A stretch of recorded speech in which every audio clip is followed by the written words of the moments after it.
It's the 5th weekend of the QuitFit British Touring Car Championship, and we come to Cheshire. Welcome to Oulton Park for the halfway stage of the season, rounds 13, 14 and 15. Hello everybody, welcome to Oulton Park. Well, the sunshine that we had yesterday has now been replaced by a humid temperature with a cool breeze and clouds in the sky. We've got rain expected as well around 3 o'clock at the second and third races of the day. So already we're going to be in for a dramatic British Touring Car round, but also it's time to say goodbye to a legend. Steve Ryder takes part in his final ever weekend for the QuitFit British Touring Car Championship.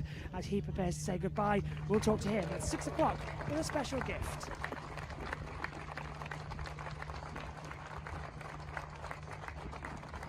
So we're all getting set then for the opening race of the day. The cars are about to head out onto the track. Tom Ingram has pole position as well. 6 second places across the year so far. Can he actually only get his 3rd win of the season? Ash Sutton leads the championship though. There's a 9-point gap. Exactly how's that going to stand at the end of today? Let's get ready then for race 1 and head down to the Toco radio, and then Louise Goodman will be on the grid and Steve Ryder will be talking us through it once more. It's the 5th week.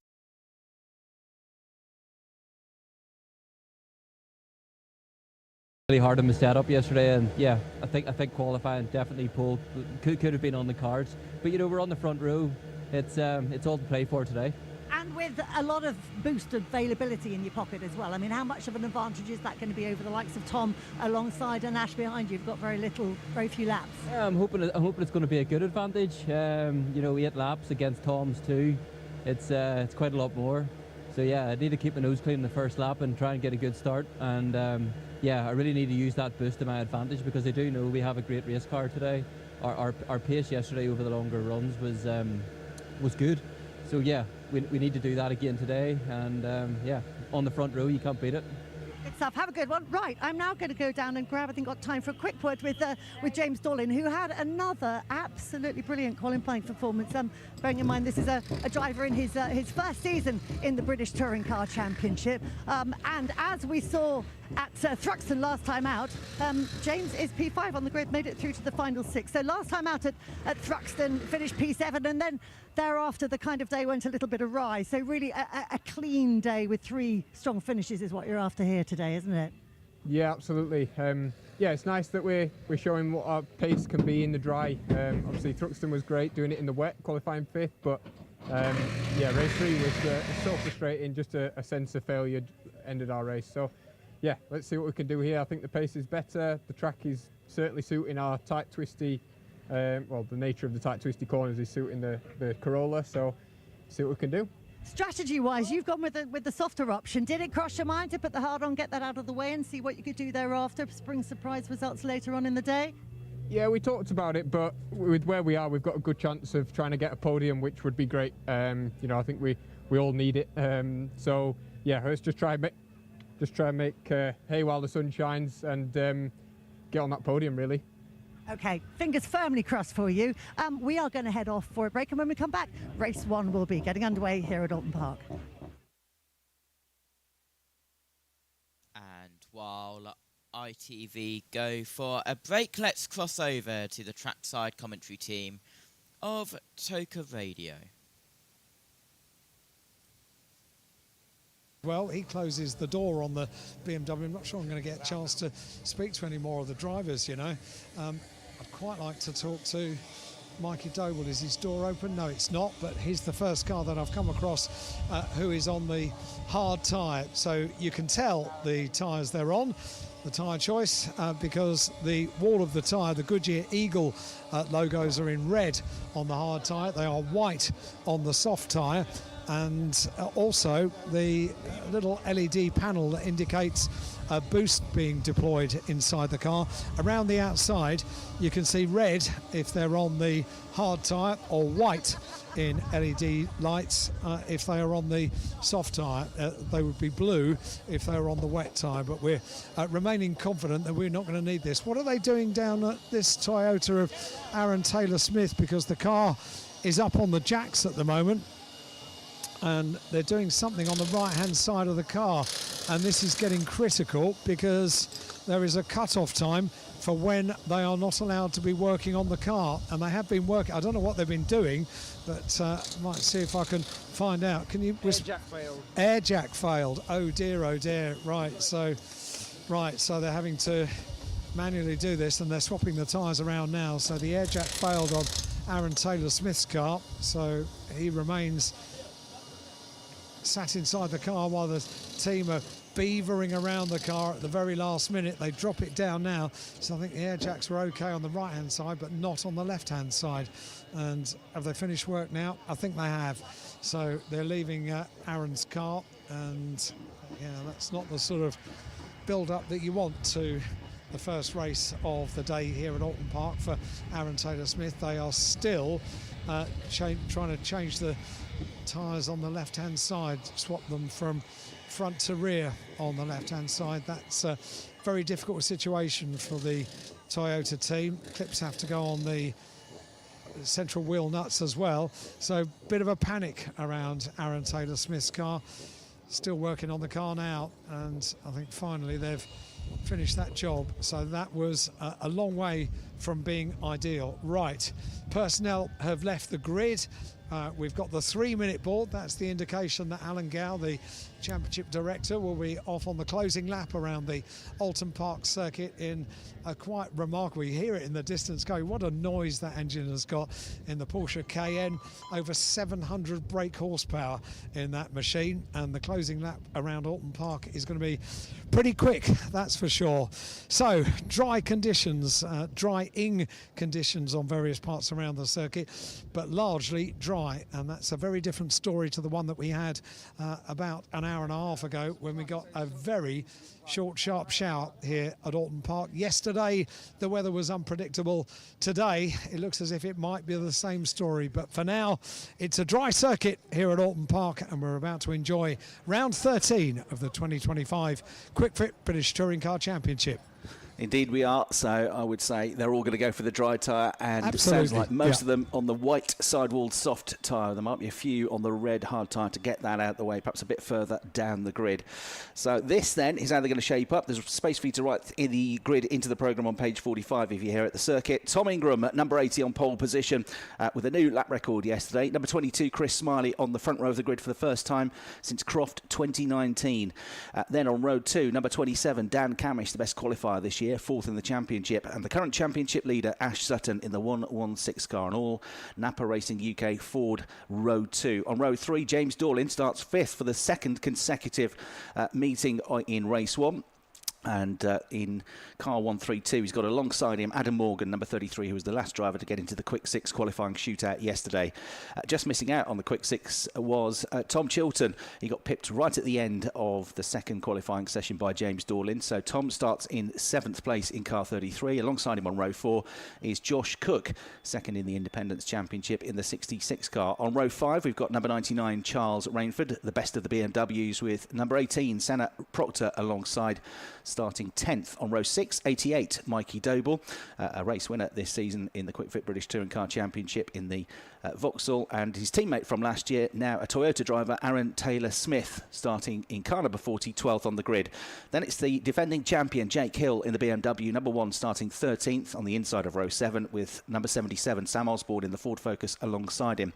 On row 8, 32, Dan Rowbottom, who we all expected to be fighting for pole position yesterday after looking lightning quick in free practice, couldn't get the car hooked up in qualifying at 1, missed out and starts 15th on the grid at the circuit where he got his first ever race win back in 2021. So Dan Rowbottom, number 32, starts 15th with Darryl De Leon, number 2, the Jack Sears Trophy leader, starting 16th, also a race winner this year.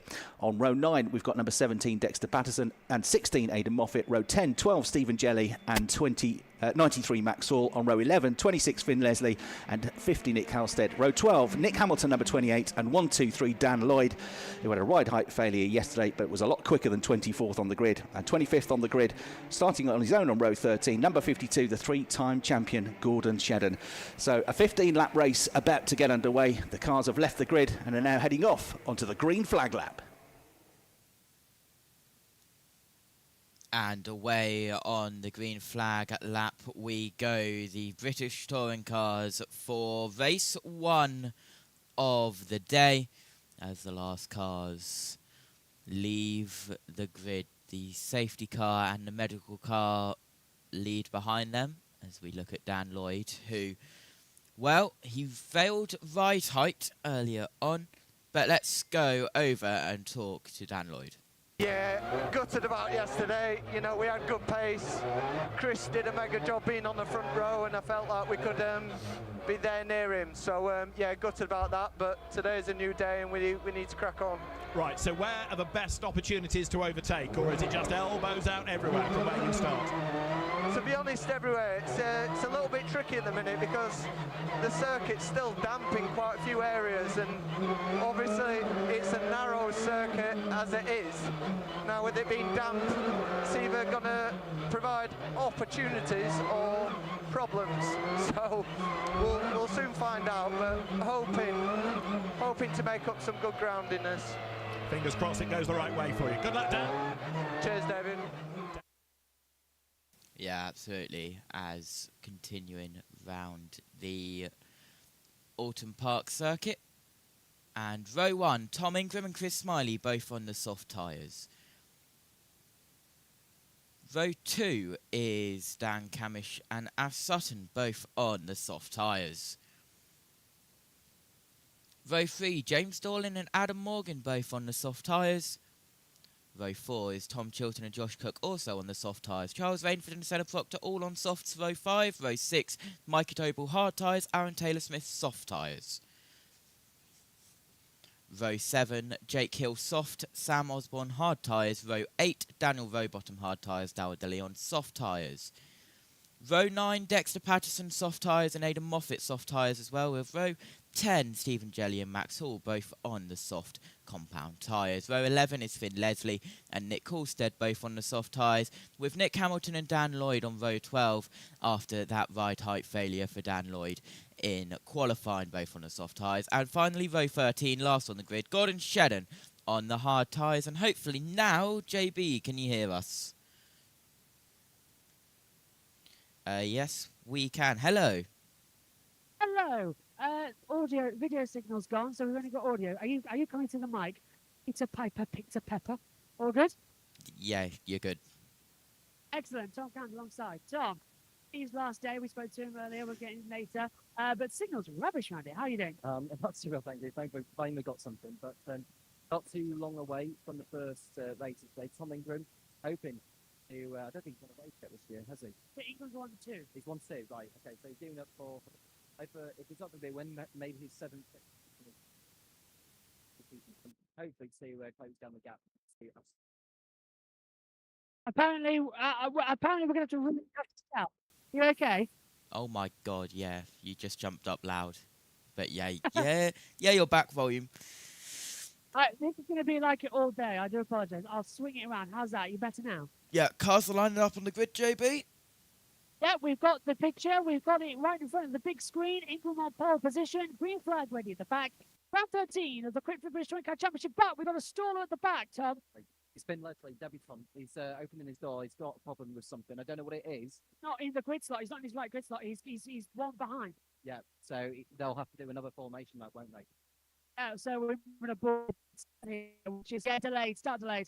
Yeah, so delayed start, so they'll have to go around again. It'll take a lap off the scheduled race distance. It'll be a 14 lap race unless we get a safety car period, which will add additional laps to the race distance.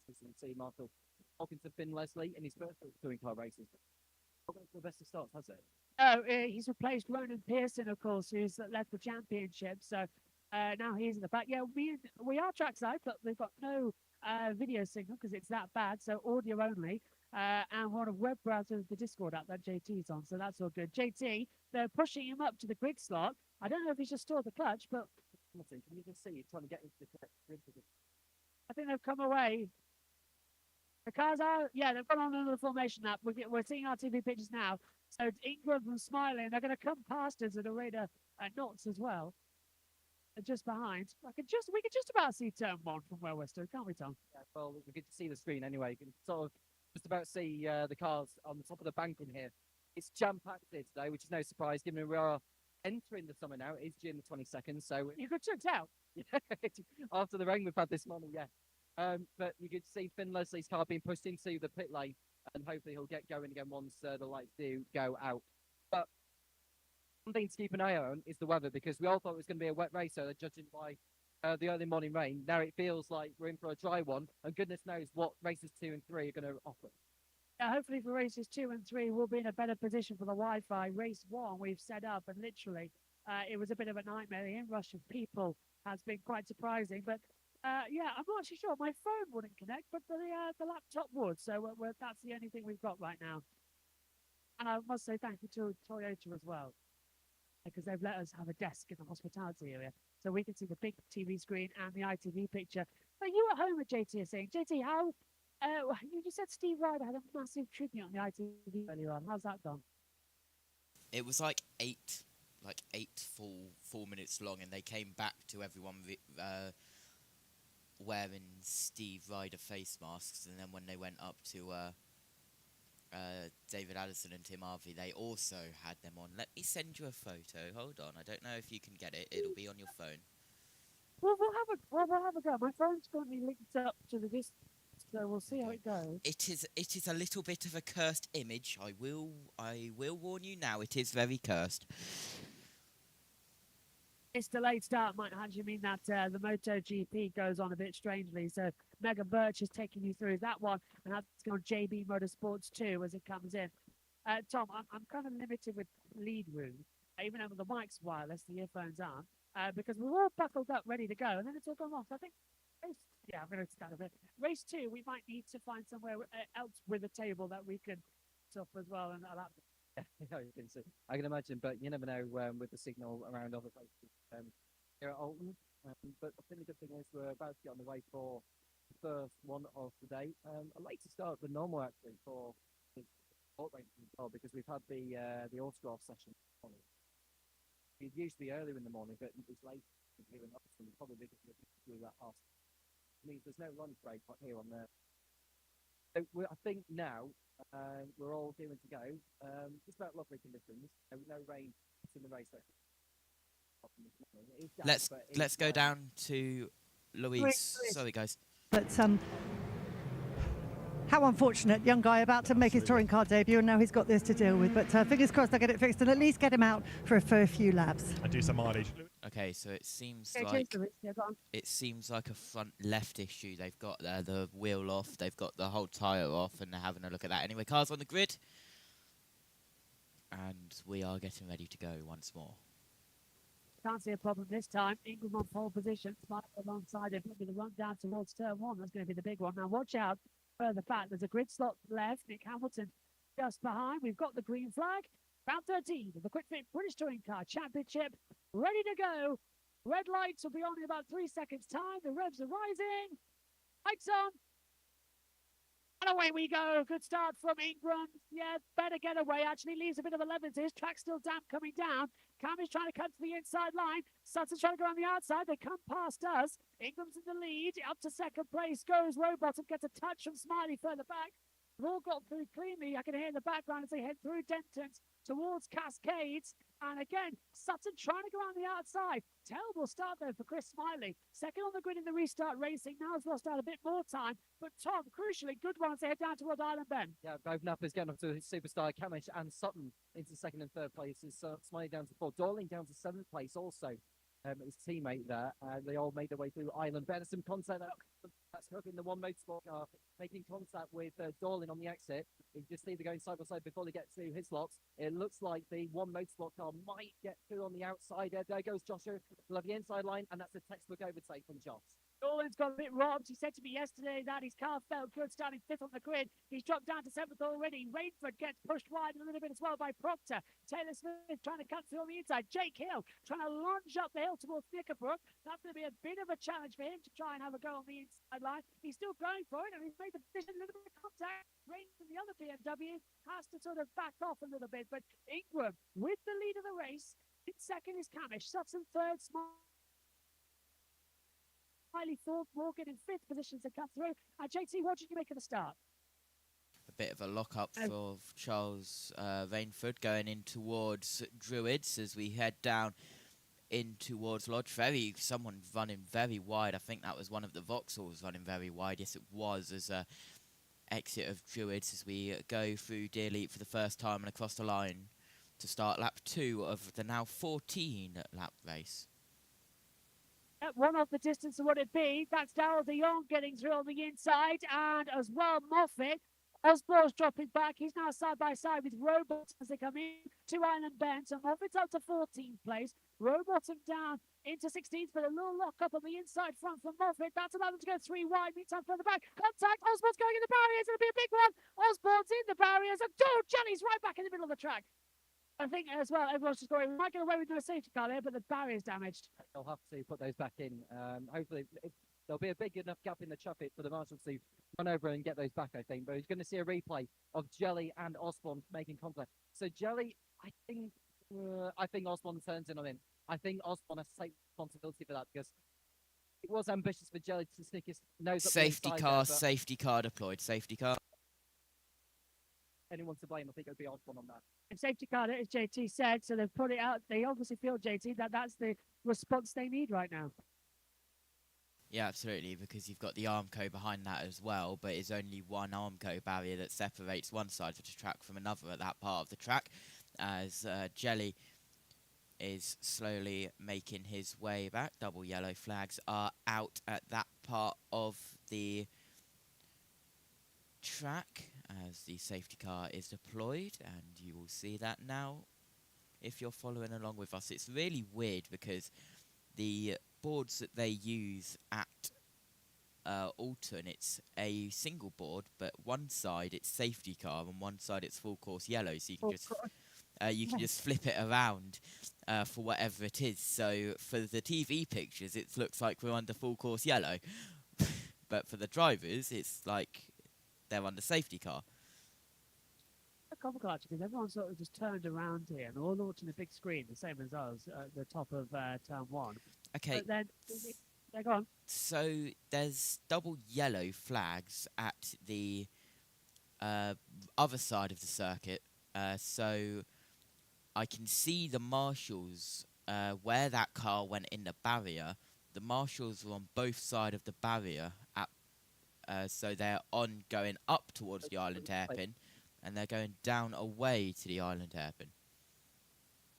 So replay then at the start. So brilliant get away from Ingram with the 2 nappers following through past Chris Smiley. And we're going to see further on as we see Sutton go to the outside of Smiley, the 3rd position. And they're just making the run down to the island bend. This is the onboard of Sutton's car from 4th place on the grid. He's going to go past Smiley, follow Camish through. So Smiley goes defensive, but it's too late anyway because Camish is already alongside. And the loss of momentum from Smiley had allowed Sutton to go to the outside. And that's very clever from Camish to hold Smiley up before getting to Cascade so that Sutton was able to find his way through coming out of Cascade. And a brilliant start as well. It was a pincer manoeuvre from the nappers, but yeah, Smiley, he's that type of racer, smart. He can go for the gaps that nobody else can, so he knows where to go, he knows where to avoid it. So I'm not entirely too surprised about what we're seeing here as they go past us once more. Any news on when the safety car's coming in, JT? No. So it's pretty extensive barrier damage. We are on a curve here, so I doubt they would red flag the race. Finn because Leslie has just exited pit lane 4 laps down. Well, 3 laps down, as it's lap 14 now. He will not be allowed to get a lap back under the safety car. The only thing is that 3 laps will be added on. So however many laps we spend under the safety car, a maximum of 3 can be added back on to the duration. So it's not over just yet. It is sort of still half and half, and we might just get away with the same procedures. But yeah, a reminder that we will still be able to, during the day, have access to our interviews because we're recording them and sending them to JT, and JT will play them back throughout the break as well. So the podium for race 1 you'll be able to see a bit later on in the day. So it's a bit of a different setup today, but it's a setup that is the best we can do with the Wi-Fi signal, even though it's better than Brands Hatch, JT, I can tell you right now.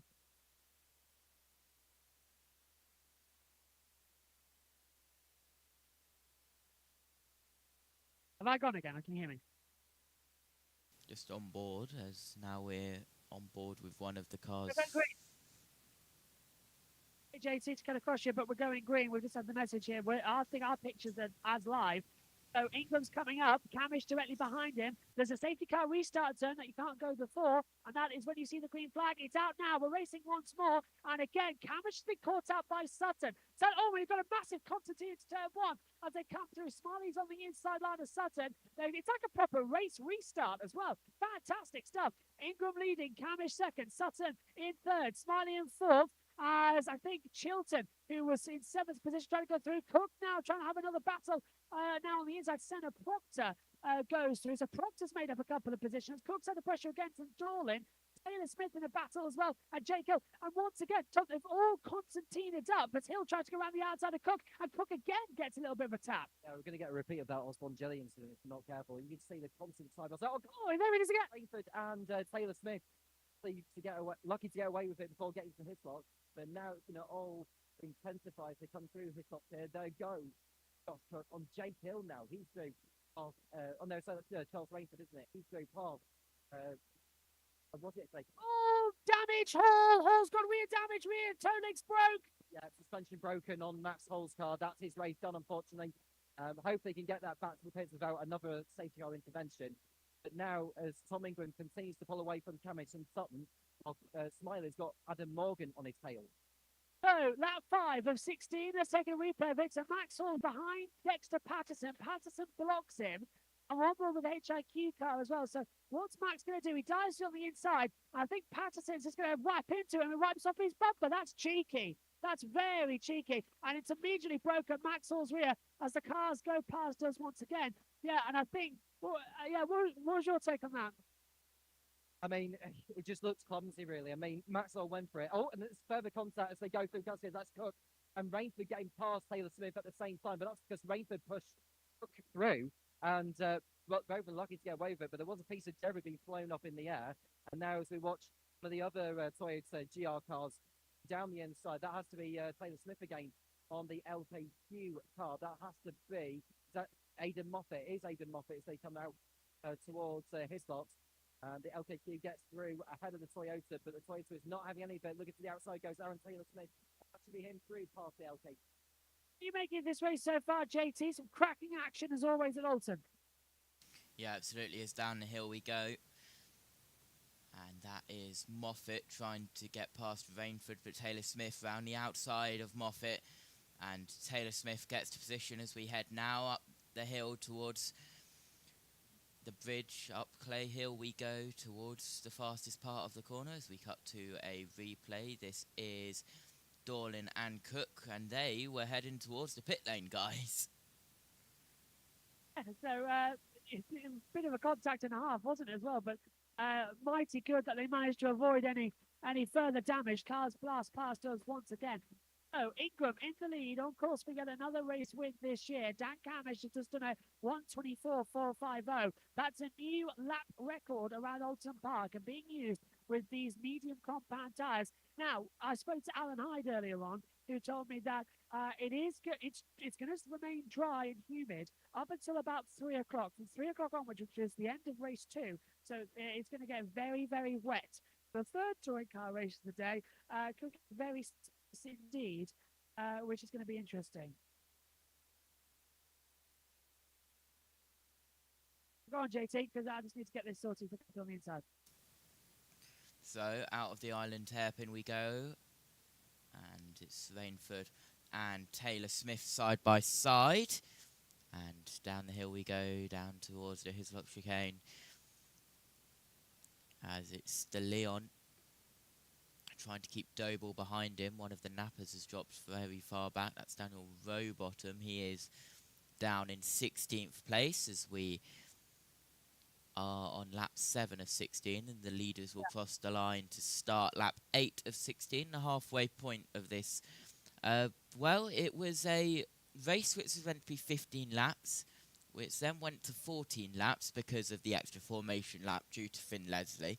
Then we had a safety car, and it's gone back up to 16 laps. So 15 to 14 to 16 as Dan Lloyd goes straight up the inside of Doble, down at Lodge Corner, and a very easy overtake, but Doble back on the attack. Is that better for mic audio? No, that was worse, as dust kicked up at Old Hall. And this is a replay of Daryl De Leon giving the bumper into Doble, pushing him out wide, and that allowed De Leon to go side by side down towards the chicane. Good talk so far. Halfway in the race, it's now a 16. So, if anything, we get those laps back that we lost because of the aborted start. So it's kind of worked out a little bit better in the longer run. So we'll keep an eye on those. But we've only got 2 laps of the boost. You haven't thought of it. This is on board with 1, 3. With Dan Lloyd. He's just picking his best bits, isn't he, at the moment as well, behind the napper. Eyes up the inside, as JT said. Good move, though, wasn't it, JT? Yeah, good move, as we are on board with Dan Lloyd in the 4 multi-screen that we have. The 4 drivers who have on-board cameras this weekend is Daryl De Leon, Ash Sutton, Aaron Taylor-Smith and Daniel Lloyd. And the only reason I know that is because they talked about it Toka Radio yesterday lunch break. Key. Active nonetheless. Still riding on the track noise. Are you just hearing mine in the background?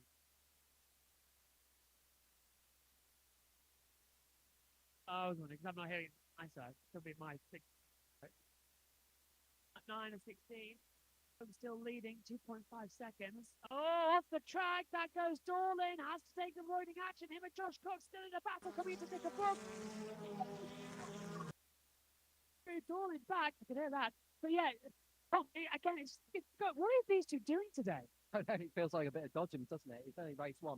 But, you know, Dorlin went over the grass there. I don't know whether it's just on the radio to complain that Dorlin kept hold of the position by going off the circuit. We'll have to play. This is a replay again of Dorlin overshooting Higgler. Well, he actually eased off the throttle, didn't he? Absolutely eased off the throttle to prevent the incident. I wonder if the stewards will take matters into their own hands, give James Dorlin a penalty for it.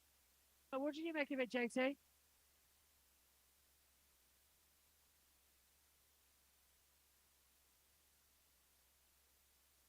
The cars go through it. At the moment, the track noise drowns out our mics, but you can hear them from the backside anyway. So I think that's better. Yeah, what did you make of that, JT? Again, they're getting a bit messy as Chilton tries to line up the side as well of Adam Morgan down into Island Bend. Yeah, and down into Cascades we go, Adam Morgan and Chilton up towards Island Bend now, and Chilton will look round the outside of the 33 of Adam Morgan, isn't able to do it, but he'll set himself up for the chicane, which he will do now, down the hill towards the chicane, and Chilton round the outside, Morgan on the inside, and Chilton gets his nose ahead, but he's got the outside line. Inside it comes for the next part. Chilton gets the move done. There's a little bit of a spot of rain on the camera I noticed just then. I haven't felt any here, but it's been blowing in all day. Let me have a look at the laptop if there's anything. It's dry at turn 1, JT. Dry at turn 1. So that's all I can give you on that front. Whether or not it's dry anywhere else, that's anybody's guess. Turn on his right. All Senna Proctor getting on the grass at the exit of Druids. I spoke to Dal de Jong yesterday as well, and I asked him about his first win as we're riding with him now as well. Said it's great, but the car wasn't feeling great yesterday, but it's feeling better today. So they've set up for sort of a wet day, which is what it is. They're the first guys out here today, and the track is down. So they're going to sort of have to sort it out throughout the day and sort of that. And Tom, we did the pit walk, didn't we? We saw how slippy it was with the foot. Yeah, it was. Oh, that contact, that's Taylor Smith. And it's in the side of Moffat. Moffat's backwards down Island Bend to be able to continue. A bit of contact again. Doble hit the side of him as well. Yeah, I'm just looking at Taylor Smith's car, whether any form of smoke. Oh, you can just see the smoke coming out of Taylor Smith's right rear, I think, or left rear, whichever of the two. Just keep an eye out on that. Yeah, just see. Do you see how the right rear is lifting off the ground? See a replay of the collision involving Taylor Smith and Moffat. It was actually kick-started with De Leon tapping Taylor Smith into Moffat entering Island Bend. This is an onboard of De Leon going into the corner, and yeah, that's Cheryl going into Taylor Smith. That's the concertina. Nothing Taylor Smith could do there. That is completely on the side of Dal de Jong. As I praise him, AT, he causes an accident in the very next corner. How did you read that one? It's just a classic Island Bend incident, isn't it? So yeah, 2 into 1 doesn't go, but then it sort of goes into everybody else at the same time. So not the greatest at the moment as the cars flash by me again at turn 1. This is Josh Cook still in a battle with Dorlin. Dorlin just tried to go out the outside down towards turn 1 and out the exit down at Cascades through Denton and then down and we go again. I don't know, I've just got this feeling as Cook goes under pressure again on the outside line. Yeah, they're going to come into contact. Charles Rainsford, Jason, could be on for getting in the 2 position. With Dorlin, you know, they've been knocking 7 bells out of each other all race. They continue on. Things going hopefully a little bit better, a little bit. Remind you that after this, the MotoGP race is on. They're going to talk you through that one on JBMotorsports 2. We've also got a complete day of action here on the Quick Fit British Touring Car Championship, and we'll be bringing you interviews and action throughout the day as well. And the intro as well, Steve Ryder this morning had a Marshall's parade given to him with gifts, and we've got him a gift as well. That was it. Hello. I can't go low. I've got to continue being high, haven't I? Otherwise, if I go low, you don't hear me. I don't know what's going on with the iris today. I don't think it's power. Could be power, you know. Lights are a bit dim. I think the battery dying. That could be a problem as we go. I just saw a piece of dirt bit. I don't know whether it was Chilton's or someone else's. It just flicked up on the exit of Old Hole there. Don't think it'll cause any form of damage to Chilton's car, but now on the tail of Chris Smiley, who's done well to keep on at 4th position all this time, and now he's under real pressure from, I don't know how much energy they've got left in the closing stages, but Chilton is really wheeling in Smiley at this stage, as is Adam Morgan. Yeah, he's posing him in now as they go on board side by side. So they're still cautiously wild and excited. They're going to be bringing him in and again. Just trying to get traction, trying to do whatever it can be. Fingers crossed it's going to be enough as well as we close in. Lap 13, obviously, closing in on the end of the race here as well at the moment. They'll still hold their battles together just a little bit more. Smiley, now Morgan. Back, Lloyd's past the arm. Looking at here, that's Chilton on the back of Smiley, but Morgan's on the back of Chilton. So they've got the wrong battle up there on the ITV screen. It needs to be Morgan. So now they've added Morgan in, actually, as I talk about that. We're now into added time. These are the laps that we wouldn't have had even for the safety car. I think as well, Tom, the safety car was sort of came at the right time. Because even though Ingram leads, he's still up 2 seconds. He's a master man here. He likes the setup. Watching Thomas going through Cascades, he got out of safe a little bit, did Thomas, but he's all a second for the time being. But yeah, I think the safety car played into the hands, especially for those on the soft compound. For the Garfield tyres heading into the closer stage with it, it feels like Napa are going to pick up a 2nd and 3rd, and a good result for them in taking the seat. For Tom Ingram, this is a great result. He'll be fine. Mark him and still, it's going to be between those two. A good race, it's going to be a close battle. Because apparently we're even quieter. I haven't done anything. Can you still hear me, JT?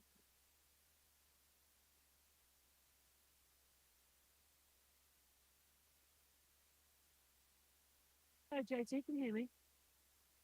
Hello. Hello? Hello.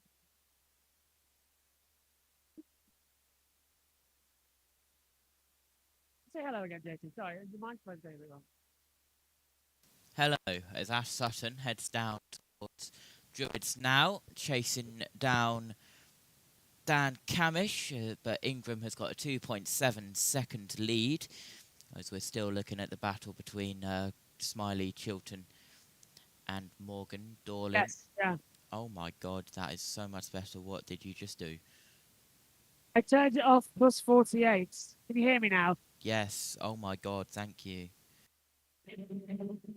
I am so we're good now. Yes, we are. My goodness me. Hello, everybody. Right, well that's that fixed then. Apologies for that. I now Hopefully need to that makes turn it a you bit better. down. Hold on.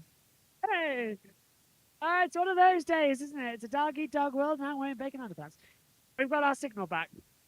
To say, and now we've got a couple of laps to go, and we've got a battle for. Just having looked at it, who's that we were right on board with? He's behind Rainford, so that has to be Dan Lloyd, isn't it? So this is a battle for 9th position. Josh Chuck ahead of James Dorlin, Charles Rainford, and Dan Lloyd heading towards Hislop's corner.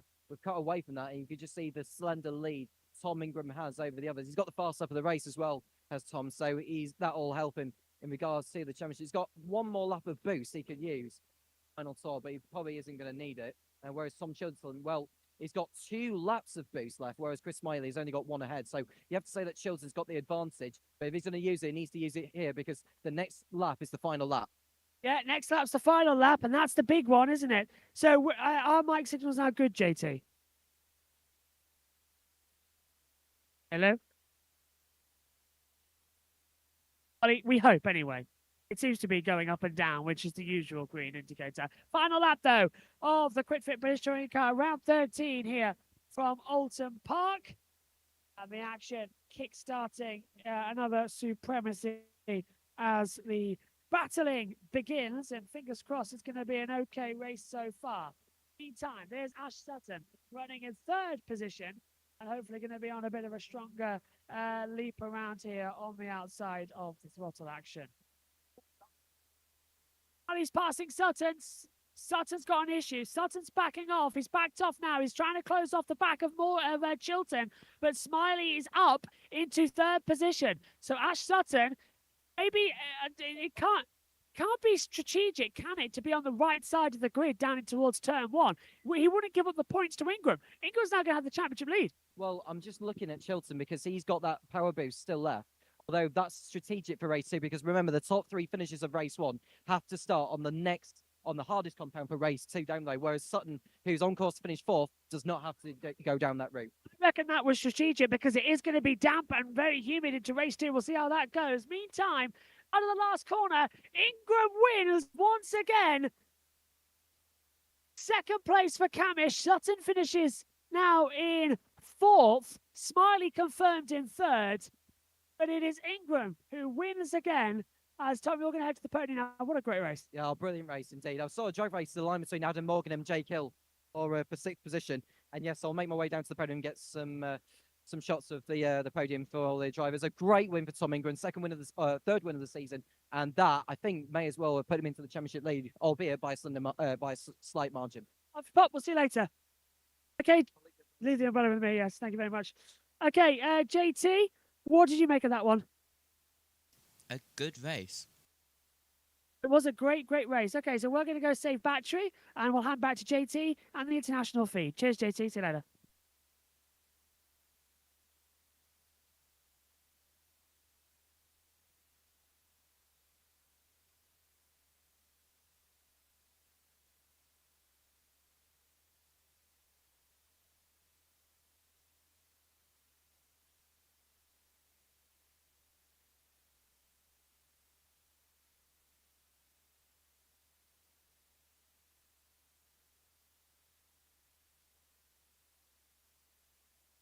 Camish and Smiley now have to use the hard tyre. That's the rule in race 2. So Ingram wins. Camish second, third place to Smiley, fourth to Sutton, fifth to Chilton, sixth to Morgan, seventh is Hill. Good drive from Jake Hill that. Eighth, Senna Proctor, ninth, Josh Cook. Race-long battle with James Dorlin, who finished in 10th from 5th on the grid. Charles Rainford was 11th. Dan Lloyd with a great drive through to 12th. Aaron Taylor-Smith 13th, just finishing ahead of Darryl De Leon in 14th, and 15th place, the final points position going to Dan Rowbottom. I get a replay of a little nudge coming out of Lodge Corner from Dan Lloyd as he got on the throttle. Oh, sorry, Aaron Taylor-Smith as he got on the throttle here in that battle with Darryl De Leon, and an absolute photo finish and a replay of the moment that Tom Ingram took his second win of the season and did enough to move into the championship lead by just 1 point ahead of Ash Sutton, who finished that race in 4th position. But doesn't have to start the next race on the hard tyre, of course, finishing outside the top 3. So it's going to be a fascinating... this season has been fascinating as far as tyre tactics are concerned. And Chris Smiley, of course, will start on the hard tyre for the next race. And that's the way the rules work in 2025. So down at the technical check area, waiting for the drivers to make their way round. They'll go through the basic technical checks when they get here. But just interesting how tactics play a part. Yeah, absolutely so. He had to, well, if that's what he did, he had to be careful because he could have easily lost another couple of places on the way into Lodge Corner. Yeah. But he did it perfectly, didn't he? We got some replays while you were talking as well, Al, of those 2 photo finishes. So 14 thousandths of a second equates to about 50 centimetres, I reckon, because that's how far Jake Hill was behind Adam Morgan as they crossed the line absolutely together. And the exact same distance, 14 thousandths of a second between Taylor Smith and De Leon after Taylor Smith found a way through on the exit to Lodge Corner, that final run up through Deer Leap to take the checkered flag just a few centimetres ahead of Darryl De Leon and 13th place. Dan Rowbottom, by the way, starting where he finished in 15th, was the best of the runners on the hard tyre. He's now got that out of the way. If he can get somewhere between 6th and 12th in race 2, then he'll have a chance of the reverse grid pole position, because that's the number between 6 and 12 that's drawn out of the globe to decide how many positions are reversed for race 3.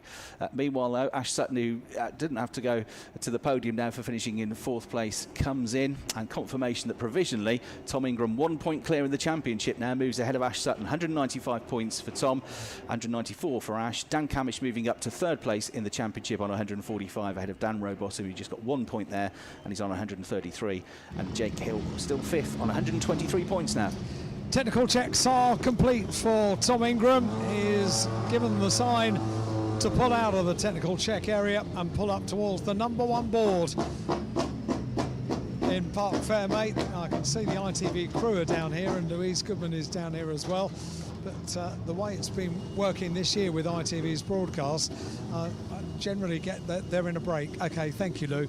So ITV in a break, which means we should be able to get the first word with Tingram when he gets out of the car. He opens the door, pulls himself out on the roll cage, and we'll get the cheer from the team sponsors. 2 bashes on the roof of the car, which fortunately bounces back out as well. A punch of the ITV camera lens and goes over to Chris and to Leslie Hansford on the Tingram cars. Always you see Hansford sensors. They are long-time supporters of Tom Ingram, and then with his partner Laura, big hugs right the way down the order. And Spencer, his engineer, he's still got his helmet on at the moment. And then to Marvin Humphreys, who is the team manager for the Hyundai Accelerate team, the Team Virtue car, and the double winner and now championship leader, takes off his gloves and is just unbuckling the helmet. He'll be given a Goodyear cap and will then do his ITV interviews. He's collecting his thoughts, working out what he's going to be saying on ITV in a couple of moments, and I'll dive in and say, that's you leading the championship then. Oh, fantastic. Oh, yeah, will be, yeah, of course. Fantastic news. Doing the old mathematics. Really good. Yeah, my maths isn't that good, if I'm honest. Nor is mine. Driving around in circles I can do, but I can't really do much else, and maths is definitely not one of them. And this weekend you're driving around in circles really rather well. Thank you. It feels special. It feels pretty special to be driving this thing at the minute. This feels like I hate to say it, but a bit of a once-in-a-lifetime car. It is astoundingly good. It is that different, is it? Yeah. We've, yeah, it really is. Right, and any conditions?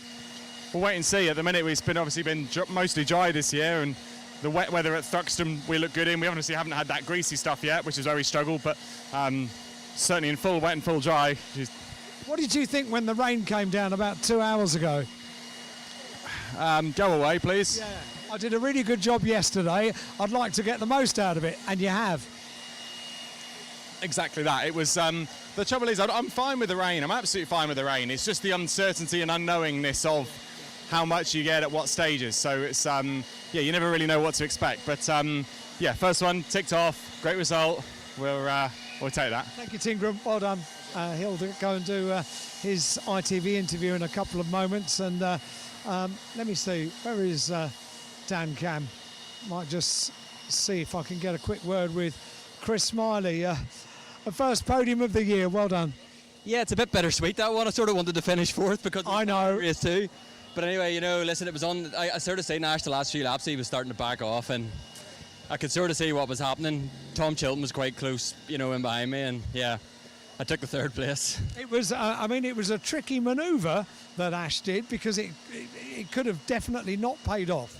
Yeah, but I think worst case scenario would have been fifth. It wouldn't have been the end of the world. But yeah, it was a risk. But yeah, it was also a risk for me to go back further. But yeah, I took the podium. I haven't had one this year, so yeah, I took the podium instead. A little bit to work on the car for race two, but yeah, we're going to have the hard tower. What happened at the start, Chris?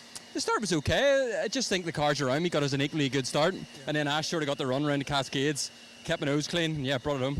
I just wondered if Matt Neal's advice to you was drop back a couple of places at the start. No, we want. Yeah, obviously everybody wants to win, of course, but yeah, you know, Matt's advice is always thereabouts. So yeah, that was a good race. Happy enough for that. Top man, Chris. Thank you very much indeed for having a chat to us. Steve will go in and have a chat for the btcc.net website, and I'll come through and have a quick word with. Although we're competing against the noise of the blowers that are in the front of Dan Camish's car, but so your teammate right there for the whole race. Yeah. You know, we'd spoke about before, and what do we want to do and how do we want to manage this situation, and in the end, you know, Ash did a great job. I think I sort of getting mixed messages, and I think he was in two minds. Do you want my place or do you not want my place? Because that gap was coming and going, wasn't it? Yeah, the problem is I don't want to be third either, so it's kind of like, well, I can't win, and I'm not going to drive around and put myself in any danger. So I'm going to manage my pace. What you do is up to you. And then he'd drop away. Then he'd come back, and I'm like, what's going on here? What we're trying to achieve. I mean, yeah, I don't know. I sometimes I get, you know, a little bit of stick for saying too much. So I think sometimes it's best to say nothing. So I'll keep my mouth shut. Yeah, that's a weird race. Dan, it's a podium. It's a second place, and it's points. Yeah, but when you got to give up a podium to have a better day later on, I think in really right is it? I think we need to do this. Soft to hard is too big. Soft to medium would be perfect. Okay, Dan. Thank you very much indeed. He said, "Don't talk, Dan. Don't talk, Dan," and then he proceeded to talk. So there you go. Anyway, they're going off for their ITV interviews now, and we'll head over towards the podium because the podium is coming up next. Indeed it is. Thanks very much. Alan Hyde down in the pit lane. Yeah, Dan Camish is always 100% honest, which is a great quality, I think. And yeah, slightly strange situation there, isn't it, when you've got nobody wanting to be third.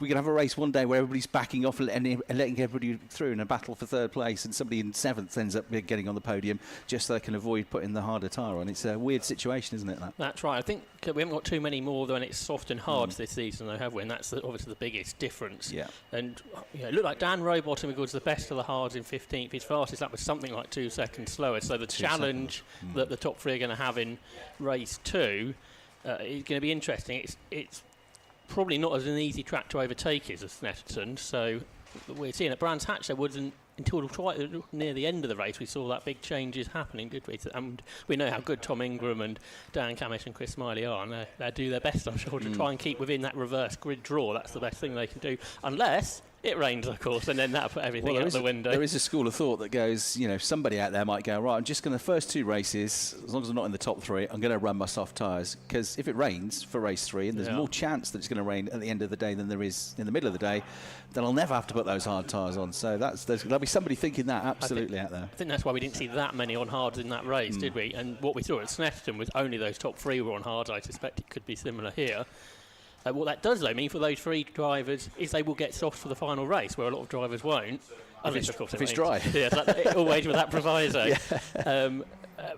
So it just means it changes around. Basically, what it means is you want to do best over the 3 races, doesn't it? You can't win every race. That's basically impossible. But you can score as many points over the day, and that's sort of how it goes. That was Tom Ingram's 4th win here at Oulton Park, which puts him on the same number as the likes of Gordon Spice and Andy Rouse round here. So that's 2 drivers that are quite nice to match with 2 legends of the championship. And Tom Ingram well on his way, isn't he, to becoming a legend of the Quick Fit British Touring Car Championship. Yeah, 35th British Touring Car Championship win already for Tom Ingram, and that was a 7th podium for Chris Smiley as well. So he was sort of bittersweet, as he said, but it's a good podium for him. He's driving very well this year, and of course he was the top independent in that race as well, coming home in 3rd place. The podium ceremony coming up. Race 2 for the Quick Fit British Touring Car Championship scheduled to get underway at 2:40, so in about an hour and a half's time.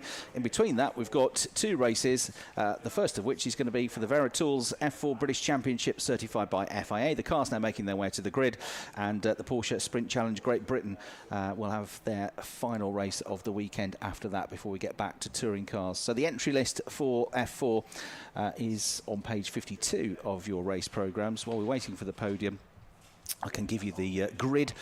This is based on a top 12 reversal. So in qualifying yesterday, everybody's fastest lap time sets the grid for the final race of the weekend. The race that we had yesterday, race 1 of the weekend, everybody's second best lap time counts, and this has the top 12 reversed. So having qualified 12th yesterday, Henry Mercier starts on pole position in car number 13 in this one. Jimmy Pezik, who's come back to the championship, the Australian, after a year away.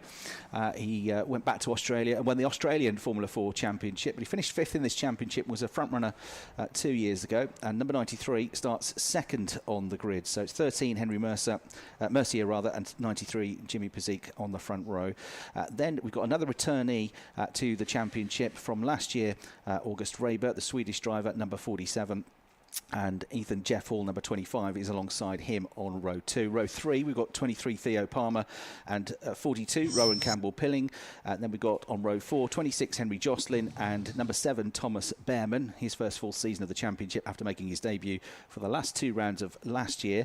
The younger brother of Haas F1 racer Ollie Behrman. Row 5, 46 Ari Bansol, who missed the first few rounds of the championship but has come in part way through the season and has looked very good. He'll be up there on the second row of the grid for race 3 later on, but he's 9th on the grid in this reverse race. And then Chase Fernandez, number 90, starting in 10th place. Yesterday we had a red flag early on because a car stalled on the line. Almost the whole of the left side of the grid, as we look at it, the right side of the grid as it faces the first corner at Old Hall, got wiped out. So we had a restart where we had a driver on pole position and the next driver in that row was back in 11th place. We were trying to work out which driver had the car stalled because we didn't get a great view from where we were looking through the pit wall and the fencing, and it transpired it was the Chase Fernandez car that was the one that stalled. The one behind it got hit, and that's why it lost its rear wing, and everybody in that row then got wiped out. And Rowan Campbell-Pilling, trying to avoid the incident, lost his front wing and he got out of the race as well. So we had a very slim grid for the restart. Then we've got on row 6, Finn McLaughlin, the Red Bull-backed driver, finished 6th in the World Karting Championship, 7th in the European Karting Championship last year. First season of car racing for him. He's looked very good. He's already running 2nd in the overall championship, and he qualified 2nd yesterday, which is where he'll be on the grid later, but because it's a reverse grid, he's 11th for this one. And the driver that was on pole position for yesterday's race and for race 3, the championship leader in his 2nd season of F4, is Martin Molnar, first ever Hungarian to race in an FIA-approved single-seater championship, and he starts 12th. So that's the top 12 reversed. And then on row 7, we've got 6 Leo Robinson and 12 Adam Al-Hazari. On row 8, 69 Hu Hao Fu and 21 Tommy Harfield. On row 9, number 4, Xavier Avramides and 20 Ella Lloyd, one of 2 drivers that's also racing in the FI Academy this year. She's 4th in the championship, had 3 second-place finishes last weekend at Montreal, supporting the Formula 1 Grand Prix. She was a multiple podium finisher in this championship last year. The Welsh driver starting 18th in car 20. Then it's another of our newcomers, number 33 Cole Hewitson. He starts 19th on the grid, and 20th is number 14, Elba Larson, the other driver that races in FIA Academy. She's currently running 6th in that championship with a busy season ahead. So there are less points available in this race than there are for races 1 and 3. Only the top 8 score, and you get 1 bonus point for every position you gain from your grid position up until a maximum of 10 points. And there's a real championship battle developing, isn't there, from those 2 drivers who were quickest yesterday. Just, I think, 4 points between Martin Molnar and Finn McLaughlin. Molnar's had 7 podiums, McLaughlin's had 6. And they are the 2 most successful drivers over the course of the season. And we've got a lovely big crowd in front of the podium. The presentation for round 13 of the 2025 Quick Fit British Touring Car Championship. And everybody in the crowd in front of the podium, you can be as loud as you like and cheer your favourite drivers when they come onto the podium. First of all, you can have a bit of a dress rehearsal for this. So a round of applause, please, for our presenter for these trophies, the operations manager for Quick Fit Mobile, Leslie Howarth, onto the podium. Leslie, come and join us. That's a good Oulton Park cheer, that's for sure. Over to the far end, Leslie, if you please. The first award you'll hand out is down on the floor at the far end. It is to the winning manufacturer constructor for round 13. The winners are Accelerate Motorsport, Hyundai, and the CEO of Virtue Motors, Robert Forrester, to collect the award on their behalf. Well done. Welcome to the podium, Robert. Goes over to the far end of the podium. And Leslie, if you'd like to pick up the trophy and present it to Robert, well done. Congratulations to Accelerate Motorsport Hyundai, and a big cheer from the crowd as Robert takes the trophy for safekeeping, because we're on to the top 3 drivers, which includes our winning independent driver. He came in 3rd place, first podium of the year for Chris Smiley. Well done, Chris. Super qualifying yesterday. This end of the Chris down here, this end of the podium, that's the one. 2 trophies await you, because your 3rd place trophy, and yeah, wait for it, Leslie, there we go, present the trophies, there we go, 3rd place, and the winning independent driver is Chris Smiley. In 2nd place, a 5th podium of the year for Dan Camish. Well done, Dan, congratulations. The Napa Racing driver waves to the crowd, a handshake with Chris Smiley. Over to the far end of the podium, onto the 2nd step of the podium, a handshake with Leslie, and the 2nd place trophy in the hands of Dan Camish, everybody. Well done, Dan. And on the top step of the podium, his 10th podium of the year and 2nd win of the year, the winner of round 13, Tom Ingram.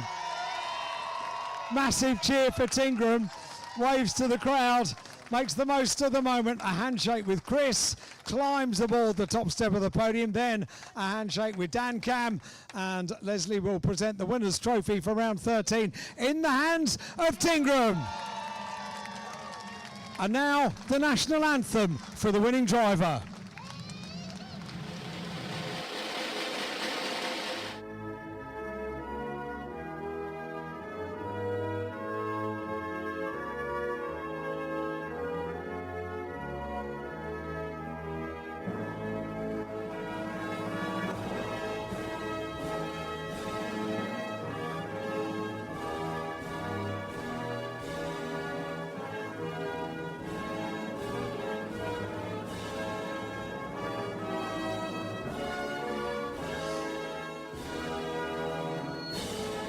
Tom Ingram wins round 13 of the 2025 Quick Fit British Touring Car Championship and gets a huge cheer from the crowd as well.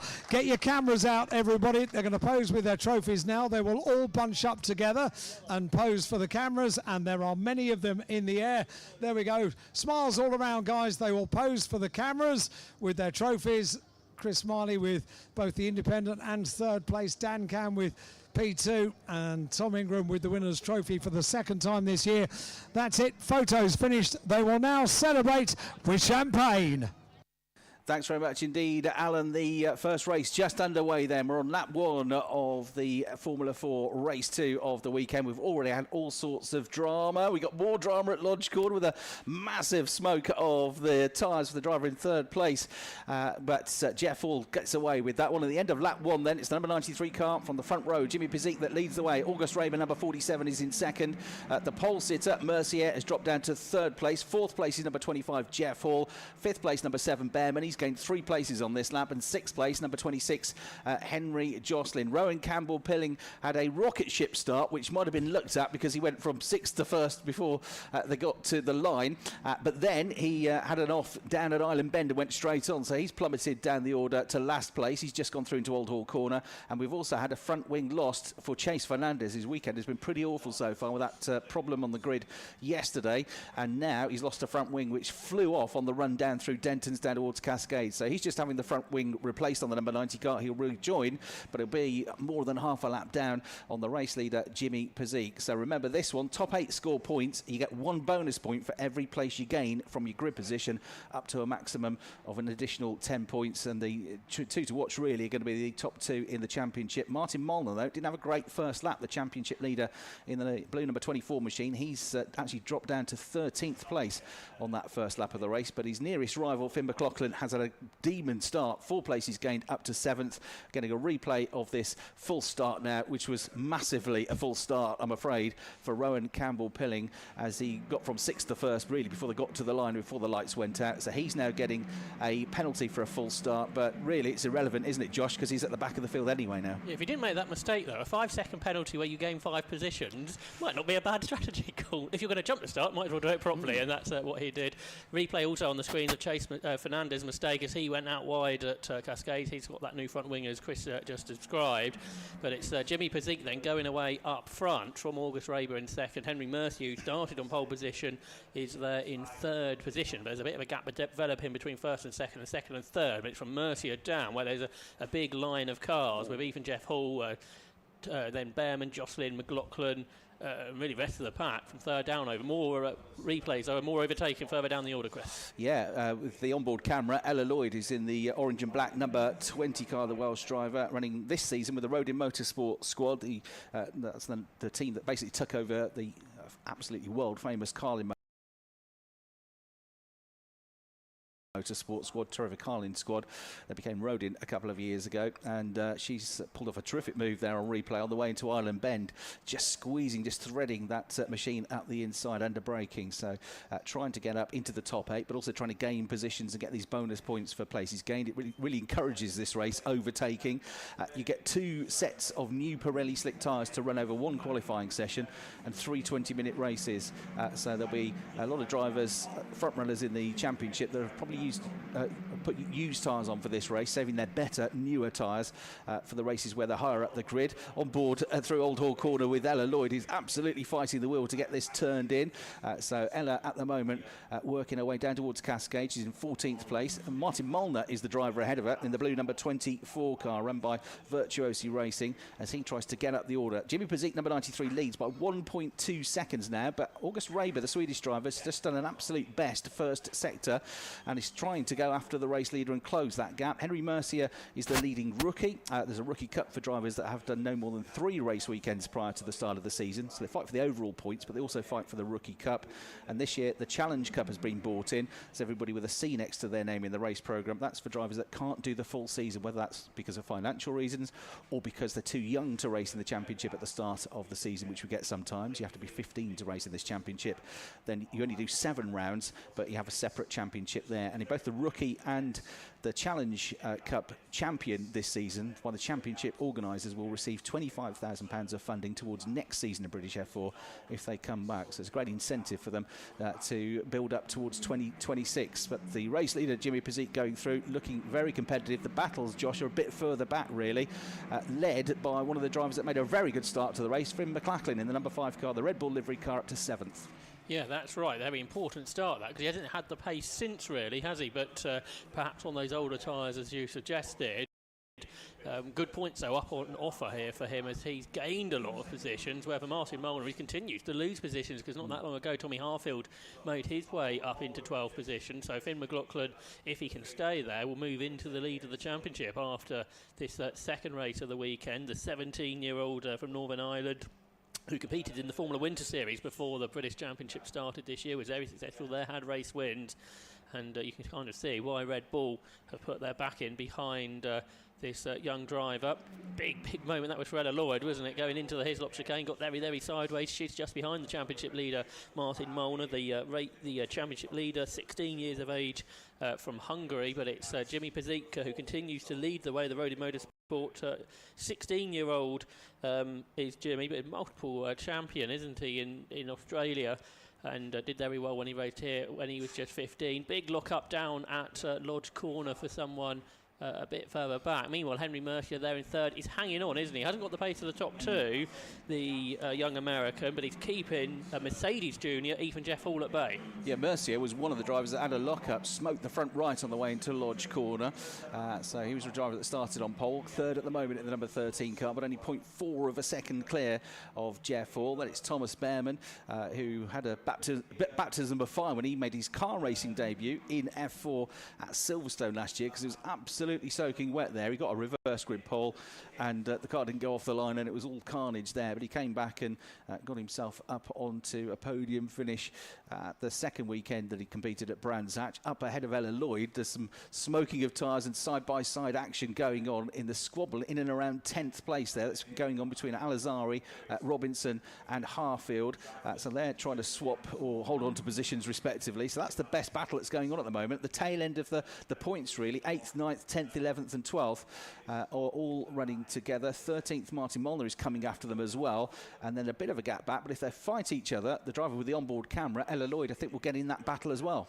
Yeah, that's right. She was there a couple of laps ago, wasn't she, and had that big moment that you described, but she's still there in 14th position. But it was those two cars, possibly Leo Robinson and Tommy Harfield, who were side by side going down towards the Hislop chicane on the previous lap.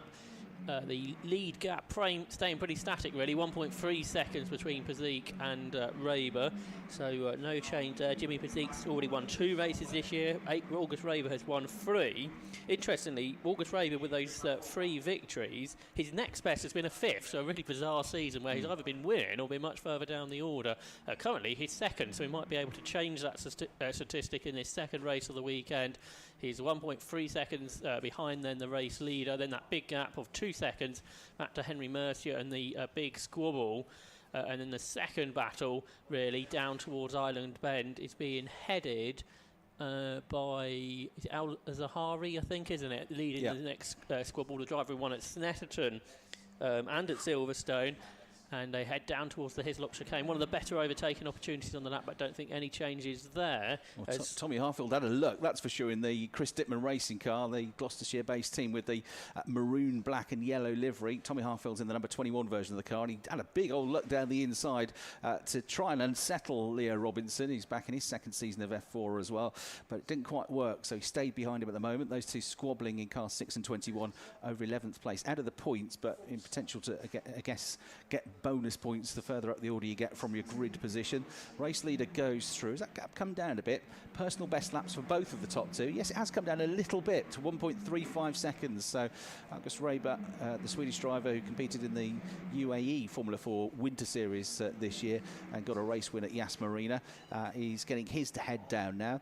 If I was Martin Molnar, I would be a bit worried about the fact that Finn McLaughlin, as a rookie, is already looking very sharp and potentially about to move into the championship lead, because as a second season racer, you surely think, well, the first half of the season, I'm going to have the upper hand over these rookies. They're getting used to the car, getting used to the circuits, and then maybe the second half of the season, they'll get into it and they'll be more of a threat. But he's already a threat, and McLaughlin, as you say, potentially about to move into the championship lead here. Jimmy Pazzik, though, it is that leads the race, but he's having to work hard to keep August Raber behind him. Both of them are around about 3 or 4 tenths of a second quicker than the next pair down the road, 3rd and 4th, which are number 13 Mercier and number 25 Jeff Hall. Yeah, McLaughlin got 2 podiums in the first weekend of the year at Donington Park, so immediately proved to everybody, although he's a rookie, it's not the rookie championship that he's after, it's the overall championship, and that's really how young drivers have moved up the ladder in recent seasons, really following, I guess, like Max Verstappen and even Oscar Piastri. He very quickly went up from Formula 4 to Formula 3, Formula 2 and Formula 1. It was just a few years ago here at Oulton Park that Oscar Piastri got his first ever win in Formula 4. That was 2017, and now he's a Formula 1 World Championship leader just 8 years later, quite extraordinarily, and that is what this bunch of young drivers would like to be doing themselves. Yeah, and he was second in the championship that year, Oscar Piastri. The first ever season of F4, the championship actually wasn't called F4. Basically, he was taking over this series from Formula Ford as the first step into car racing for former kart racers and young drivers. It was called the MSA Formula 10 years ago now, back in its first season in 2015. And the winner that year of the championship was Lando Norris, who, of course, is battling against Oscar Piastri this year in a McLaren for the championship lead. Rowan Campbell-Pilling, fastest lap of the race, but he's back in 19th after that drama. And we've got Martin Molnar on picture slowing. Now, the car hasn't looked great all the way through the race, has it? But the championship leader with an issue slowing down Lakeside, so he's going to drop even further back down the order. He hasn't gone through the first sector yet, though. He's pulled up there. I noticed he hadn't gone through the first sector and wonder what the problem was, and then we got the pictures on our screen of the car slowing.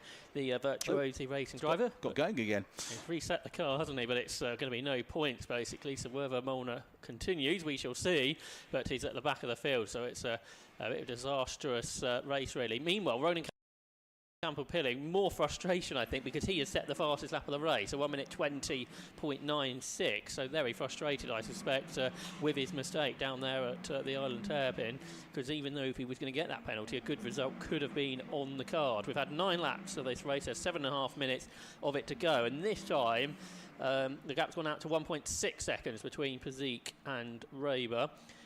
Henry Mercier still there in 3rd position. And Mercier way down in the championship, isn't he? He's only scored a best result of 8th over the course of the year. So first podium potentially on the cards for the young American driver for JBMotorsports, but he's got his teammate, even Jeff Hall, all over the back of him.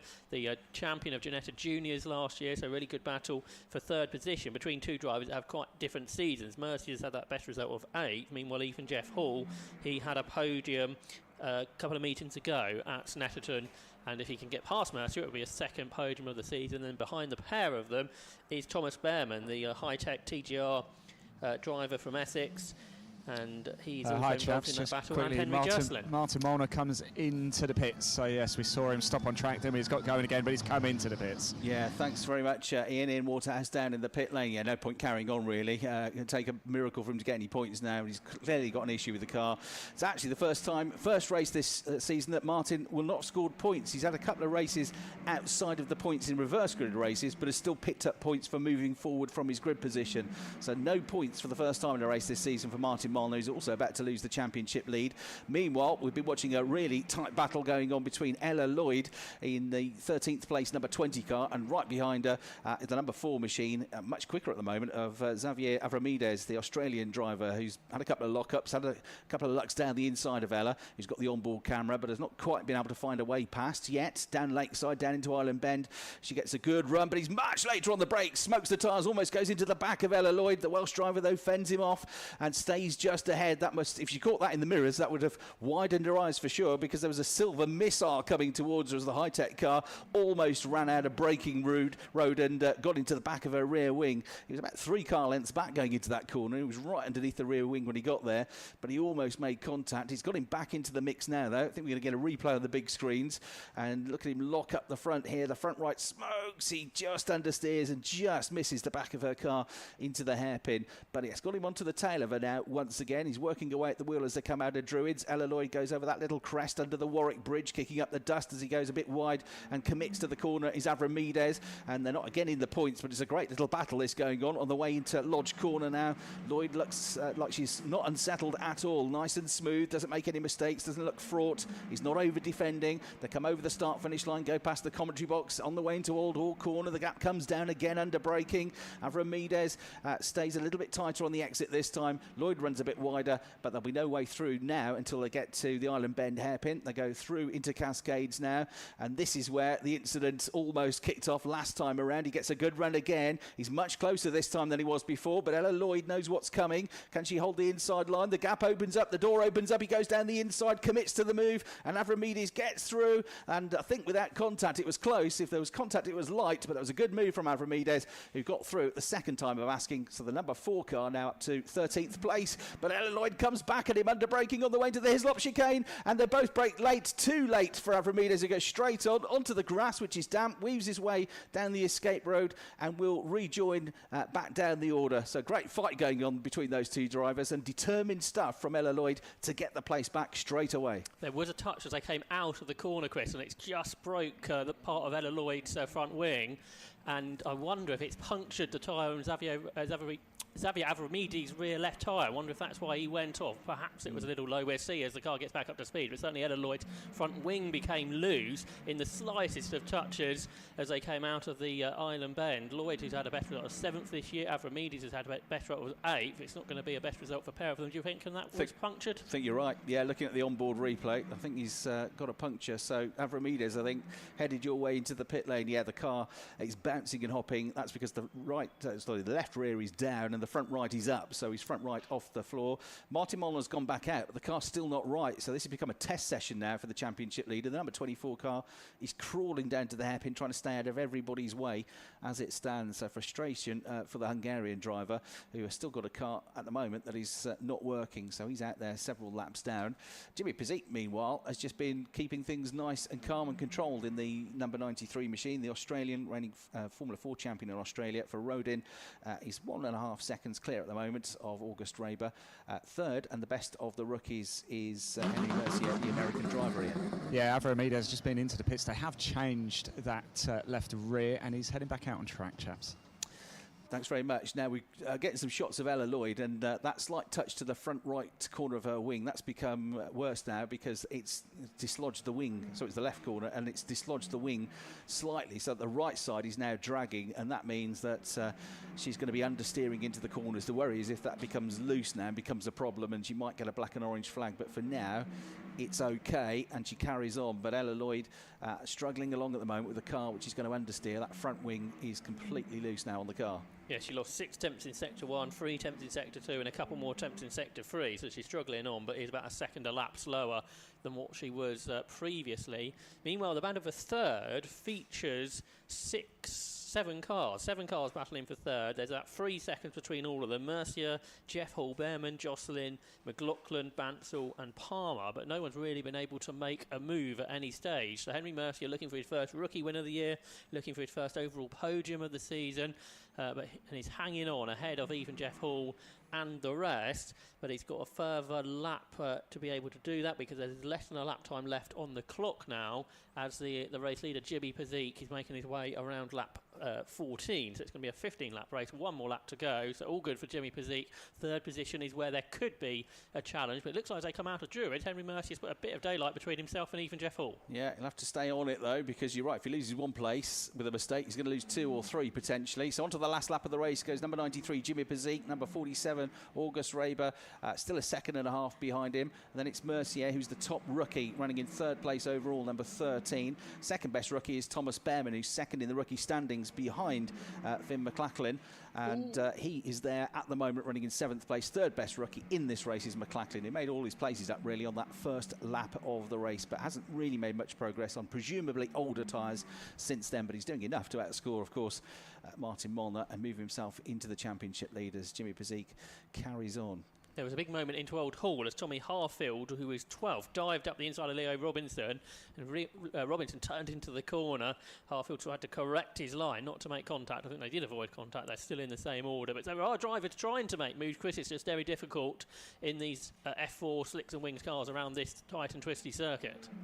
Ella Lloyd walking wounded with that damaged front wing. 13th place has now got Huo Fu behind her in the 69 car, and she's just about driving around this issue at the moment, so she keeps the 69 machine behind on the way through his lots. But down towards Lodge Corner for the final time, our race leader Jimmy Pezik then is going to take the victory here. He's on the final lap of the race. He's about to come over the crest at Deer Leap. There's the checkered flag ready for him, and Jimmy Pezik goes across to the pit wall to celebrate with the team. He takes victory here in the second race of the weekend. August Raber comes home in second place. Third place to Henry Mercier, who is also the top rookie, so a double podium for him. And then 25 Jeff Hall, fourth. Number 7 Behrman, second best rookie in fifth. Sixth place to Jocelyn. McLachlan, Bansal, Palmer, another top rookie in the top 10 in ninth, and Al-Azhari in 10th place. The top 8 point scorers, but anybody that moved forward from their grid position will be getting bonus points as well. Martin Molnar, stone last in the race, and championship leader coming into this for the first time this season, doesn't score any points, and a worry for the team about whether the car can be sorted in time for the race later on, which of course he'll start from pole position. But Jimmy Pezik, with a very controlled drive there, got the lead straight away, and just looked like he was serenely in control of that car all the way around the lap, didn't he? Yeah, that's right. Never really came under threat. That gap he managed, it fluctuated between about 1.1 and 1.6 seconds, but they never had to defend. Just looking at Martin Molnar's lap times after the problem, Chris, after he made the pit stop, and he was still a long way off, 7 tenths off the fastest lap. So you suggest there the car might not be as healthy as he'd like it to be, and he's due to go from pole later. So the team at Virtuosi will be looking at that, I'm sure, over the couple of hours or so until their third race of the weekend to make sure that's all fixed, because big points on offer for that final race of the weekend before we go into the summer break. And the championship's so close between him and Finn McLaughlin, every point counts. So that is a third win of the season for Jimmy Pezik. The Australian got a couple of wins in his first season at British F4 2 years ago as well, so 5th career victory in this championship, but his first at this circuit, Oulton Park. Jimmy Pezik wins then in car 93 by 1.2 seconds in the end from number 47, August Raber. Third place to number 13, Henry Mercier, who was the top rookie. Fourth place going to the number 25 car of Ethan Jeff Hall. And then Thomas Behrman, number 7, second best rookie, 5th overall. Sixth place going to Henry Jocelyn, number 6. Seventh place going to the third best rookie in that race. And now, I reckon, the championship leader, Finn McLachlan, the driver from Londonderry in Northern Ireland, finishing 7th overall. 8th place then going to the number 46 car of the Indian driver.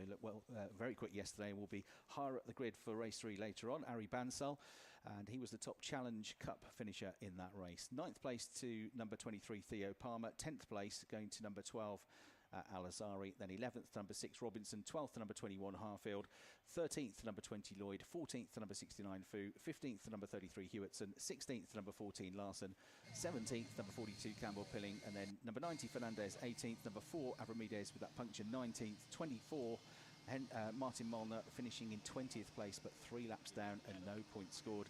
And Finn McLachlan now moving into the championship lead by 2 points and extending his rookie championship lead over Thomas Behrman as well. Hi chaps, I just want to, I'm just going to see who ITV are going to first, but I think we can get in with Henry Mercier, first in the Rookie Cup, 3rd overall. And I've heard from your team that one of your mechanics has to shave his head if you made a outright 3rd. Yeah, my number 1 mechanic said at the beginning of the year that if I got an overall podium, that he would shave his head, so hopefully we get to Where is he? He's right here. Right, let's get him. Come over here, please, a second, because he's got a good head of hair as well. So you have to shave your head now. I'm afraid so, yeah. Will you do it? Yeah. Good man. Henry, what does that mean to you? I mean, I'm at a loss for words. I mean, coming into this weekend, I was definitely looking forward to a good result because Thruxton didn't go how we planned. And then missing FP1 as well was a bit of a rough start, but quali then just was a lot of hope, and then now here we are on the podium, so thank you. Well done, Henry. Really great stuff indeed. I wonder, let's just we'll grab August in a minute, but we got to James Pezik here, of course, a 3rd win of the season. And James, Jimmy, do you prefer James or Jimmy? Sorry, I didn't hear what you said. I said, do you prefer James or Jimmy? Whatever, I probably Jimmy. Jimmy, okay, I'm glad we cleared that up. Look, congratulations. When you got down in front, it looked like you controlled it. Yeah, I mean, it was just a good start. Got in front of Henry pretty quickly, and then, yeah, it was just controlling the gap, managing the tyres, and just managing the gap overall, not making any mistakes, and that's what we had to do in the race. Big result for the championship could be this one. Yeah, I mean, it helps out a little bit. Obviously, it'd be nice to do it in race 1 and 3, which has got more points onto grabs, but it's still good for the championship, especially recovering from our last couple of rounds, but it's definitely now a good bit of momentum that we can do it still. Congratulations, Jimmy. Well done. Glad we're on first name terms now as well. Yes, great racing indeed. August Raber has run away, but that is another podium for him, 4th podium of the season. He's had 3 wins, and now he's had a 2nd place there too. So let's just move around a little bit if we can, because there's a few drivers I wanted to talk to. Albert Larsson's here as well. Let's just have a quick chat. Albert, how was it out there? A bit difficult. Yep. Yeah, it wasn't the greatest, but it was okay. Fantastic. Thanks for talking to us. We'll see you a little bit later. And I'm next to Ella Lloyd's car. It took some damage in that race, isn't it? There's a massive crack in the front wing here. I wonder if Ella is around. I can see her. I tried to talk to her at Thruxton as well, but let's go have a quick chat with her now before we head over for the podium. Plenty of races coming up, of course, still today. Ella, sorry, can we have a quick chat? Ella, I know didn't quite go how you were hoping. A bit of damage to the front wing there. Yeah, I think he just dived down the inside and I had nowhere to go and he just clipped my front wing, but he gave himself a puncture at the same time, so his fault really. Now, let's just talk about your year to date so far, obviously in the F1 Academy. You're clocking up some air miles, aren't you? Yeah, definitely. F1 Academy is going pretty well. Just come from Canada. We had 3 P2s, so it was a pretty good weekend. And obviously, coming back to British F4 is got to change my driving style a little bit, but you know, just got to keep pushing. Maybe at the end of the year you might get some time off. Ella, thanks for talking to us. Really appreciate it.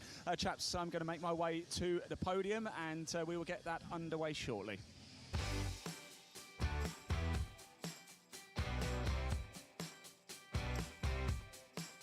You're listening to Toka live from the BTCC weekend. Standing by for the podium with Ian Waterhouse here on Toka Live on Radio Oulton on 94.9 FM and around the world, of course, at tokalive.net. And we're taking your messages throughout today. If you'd like to say hi to the group that you're here with, friends, family, happy birthdays, all of those kind of things, you can message us on WhatsApp. All we need is your message and your first name to 07482 877 877 07482 877 877, and we'll get you on air. Good afternoon, everyone. We're enjoying our weekend so far at Oulton Park. We've been many times, however, we are camping for the first time. Shout out to our daughter's friend Megan, who has joined us for her first BTCC experience, and wishing Steve Ryder a very happy retirement. That comes from Jason, Carolyn, Abigail and Megan as well. Great to have you here, guys. Thank you for writing in. This one says, afternoon, Colin and Moira can't be with you in person today. We have a family wedding which disrupts our BTCC schedule. However, watching when we can and listening to the radio as well. Colin, Moira, thank you very much indeed. Great to have you listening. This one says, hi Alan, Andy. Say hi to Vicky from AKM Photography UK, and thanks for putting up with me and my camera as well. Andy, thank you very much indeed, and thank you, Vicky, for bearing with Andy with all of his photographic requirements. This one says, hi, newlyweds Robbie and Aaron are here at Oulton Park enjoying the racing and the weather. Please say hi to them. Robbie, Aaron, great to have you here. Thank you very much indeed for writing in. Rebecca, hi both. Say hi to Chris, Mia and Erin. We're here for a Father's Day treat. This one says, can you shout out to Dan for his 18th birthday today at Oulton Park? And this one says, could I get a congratulations to Steve Whitehead? He's a granddad to little Lewis. Congratulations, Steve. This one says, good afternoon, Toka Live. Would love to get a shout out to Steve Ryder, and thanks for the many years of bringing the BTCC to us in our living rooms. You'll be missed. Happy retirement. And that comes from Lukey. Thank you, Lukey. We all very much agree with that. It's an emotional day, not just for Steve, but for all of us. He's been very much part of our lives, hasn't he? Particularly with the BTCC, but in sport sports coverage around the world. And this one says, please give a big shout out to Alfie on coming to his first BTCC race, and that comes from Harry. Thank you guys, thanks for writing in. To those that were asking about if we could turn the volume up at Knickerbrook, we've done it. Hopefully you can hear it much better. We've had a couple of messages saying thanks very much. And this one says, hi there, can we have a message read out? Happy 75th birthday to Christoph from all your friends and family. Now, if you are the owner of a vehicle, the registration number is YT70YUN, YT70YUN. We'd like you please, or if you're responsible for that vehicle, we'd like you please to head over to the registration office down in the paddock. It's the circuit office marked as the registration office, and if you are the owner or responsible for that vehicle, you might need to go down to the registration office as soon as possible. YT70YUN. Thank you very much indeed. And we've also got, we've just been asked to pay our respects to clearly a BTCC fan who has recently passed away, but friends and family are here at Oulton Park and are remembering Tracy Nixon, who unfortunately passed away on the 21st of May, and there was a service last week on Tuesday for Tracy Nixon. So all your messages, if you'd like to get them on air, all you need to do is to send us a WhatsApp message plus your first name to 07482 877 877. Right, hopefully that gives Ian Waterhouse enough time to prepare a podium, or am I being boyishly optimistic at the chances of that? The silence, I think, tells me the answer. Ian Waterhouse not ready with his podium, so in which case let's get ready. The build up to our next race, they're already down in assembly area. Let's get back to Chris and to Josh for the build up to the Porsche Sprint Challenge GB. Thanks very much indeed. Yeah, first thing I'll do is give you the grid then while we wait for the podium for this one. And the grid for race 3 of a weekend of the Porsche Sprint Challenge Great Britain is based on the previous race results. So having won race 2, and if you want to write this into your programme, page 48 is where you need to turn. Having won race 2, local driver Tom Bradshaw, number 43, who's been coming around here at this circuit since he was a teenager, knows it like the back of his hand, got a win yesterday in race 2. He starts on pole position, so 43 on pole. Number 70, Samuel Harvey, alongside him. They've been the top 2 on the grid in all the races this weekend. So 43 and 70 on row 1. Row 2, number 27, Jacob Toft, who's one of the drivers that's come up from the Club Sport division to the newer car, the RS Club Sport category this year, having won his category last year in the championship. And alongside number 27 is Jacob Toft, who it turns out won race 1 yesterday with an amended grid finally coming through this morning. The winner on track was Tom Bradshaw in race 1, but he had a very, very slight jump start out of position. It was looked at after the race, and lots of debate back and forth, but in the end he got a 10-second penalty which dropped him to 5th place. So Joe Marshall ended up winning that race in the 99 car, and then finished 4th yesterday, which is why he's 4th on the grid. So row 2, 27 and 99. Row 3, Dan Zelos getting stronger and stronger. Right, chaps, going to have to interrupt you, I'm afraid, because we are time for the podium for round 14 of the Veritools F4 British Championship, certified by FIA. I am delighted to welcome to hand out the trophies Louisa Walford, the motorsport coordinator for Veritools UK. Round of applause, everybody. Woo. Welcome, Louisa. Right, we're going to go straight into the Rookie Cup competition. He was a winner yesterday, 3rd place today in the rookie category, Finn McLaughlin. Well done, Finn. Congratulations. He makes his way up. Race winner yesterday, of course, overall. 3rd place in the Rookie Cup today. Just taking his photos. In 2nd place, could we please put your hands together for Thomas Behrman. This is the Rookie Cup. 2nd in the Rookie Cup Championship standings. Thomas Behrman makes his way up acrobatically and athletically as well there, Thomas. Well done. Congratulations. He gets a trophy. And your winner, I think this is going to be popular, isn't it? 1st place in the Rookie Cup, Henry Mercier. A huge roar as Henry makes his way to the top. He takes his trophy from Louisa Walford. Time for the photos. And chaps, excellent stuff. Yes, so we get you all onto the top step just there. Brilliant stuff. Yeah, so that is your Rookie Cup. 3rd place, Finn McLaughlin. 2nd, Thomas Behrman. And 1st place, Henry Mercier. And Louisa's just going to get in a photo as well. Good stuff. Now we go into the outright for the race. A fantastic race as well. And in third place, a first podium of the season. Don't go far, please. Henry Mercier. Well done, Henry. Fantastic stuff.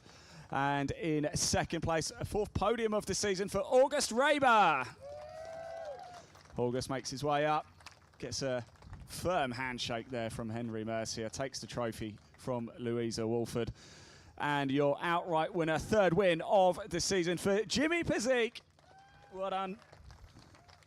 He makes his way up. A third first place trophy of the season, and it is a huge trophy as well. We're just going through some of the photos. Straight in to the team as well, and it's a fifth win of the season. Congratulations to Rodin Motorsport. Excellent stuff. And congratulations, everybody. That is the podium complete for round 14 of the Veritools F4 British Championship, certified by FIA. And chaps, over to you. Super, thanks very much indeed, Ian. Right, so cars on the grid, ready for the formation lap. And just to remind you, 43 Tom Bradshaw and 70 Sam Harvey on row 1. Row 2, 27 Jacob Tofts and 99 race 1 winner of the weekend, Joe Marshall. And then fifth on the grid, Dan Zelos, a three-time JCW Mini Challenge champion and, of course, a touring car racer at the back end of last season in his first season of Sprint Challenge. Getting used to the car now, still a very popular driver. I saw him in the paddock earlier with the car out of the awning and loads of people getting photos and autographs with him. So Dan starting fifth on the grid for this one in car 45. Oliver Meadows, who's one of the drivers that raced previously before it came to the Porsche family in the Mini Challenge. He's in car 88 running in 6th place. Matthew Kyle Henney is in 7th place. He's been the top AM level driver in the RS division this year in terms of points scored. So Matthew Kyle Henney, number 25, starts 7th. Toby Trice leading the championship coming into the weekend in the pro category, starting in 8th place. And then row 5, we've got Ben Mulryan, number 11 and 32, Ethan Hamilton. Then 9th and 10th. Row 6, 98, Oliver Cottam. And 56, Dean Burden. Row 7, Jason Baker, who started the season in his first season of Porsche Sprint Challenge in the Club Sport car and has stepped up now as an AM level driver into the newer, more powerful RS Club Sport car. So Jason Baker, number 29, and he got a win yesterday as well. 33, Reece Summerfield alongside him. 14th on the grid, row 8.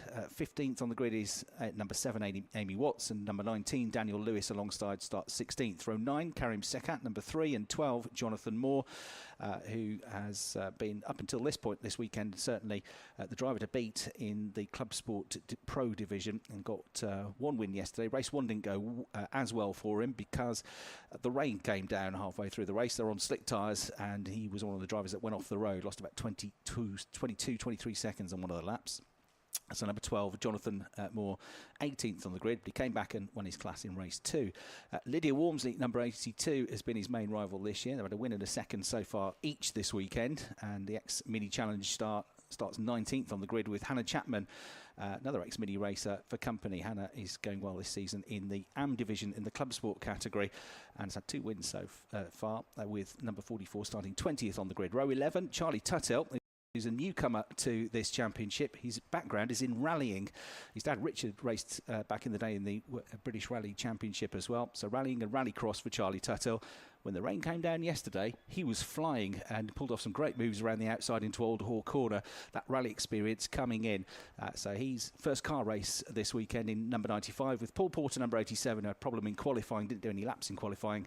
He starts 22nd, and Katia Loggi on row 12 on her own, number 5, starting in 23rd place. So race 1 yesterday, won by Joe Marshall in the end after that penalty for Tom Bradshaw, who crossed the line first. It was 99 Joe Marshall, 27 Jacob Tofts, and 22 Toby Trice, the top 3 in race 2 yesterday. Tom Bradshaw, who's on pole, won with Sam Harvey and Jacob Tofts for company. The RS cars at the front of the grid, 17 of them, a record. They're the more powerful, more modern cars with 500 brake horsepower.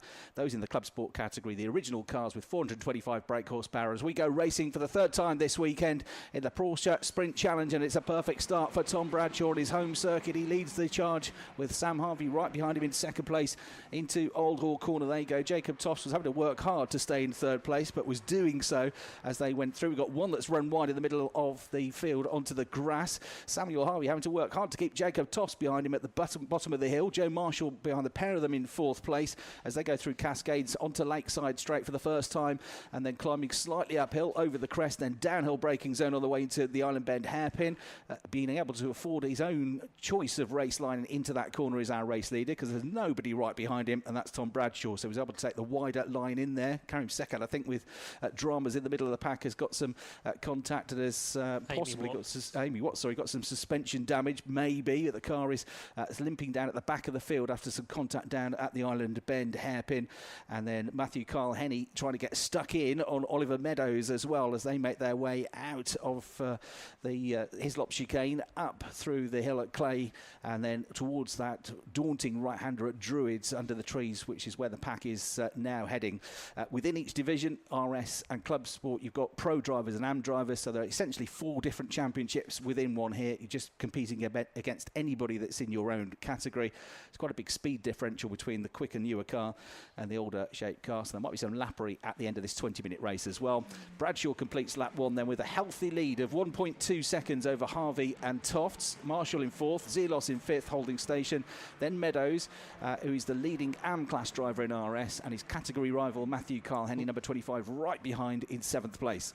There's one that's run wide. I fear it might have been Carl Henney, the championship leader within that AM division, possibly is the car that run wide at Old Hall. He is now side by side with Oliver Cottam, who was 11th. So out of the top 10 has dropped Carl Henney from 7th. So he's lost 4 positions at least in all of that. He's trying to fight back, but he's on the outside line of Cottam. You've got Jason Baker in there as well. But yeah, a loss of positions then for Carl Henney. Meanwhile, battling all the way through the pack, including Ben Mulryan, who didn't have a very good opening lap. He lost 5 positions. I think he was the one that run wide at Old Hall. Katia Loggy was though in dramas. She's for the pit lane, and presumably Amy Watts has carried on, hasn't she? So whatever the problem she had down at the hairpin, she's been able to carry on. Meanwhile, a moment or two ago, looking at the big screens, a replay going down the avenue towards Cascade, and Oliver Meadows, he loses a spot, and working out who that might have been, perhaps Toby Trice, I think. Yeah, Toby Trice getting ahead of him. So Meadows delayed in that as well. And Meadows was battling with Carl Henney, wasn't he, for the AM class lead. So they've both tripped up on the start of that lap as the leader comes through. Bradshaw 1.7 seconds clear. Harvey 2nd, Tofts 3rd, Marshall 4th and Zelos 5th. And yes, indeed, Toby Trice does come through next in the group. So 2 places gained for Toby Trice in the Blue 22 car. Is up to 6th place. Championship leader coming into the weekend in the pro class of RS. He's got a bit of a gap back then to Oliver Meadows, number 88, the driver he overtook with the onboard camera. And Meadows has now got another blue Porsche for company. That's the Ethan Hamilton car of the former British Touring Car Championship racer and former Clio Cup racer as well. Meanwhile, Jacob Tofts in the foreground is again trying desperately to find a way up into 2nd place to try and get past Samuel Harvey. He looks the quicker of the 2 at the moment as they go over Hilltop and down towards the braking zone for the right-left flick at the chicane at Hislops before they go then into Knickerbrook. The rest of the pack then filtering down. Ethan Hamilton behind the 88 car of Meadows, closing the gap but not able to find a way through. Up Clay Hill goes the race leader Tom Bradshaw, and yeah, there's only about a car length between 2nd and 3rd now. So Samuel Harvey was half a second clear at the start of the lap. He's only about 1 or 2 tenths of a second clear now of Jacob Tofts in that 27 car, the ex-Formula Ford racer whose dad Neil was a very handy Formula Ford racer as well. Another ex-Formula Ford racer leads the race, which is Tom Bradshaw. He's driven all sorts of cars over the years, including Porsche Carrera Cup, but he is sprinting away from this battle for 2nd place. Second half of the lap though, Samuel Harvey just edged away a little bit more from Jacob Tofts. So the first half of the lap, Tofts was quicker. Second half of the lap, the number 70 car just edged away ever so slightly as Matthew Carl Henney is trying to get back up the order now, trying to find a way around the outside of Oliver Cottam for 10th place at Old Hall, but that didn't work. Samuel Harvey's having a very good weekend though, isn't he? Because before this weekend at Oulton Park, he hadn't got better than 5th. He's off the circuit a little bit, out of Cascade, was way over track limits, but that also put him onto the grass as he rejoined the circuit. Didn't really lose any time because of it. You've got to be careful there out of Cascade because it gets quite bumpy if you run too wide. But still in 2nd position then is Samuel Harvey, who was the runner-up in the Club Sport Championship last year, wasn't he? So moving into this more powerful car for this season, and he's very much got the hang of it this weekend at Oulton Park. But Jacob Tofts putting him under increasing pressure, and that means all the time Tom Bradshaw is driving away from the pack. He's 2 seconds ahead after just 3 laps of racing. So Tom Bradshaw absolutely flying along. Meanwhile, there's been an error for Dean Burden down at the Island hairpin. He was running in 14th position. That means he's lost a couple of positions, I think, to Rekim Sakat and Daniel Lewis as well. Meanwhile, there is a battle developing in the club sport division because Charlie Tuttle's had a really good start, hasn't he? He leads the AM division and he's second overall behind Jonathan Moore. And Jonathan Moore would rival in the pro division. Lydia Walmsley, therefore, wants to get past the car of number 95, Charlie Tuttle.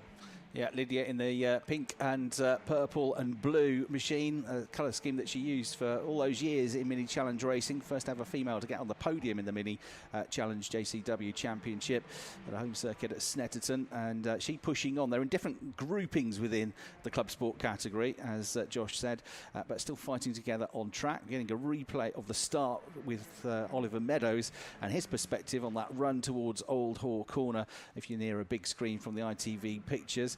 And trying to stay around the outside but avoid contact as well, which he just about did as they worked their way through Old Hall with Dan Zelos just ahead of him. Everybody braking then at the bottom of the hill, which is very tricky because the back of the car goes very light there with all the weight transferred to the front axle, the front suspension. But Meadows held on to it well. Dan Zelos was working hard to try and find a way through, find a gap on the way into Island Bend. The inside line's covered, so Dan tries to go round the outside, leaves the door open, keeps his foot buried in. Meadows is tempted into a move, but doesn't go for it in the end.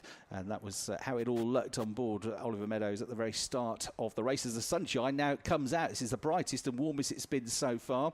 But we've got some penalties on the way, I'm afraid. 10-second penalties for a full start coming the way of Oliver Cottam, number 98, and also Amy Watts to compound her problems after she got some contact down at the hairpin. As Matthew Carl-Henny down the inside of Oliver Cottam on the way into Lodge Corner, and the red and white machine gets through. So gets one of those places back that he lost 2 or 3 laps ago, and he's now back up into the top 10. His dad Matthew Carl-Henny, a multiple runner-up in the amateur championship in Porsche Carrera Cup racing a few years ago. So in terms of club sport drivers, Jonathan Moore, number 12, is the leader, and he's the top pro as well. 17th overall. Number 95, Charlie Tuttle, second. Changed. And 82, Walmsley. And then we've got Cottam and Baker side by side as Baker tries to get the run down onto Lakeside. A missile coming in the mirrors as he looks up the inside on the way to Island Bend hairpin and almost finds a gap, but doesn't quite.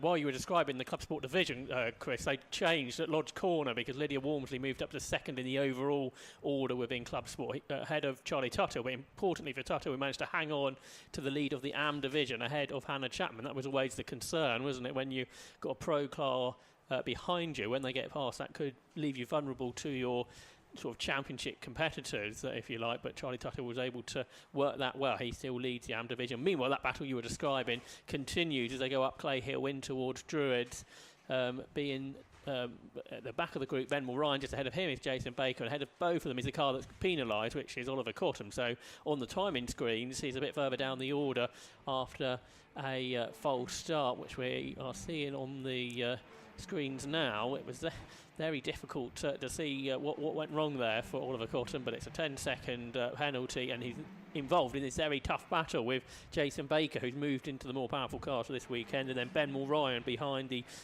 Irish teenager who has scored a podium in this championship previously. Not going so well for him today after that first lap off at Old Hall Corner and trying to regain positions. Meanwhile, Dan Zelos, he is under pressure for 5th, isn't he? Because Toby Trice is as close as you can be to the rear of his Porsche Cayman. Yeah, they're coming out of Island Bend now, so 45, Dan Zelos about to come over the crest at Hilltop here. One eye on the mirrors, one eye on the braking zone ahead. Joe Marshall's only about a car length in front of this battle as well, so they make their way through Hislops now, clipping the curbings on the inside, but having to be ultra careful because there are tyre stacks this weekend just beyond those curbs, so you can't go too far over them and cut corners. Going up the hill now, Zelos coming under more fire. Flashing of the headlights here for Toby Trice, who is coming into this race now second in the championship, having lost the championship lead yesterday to Tom Bradshaw in the pro division. There's only 8 points between them. The race leader, though, he's going to, of course, score more points here. He's got the race lead at the moment. He did have the fastest lap earlier in the race as well. No change, but it gets closer at Lodge Corner as well.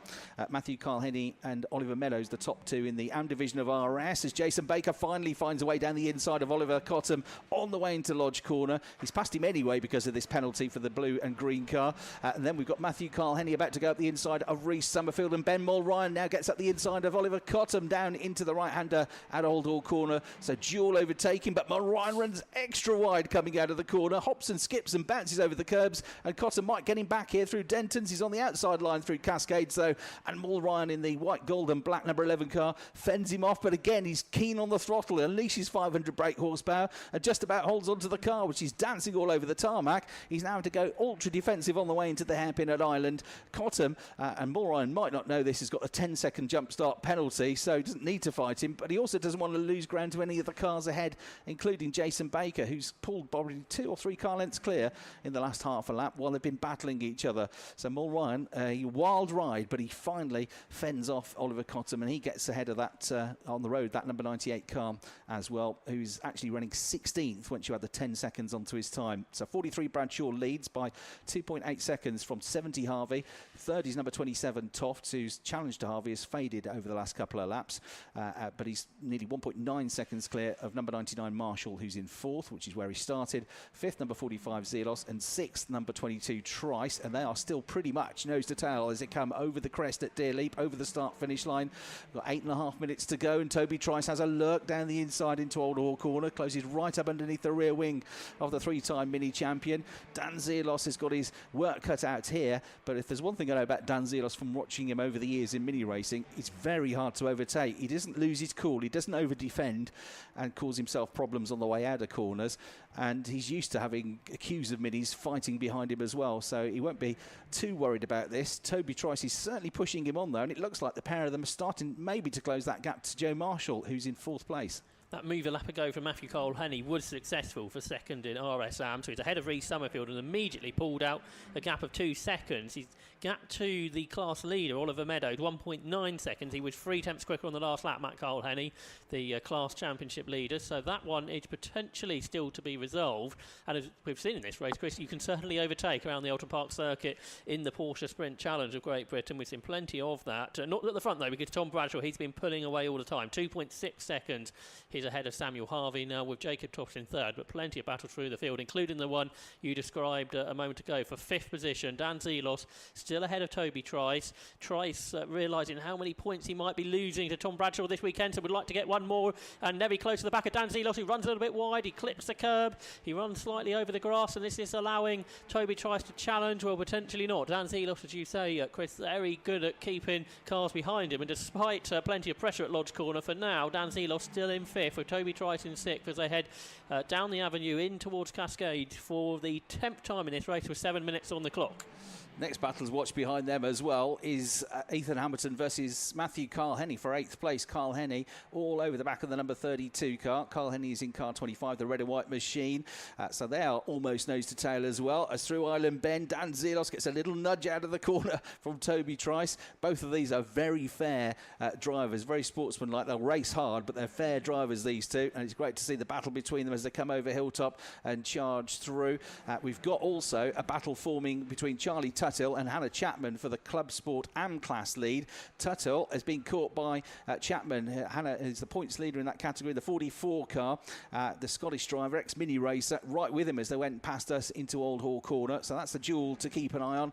Dan Zelos, meanwhile, makes his way through the right-hander at Druids. He's got maybe a car length advantage now, so he shouldn't be under too much pressure on the way into Lodge Corner. And then we get pictures into Island Bend of Hannah Chapman trying to find a way down the inside of Charlie Tuthill, but we've got a 5-second track limit penalty coming the way of another 40 driver, which is Hannah Chapman, the number 44 car. So she is going to drop right behind Paul Porter as a result of that. I think she'll only lose that one place on track once you add 5 seconds onto her time, but it is going to drop her behind Paul Porter, who she's fighting the championship with in the Club Sport AM division. We get a replay of a big old hefty side-by-side move. Karim Sekat in the number 3 car getting hit as the number 19 machine of Daniel Lewis tried to find a way past him.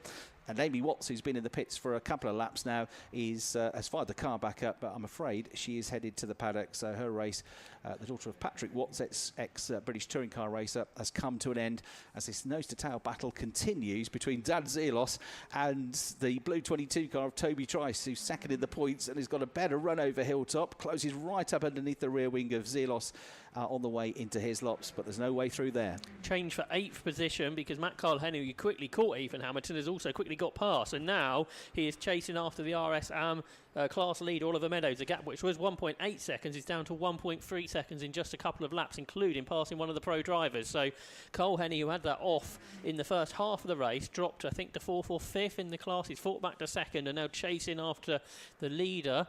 Meanwhile, battles outside the top 10 continuing as Ben Mulryan is all over the back of Jason Baker. They've both got Reece Summerfield just ahead, and that's all for 3rd within the RS-AM division. The battle for 5th position comes up across the line. That stays as it is. Dan Zelos ahead, but then behind them is the battle for the RS-AM leaders. The gap, which was 1.3 seconds, is down to half a second because Cole-Henny, he's not just quickened the car ahead, he's faster than everybody else on the circuit at the moment as an AM driver. Half a second quickened the race leader extraordinarily. Matt Cole-Henny on a charge and all over the back as they go into the left-hander at Cascades, all over the back of the class leader, Oliver Meadows. Yeah, he was one of the drivers that got caught out by that rain yesterday, went off the road and lost what was at the time a class lead. He's really coming back here from that earlier moment. Tries to get the outside line through the hairpin to get on the power a bit earlier. Getting on the power really well ahead of him, though, was Meadows.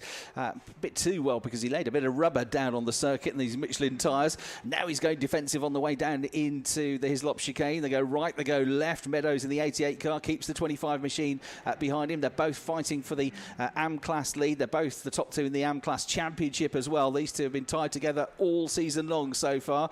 Meadows knows that he's got a fight on his hands here with Carl-Henny. Behind them we've got Ethan Hamilton, who Carl-Henny passed a couple of laps ago, but he's a pro level driver. We've got a track limits warning coming the way of Dan Zelos because he's got to be careful in his defence against Toby Trice. They're down at Lodge Corner at the moment, going into Lodge Corner. Is this battle between the leading AMs and the 88 car of Oliver Meadows. Fine for now on the way into Lodge Corner. Goes down the dip, gets on the curbs, rises up over the crest, comes through Deer Leap. Toby Trice about half a length back on Dan Zelos, and the battle for 5th place ahead as they go through Old Hall Corner. No change there. It's Bradshaw that leads, Harvey 2nd, Toffs is 3rd, Marshall 4th, Zelos 5th, Trice is 6th, 7th is Meadows, 8th Carl-Henny, 9th and 10th are Hamilton and Summerfield, and the Club Sport Pro leader is number 12 Jonathan Moore ahead of number 82 Lydia Walmsley by nearly 10 seconds now. Club Sport AM leader is Tuthill from Porter because of that 5-second penalty that has gone on to Hannah Chapman's time. So Tuthill number 95 from number 87 Porter, who's second in the championship to Hannah Chapman, and could get some points back on her today.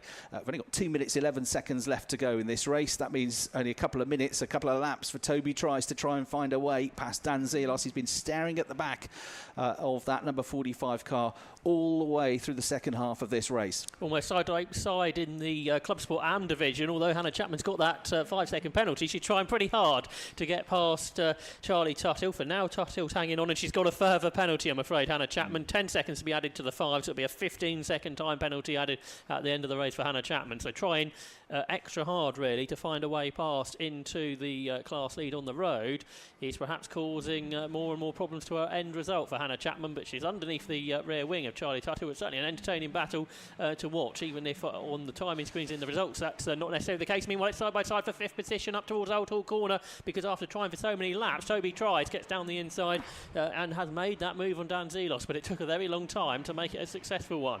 Yeah, very good that move that. Meanwhile, Oliver Cotton, despite his 10-second penalty, still trying to get back track position from Ben Mulryan in the number 11 car at Old Hall, but can't find his way through. So Trice getting through. I reckon they'll get back to the line, the race leader, Tom Bradshaw, about 6 or 7 seconds left on the clock.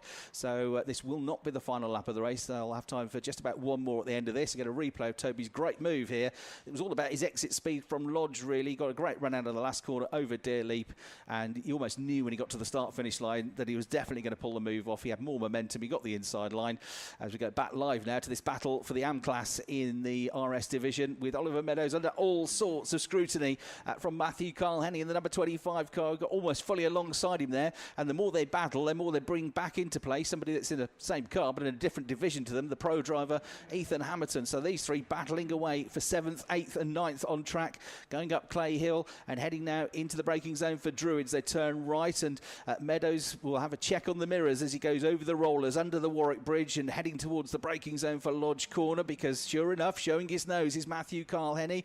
Race leader's gone through with about 8 seconds left on the clock, so he's starting the final lap of the race now, and this battle is about to start the final lap of the race and about to come into our view over the crest at Deer Leap, over the grid hatchings, and Oliver Meadows should have enough in hand here to fend off Matthew Carl-Henny at least on the way into Old Hall Corner.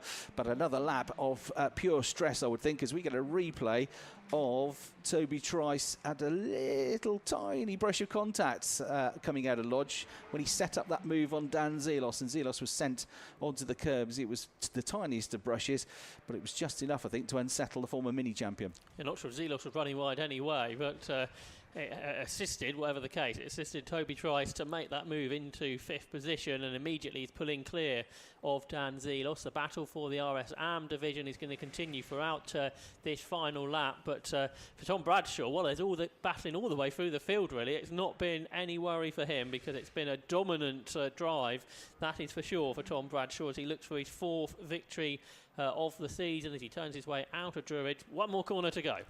Yeah, Tom Bradshaw, another dominant drive. He said yesterday to Ian, I know this place like the back of my hand, and he has driven like that as well. He's actually crossed the line first 3 times this weekend, but he's got 2 wins. There's the checkered flag. He wins the final race of the weekend. Tom Bradshaw with another superb display in his 2nd season of this championship, and a really good 2nd place finish for Sam Harvey as well. The disappointment in race 1 of being 2nd until the last lap of the race, where he dropped down to 10th place after some unseen contact out on track. And Jacob Toft has had another strong drive to 3rd place, another podium in the number 27 car for him.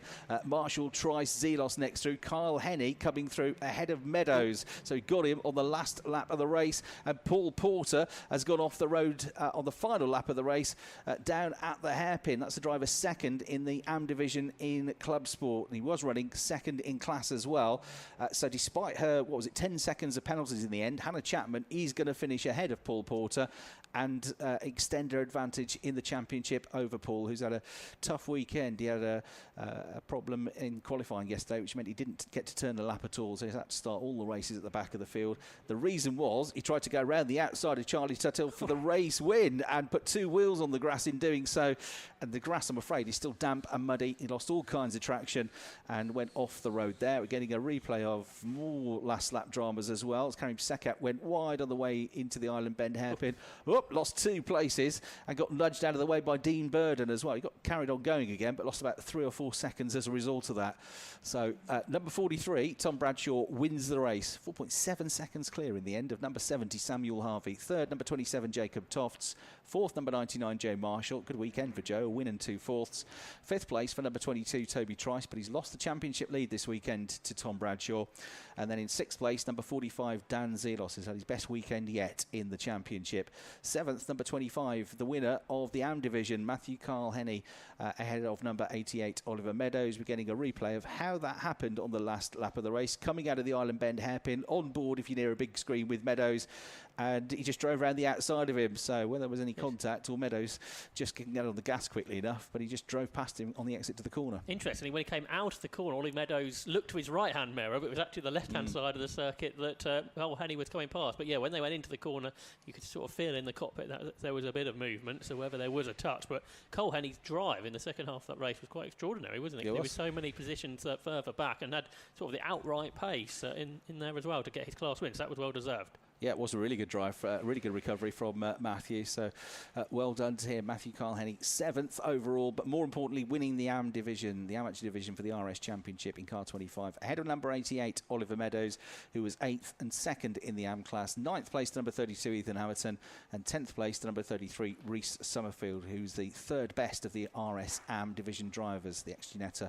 Super Cup racer, ex-Porsche Carrera Cup racer as well. 11th place to number 29, Jason Baker. He's had a pretty successful first weekend in the RS car, and then 12th to number 11, Ben Mulryan, 13th, number 19, Daniel Lewis, 14th, number 56, Dean Burden, 15th, number 98, Oliver Cottam, 16th, number 3, Karim Sekat.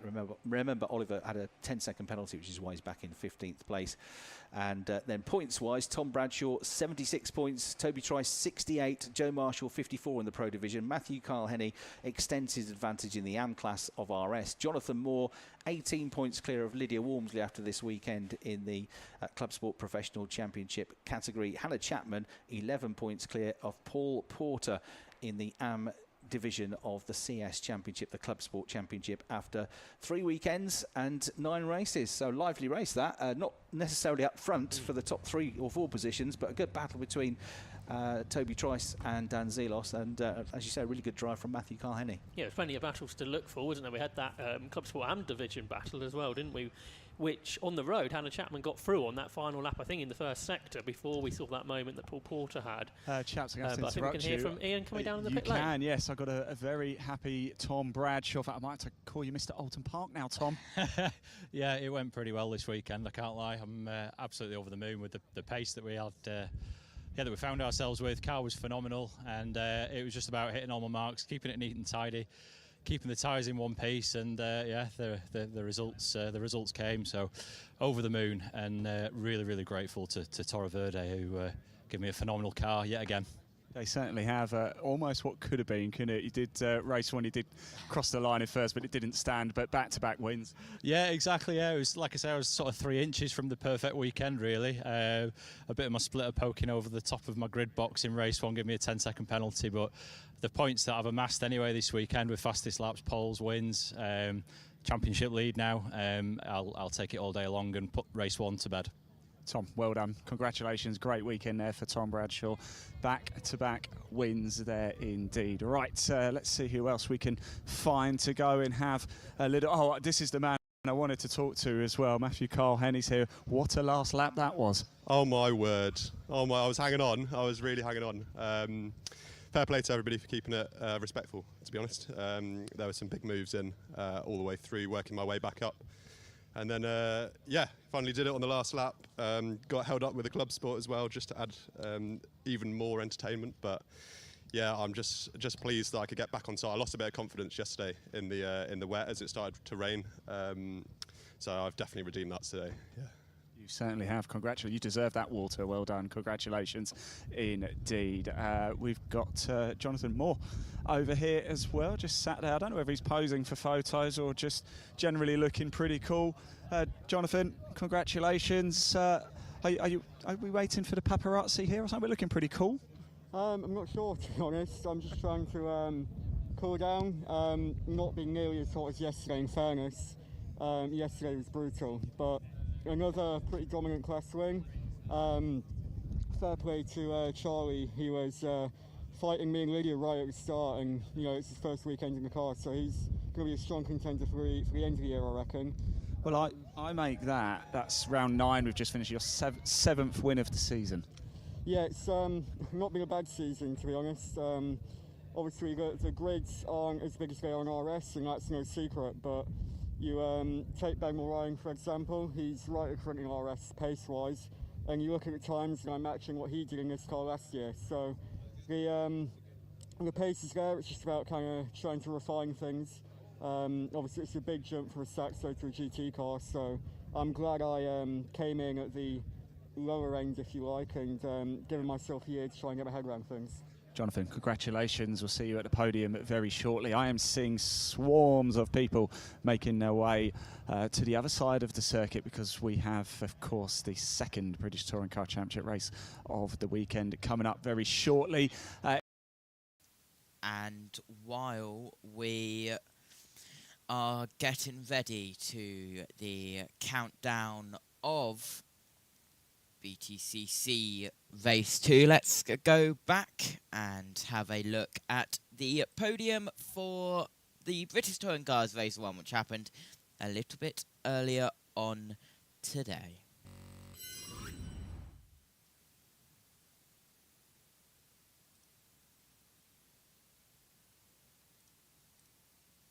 successful drivers over the course of the season. And we've got a lovely big crowd in front of the podium. The presentation for round 13 of the 2025 Quick Fit British Touring Car Championship, and everybody in the crowd in front of the podium. You can be as loud as you like and cheer your favourite drivers when they come onto the podium. First of all, you can have a bit of a dress rehearsal for this. So a round of applause please for our presenter for these trophies, the operations manager for Quick Fit Mobile, Leslie Howarth, onto the podium. Leslie, come and join us.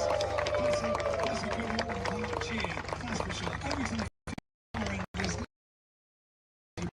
Please.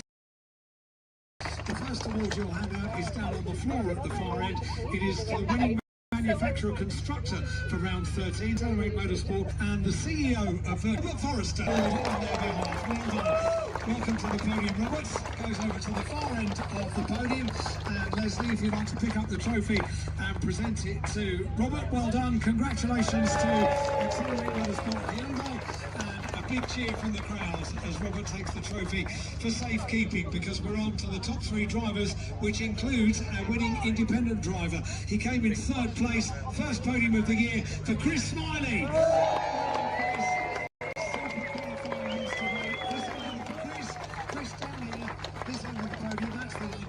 Trophies await you, because your 3rd place trophy, and wait for it, Leslie, there we go, present the trophies, there we go, 3rd place, and the winning independent driver is Chris Smiley.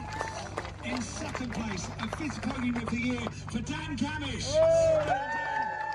Congratulations. The operating driver waves to the crowd, a handshake with Chris Smiley over to the far end of the podium, onto the 2nd step of the podium. Handshake with Leslie, and the hands of Dan.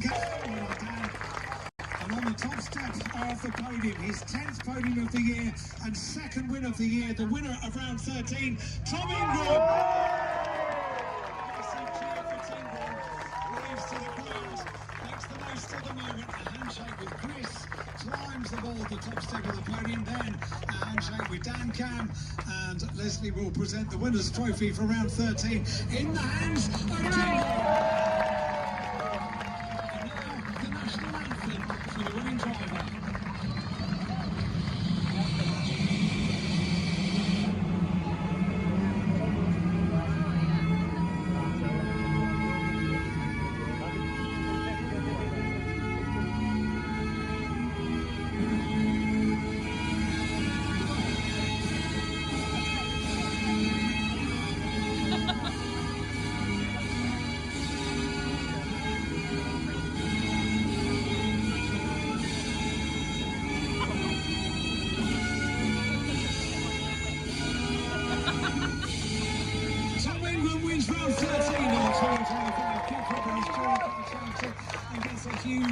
From the crowd as well.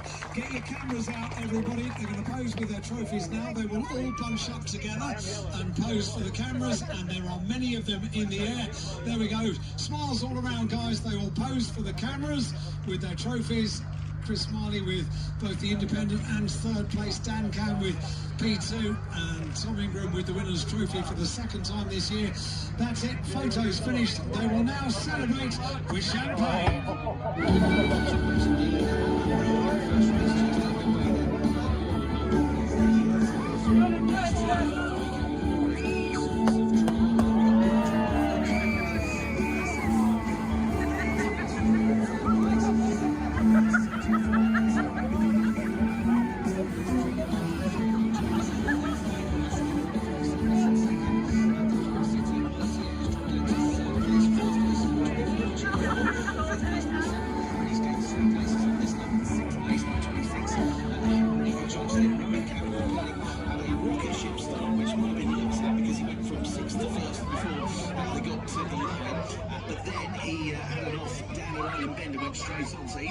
Down the order to last place. He's just gone through to Oulton corner, and we've also had a front wing lost for Chase Fernandez. His weekend has been pretty awful so far. That front wing on the grid yesterday, and now he's lost a front wing which flew off on the run down through Denton's down towards Cascade. So he's just having the front wing replaced in the number 9. He can't hear Roy Joy. It'll be more than half a lap down and the race leader, JBSportsXtra. So remember this one, top 8 score points, you get 1 bonus point for every place you gain from your grid position, up to a maximum of an additional 10 points. And the two to watch really are going to be the top 2 in the championship. Martin Warner, though, can have a great first lap, the championship leader in the blue number 24 machine. He's actually dropped down to 13th place in that first lap of the race, but his nearest rival, Finn McLaughlin, has had a demon start, 4 places gained up to 7th. Getting a replay of this full start now, which was massively full start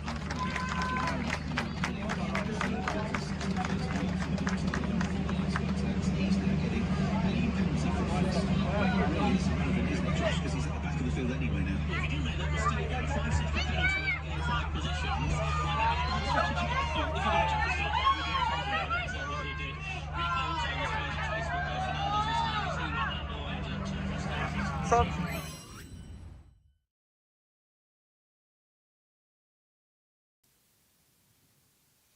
And there was the British Touring Car Race 1 podium from a little bit earlier on today. We will just finish linking up to Oulton Park trackside, and while we do that, let's go back to the trackside commentary team.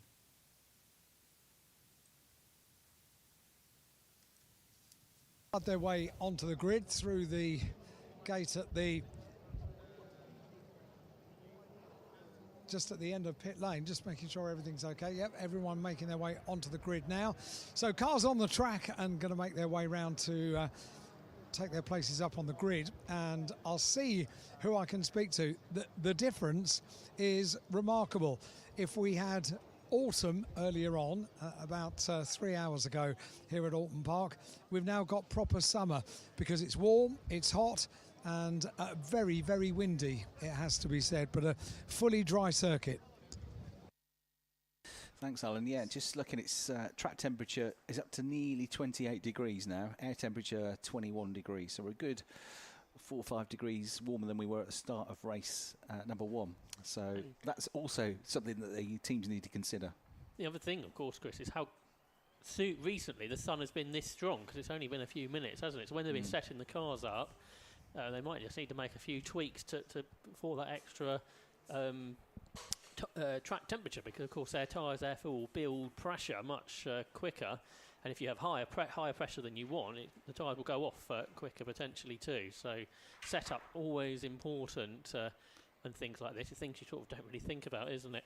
What can affect a race car, and because it's so competitive, this championship, every little fraction makes more of a difference. Absolutely, yeah. Track's a living, breathing thing. You think you've got the setup sorted, you go out next time, you think it's similar temperature, similar weather conditions, the car's not working now. Why is that? It's because there's different rubber that gets laid down. We've had the track that's been washed clear a little bit with the rain earlier on. It changes all the time. They're having to constantly refer back to previous setups and work out what the closest thing that can get into the perfect setup based on previous knowledge, if they've got that previous knowledge. Not the case for some of the newer teams. So Tom Ingram, he's now the championship leader. He starts on pole position. He's got a 1-point lead over Ash Sutton. So essentially, whoever finishes higher in this race is likely going to be the championship leader going into race 3. Dan Camish is third behind them. So 195 for Tom Ingram, 194 for Ash Sutton, 145 for Dan Camish, who's up to third in the championship. Dan Rowbottom on 133 points. But remember, he's got the hard tyre out of the way now. He'll be one to watch, won't he, from the middle of the grid, from 15th place on the soft tyre. Down on the grid and standing just next to pole position to the race 1 winner. And Tom Ingram is studying the grid sheet to work out tyres that are all around him, and hydration. That's going to be an important point of this race. He's just taking a bit of fluid on board. Hydration. Have you been hydrating, Tingram? I've been both hydrating and... No. But doing lots of dehydrating. Right, that's the word I was looking for. Yeah, well done. It's going to be a warm one, this, isn't it? It's going to be fairly sweaty, yeah.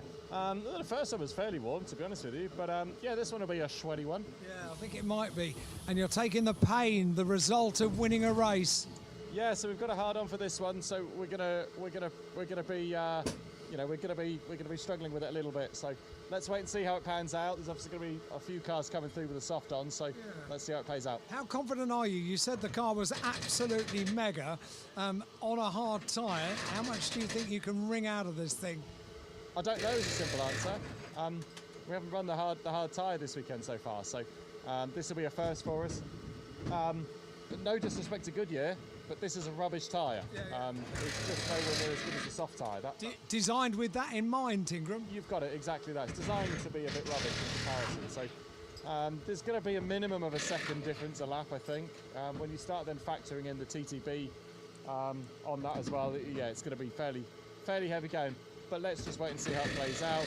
Obviously, they did the switcheroony with Smiley and Sutton in the last race. So Ash should win this race. If he hasn't, he's had a mare.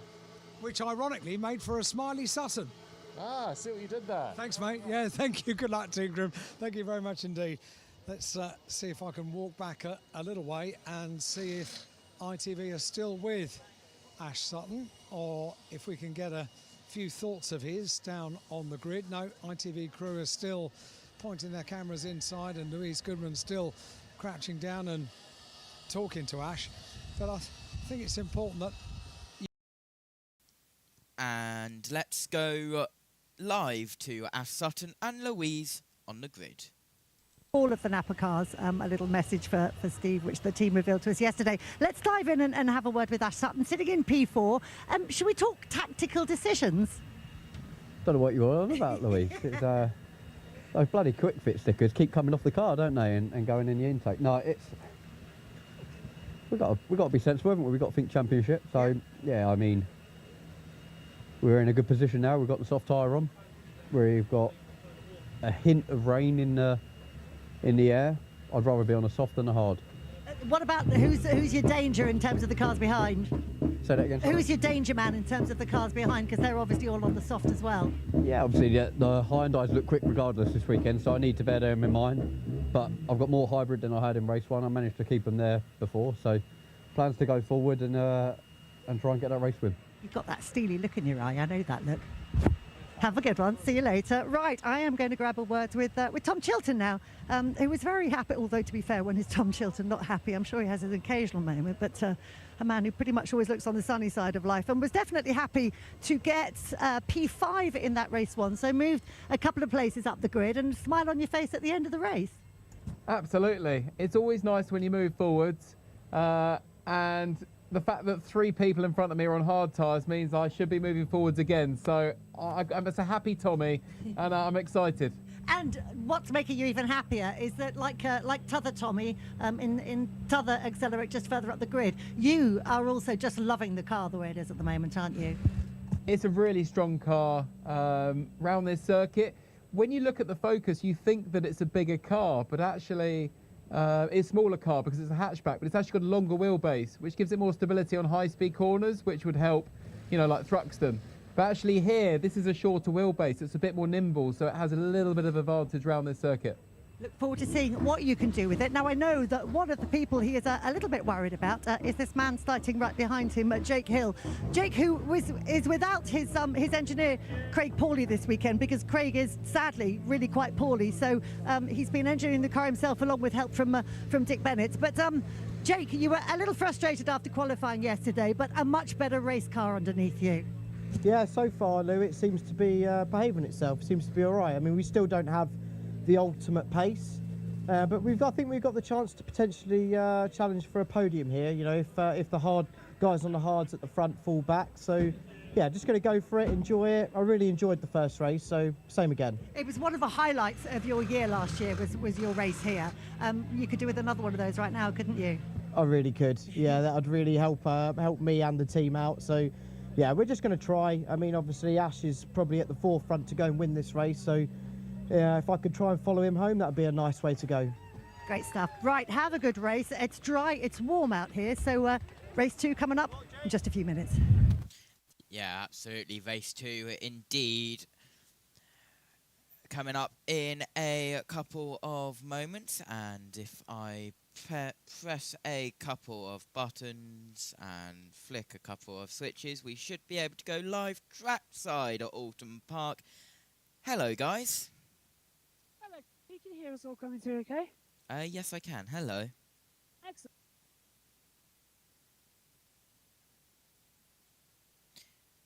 Well, we were able to hear them trackside as they're messing around with some tech issues at the moment, and I will hopefully be able to reconnect with them in a couple of moments' time. Once again, 15 laps ahead of us, and hopefully it'll be the full 15 laps this time, not the 14 laps which was originally scheduled. But then again, race 1 turned into a 16-lap race with that safety car, of course, with the incident down towards the Cascade, sorry, down towards the Hislop chicane.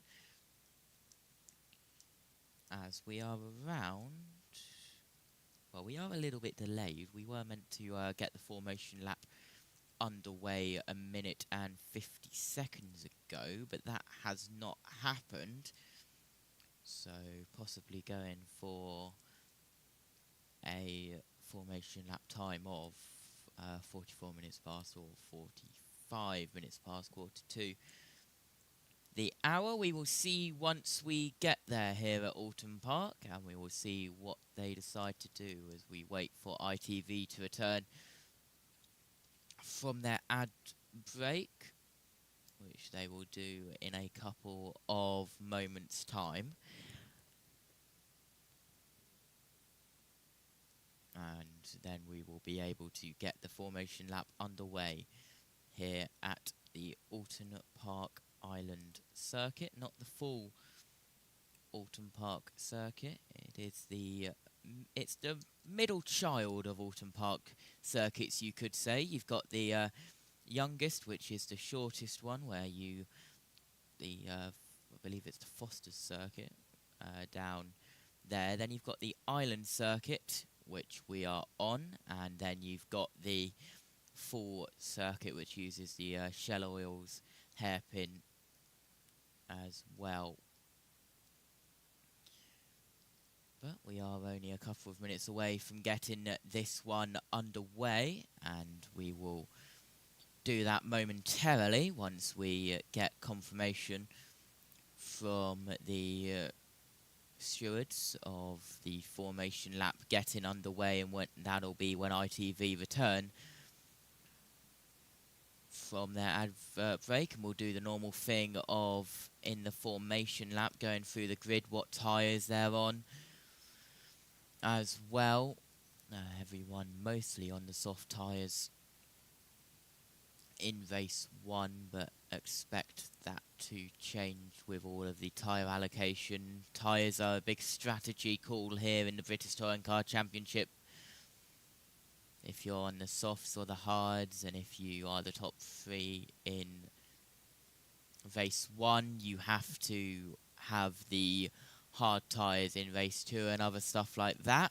But we are, I believe, less than a minute away from the formation lap, hopefully. Hello, JB. You are very quiet once again. Unfortunately, there's nothing I can do about that. I really do apologise. I'm going to try and boost everything that we can. How's that, if I boost up the input volume to max? Wait, go again? Try again? Hello. Hello. Leave it like that. Leave it like that. We should leave it like that. We're now commentating on a bit with the laptop once again. The handy bin laptop. Yeah. Tom, alongside me in the commentary bin. We can see now Del Dion and Dover on the grid. It's going to be an interesting race. Yeah, I can imagine so, especially with the tyres with the top 3 that finished race 1. So you've got Tom Ingram, Dan Tamish, and Mike Gabriel. We're going to go off on their formation lap to start round 14 of the Quick British Touring Car Championship of 2025. Who's going to get up to the best start, do you reckon? And it doesn't matter how loud we talk, away they go on the formation lap here. JT, can you still hear us over there? Yeah, you are absolutely fine as we wait to get the grid. And, well, they're showing the fans on the front stretch, but not the part that you are on the front stretch, just a little bit further up from where you are. But cars are on the formation lap, and we will get ready to go through the grid of round 14 of the 2025 Quick Fit British Touring Car Championship here in 2025. Cars? Yeah, they're gone. Yeah, car's heading down towards Cascades now, and just having a look further back. There's Daniel Rowbottom starting much further back than what he wanted to do. But let's go down and talk to Daniel Lloyd once more. Circuit round here, all the cars run soft tyres, so 100% take that for the first race of the day. Now, what about race 2? Because I was hearing as you came to the grid, you might have had a bit of a drama with the gear stick? Yeah, so the gear lever that allows me to go into neutral has snapped, which in theory I should be fine. I just can't go into neutral and rest my left leg for a bit, but I'm sure I'll be fine. Right, let's see what a charge you can offer up this time. Good luck, Dan. So, Dan Lloyd then having a snappage of the gear. Yeah, he can't go into neutral. Well, it's not a gear that you would normally use. Anyway, row 1, Tom Ingram and Dan Camish both on the hard tyres. Row 2 is Chris Smiley and Ash Sutton. Chris Smiley hards, Ash Sutton soft. Row 3, Tom Chilton and Adam Morgan both on the soft tyres for an all-team Virtue row 3. Jake Hill and Senna Proctor, all soft tyres row 4. Row 5, Josh Cook and James Dawley, all soft tyres. Row 6, Charles Rainford and Daniel Lloyd, all softs. Aaron Taylor-Smith and Dan Rowbottom, row 7, all soft tyres, with Aidan Moffat hard tyres and Gordon Shedden soft tyres on row 8. Row 9, Mikey Dover and Darrell DeLeon, all soft tyres. Row 10, Nicholas Hamilton and Sam Osborne, all on the soft tyres. Row 11, Stephen Jelly hard tyres, Nick Holstead soft tyres. Row 12, Finn Leslie soft tyres, Dexter Patterson hard tyres, and row 13, Max Hall on the soft tyres. Calm down, ITV. You don't need to go through the grid that fast. My God, that was the speed that ITV were going through the grid. Believe it or not, with boost laps available. Ingram 1, Camish 2, Smiley 3, Sutton 4, Chilton 5, Morgan 6, Hill 7. Everyone else on the grid 8 laps. Yes, we can, with a race length of 15 laps. And I think I might be able to do track noise now with your mics up the level they are. Give it a go, and can you hear us okay? Is it all good? Yeah, you're good. Yeah? Hey! Well, bringing the laptop, actually, Megan, you know, this, paying for this laptop all on side, and it's advantage, because if we didn't have the laptop, it would have been all boxed up. Here we go then, they're lined up on the grid, Ingram on pole position, we've just got Doble directly in front of us, in front of the pit position. There is Darrell DeYoung as well, and it's going to be crucial in turn 1, isn't it, Tom? Yeah, absolutely. So just waiting for the rest to fill up on the grid. Can Tom Ingram make it Winston 2 here today and extend the championship lead over at Sutton? Will that gamble of opting down into the 4th position pay dividends later? Free flag in the back, round 14 of the Quickbit British Touring Car Championship! Blast off! And a start for Sam Osborne. Holstead as well, as they blast past us. Let's take a look at how it happened on the front of the TV. I'd like John to you at home.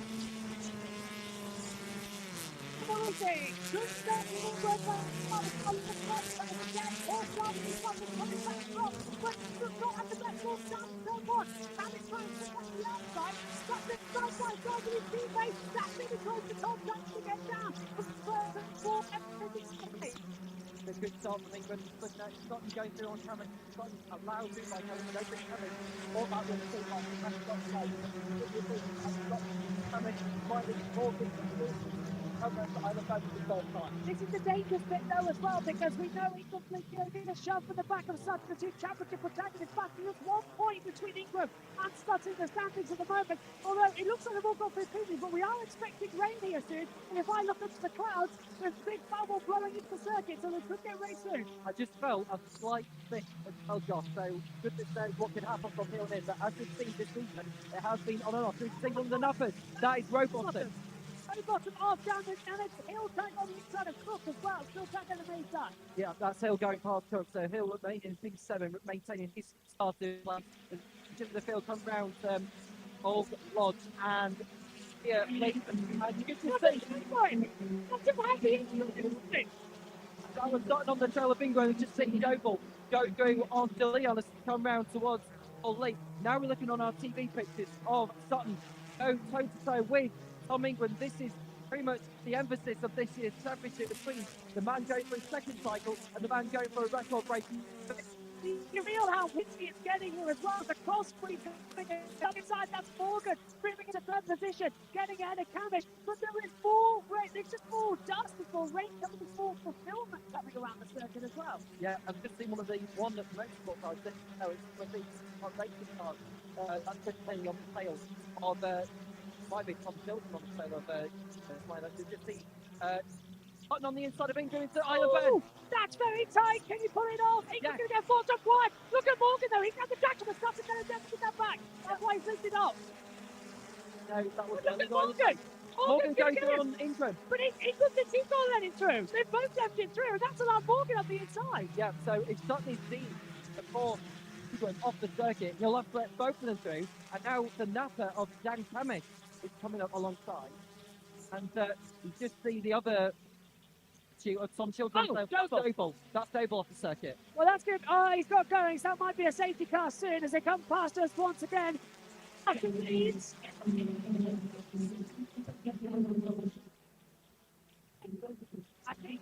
goes back up. I think those hard tyres causing a big problem. As Chilton gets to a Camish.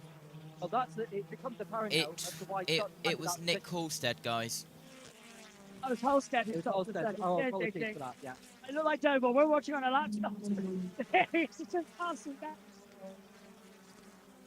We're just seeing someone go up the inside there. Yeah, there's some dust picked up. I'm just looking at Robotham, who's going up behind. That's Smiley and Rainford, or safe to say that we've got a Robotham taking up a ton of places already in this second race. And we saw an overtake from Tom Chilton on Dan Kamish. He's doing the fourth place. So virtually 3 and 4. Chilton on the tail of England. What does England do now?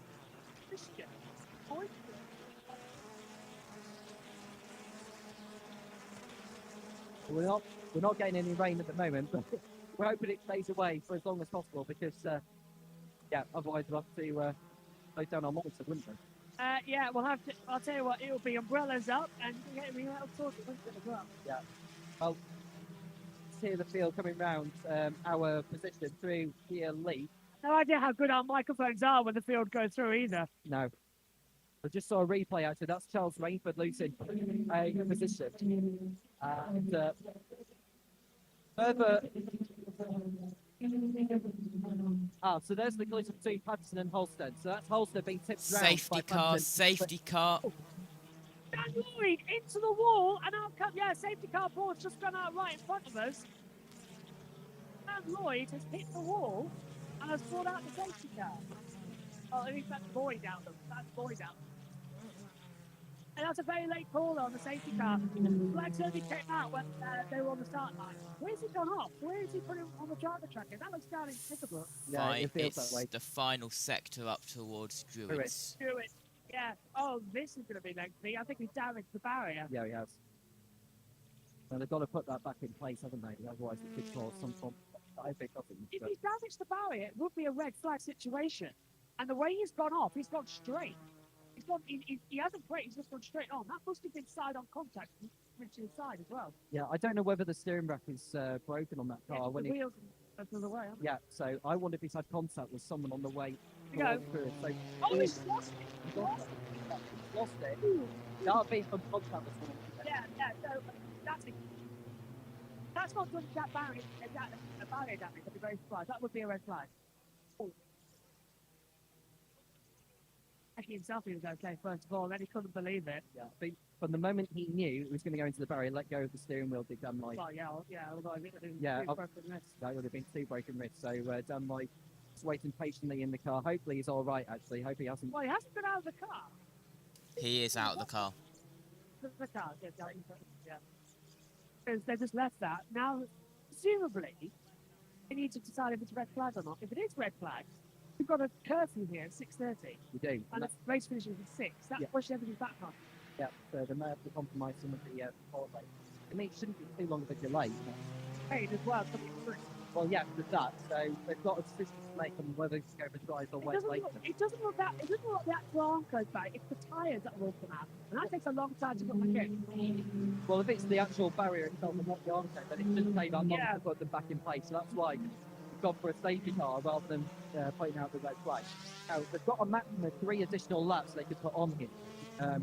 Otherwise, running out of it was Oulton Park actually about 9 years ago, where the red flag actually had to come out because the safety car ran over it 3 additional laps, so they had to stop the race. Here it is again. He just lost it. He just lost it. Got on the grass, it's like one of the practice, one of the one motorsport, but that's a big whack into the barrier. Field wet, the grass up here. It's not had rain since the early hours this morning. Grass is still wet from this morning, yes. Well, it is, the ice is still over there, at that particular part of the circuit. How deep the grass actually is, because yeah, so it is still going to be quite damp on the grass there for down like. But we're looking at the onboards here, so these are actually all of the onboards. Guess who it is? Josh Cook again. He's been involved in everything today. Yeah, it feels like he's been involved in everyone else's incidents. So Josh Cook, everywhere you look. But this is, if you look on the top left-hand corner of our monitor here, we'll see him going up the inside as they head towards It does force him on the grass. Oh, he does. It breaks up at the wrong moment. I think there was slight contact because I don't think Cook knew he was on the inside line there. So I think he just closed the door. It's just a light touch. Yeah. I think that's still on Dan Lloyd though. He shouldn't have gone for that. That was an it was too ambitious. And the thing is, if he had to be on, it was going to be on the outside line for Jury anyway, which would have been far ambitious. It's too dusty on the outside at that particular part. Jelly out of position. Where's his wheels? Well, I don't know whether he's been caught up in someone else's incident, but the race is still under 50-car conditions as far as we know. Instant support has just gone out past us. Now that only goes out if there's a bigger problem. Is that the blue Ford one, or is it or the red one? Blue Ford. Ah, yes, the blue Ford people carrier, which I just saw just randomly on the A303 after the Friday action at Thruxton, going back to their hotel. Hey, you've got the driver tracker. Where is Stephen Jelly right now? In the pits.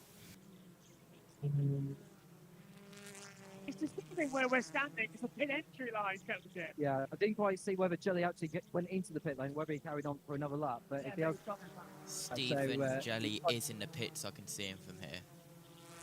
Okay, so we just see that Jelly's in the pit lane. They're in the one mid top. We've got some form of problem going on involving him.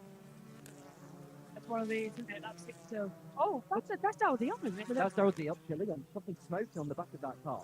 I don't know what it is, but something's not right with that machine. And probably fix us a debris as well. This just goes from bad to worse, doesn't it, this race? The whole day has been a bit up and down. Support race has been alright. Yeah, support race has been okay, yeah. I'm just more worried about how we're going to do the outro with Steve Ryder fit. That's going to be my worry. Might have to connect my timeline. This is the third lap on the race, maximum length. Adding the number of laps to this race already before they add no more, because these cars are limited on the amount of fuel that's been put in these cars.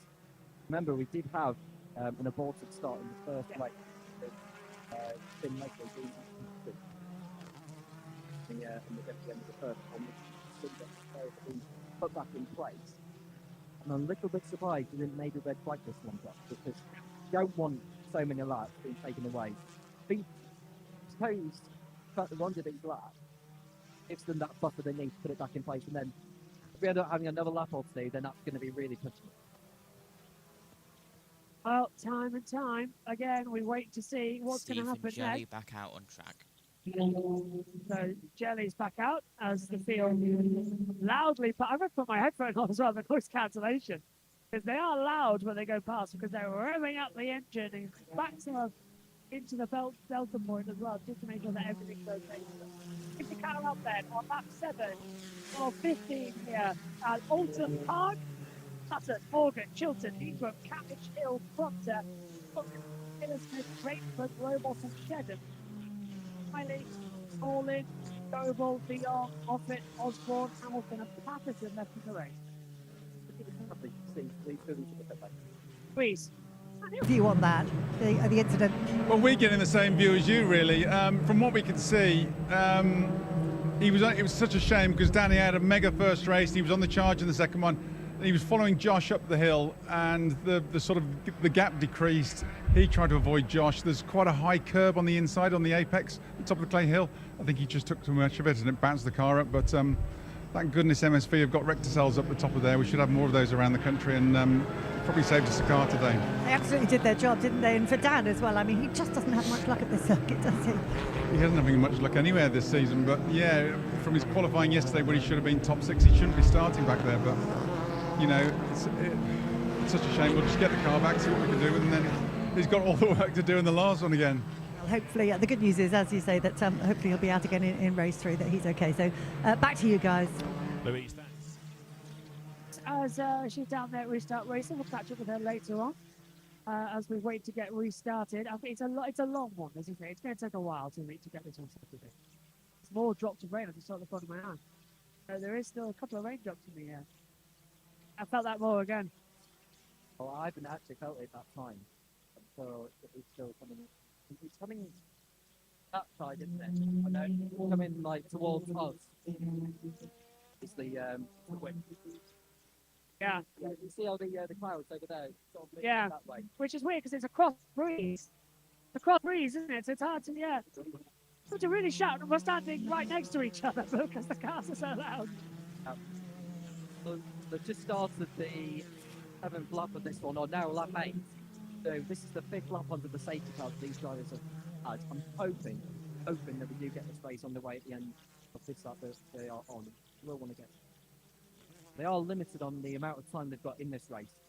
So it could come down to, because it's 30 minutes maximum, Yes, isn't it? yeah. So we need to get some racing laps in. There's Sutton. Well, he's got some perfection so far, sacrificing that 3rd place finish, race 1, so they can start on the soft compound size for race 2. Rain expected at 15:06. It's 15:03 now.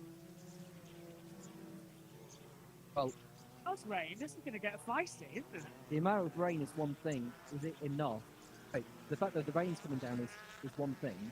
How much rain make them switch over to the intermediates is another thing. This is a replay then of Dan Lloyd's accident on the approach to Druid. Right when you look at it, when on his there, it's just like what lines are made out of there? Okay, I was going to say it almost looks like a mattress in there. Hey, it's Perfect for Josh Cook because he can get away with it and say, I kind of Oh, saw JT. a little bit through the breakthrough. He definitely took way too much curb. You can see it. Hold on. I can't tell if we're going this lap. If we're not going, no, we're definitely not going this I'm lap. not going this lap. I can tell you Okay, that. so They're passing us now, JT. Let's take another look at it. you can see here. You can see there. Yeah. Yeah, he's taking the curb though. Yeah, he's on the curb. There. Yeah. So he's like Cook's come up. He's not expected it, and Lloyd's gone onto the grass. It almost feels like it hit the bump as well as he went up the hill. Yeah. So that explains why the car got out of shape so much. There you go. Lap 9. Lap 9 of 15. We're behind the safety car here, as we are waiting for the field to get restarted. This action to get going again. Oulton with the fastest lap, but we've done 5 laps now behind the safety car. They didn't want a red flag it, but I think a red flag should have been the option. Maybe, but there are 3 laps on the scheduled race distance. But now it's just going to be depending on when the rain comes in, because if that rain comes down, they don't get hit up. No, there's a gamble, isn't it? Wrong, yeah. So they're all hitting at the same time. There's not going to be one driver that want to do that. But they've got to hope that they get this race finished before the heavens open again. The safety car continues on. We're on lap 9 out of what is currently 15, but will be up to 18 when this race gets underway again. Still the filler content, but I'd rather filler content trackside than not. The car's coming back past us again. The SC board's still out. That's still out. The marshal's that way. Stand by. I guess we're being told stand by. Here we go. Safety car restart. Yes. Oh, that's weird because the safety car boards are still out here at the restart zone. Sutton pushes it. We're racing again. Yeah, they were very late on the green flag. Racing again, they were very late on the green flag because we could see from our television picture area as well. They did not display it until very, very late, but we are racing again. Sutton leads, Morgan second. We've got 9 laps of running, and look at that already. Hill's trying to go around the outside of Camish into turn 1. Hill's got the outside line. He's going to go all off the track, keeps its foot to the floor, and Hill makes a tremendous move. And he gets through. He's going to try and bring Senna Proctor with him. And Proctor forces Camish wide. Nightmare restart for Dan Camish, losing 3 positions right there and then. It could get a problem here because now he's got Aaron Taylor-Smith to his outside. And it doesn't look like he was able to get through that time there, although he is still alongside his Taylor-Smith. And he's got his nose in front coming out of there, but will he have his nose in front by the time he gets to JK on the 5th place then? He's having a better race than this. But you can see Adam Morgan right on the tail of Sutton. Sutton, Morgan, Chilton. Chilton in third. Joe, we spoke to him yesterday when we said, could he get a podium? Could he get a win? He said a podium's likely because he's got out past the car underneath him. Sutton's going to blast past us once again. Green flag still a flying, and Morgan's got a good run.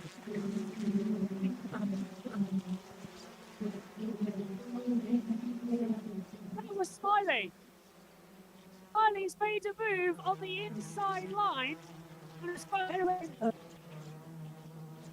Just coming out onto the pit straight before they get to Old Hall again.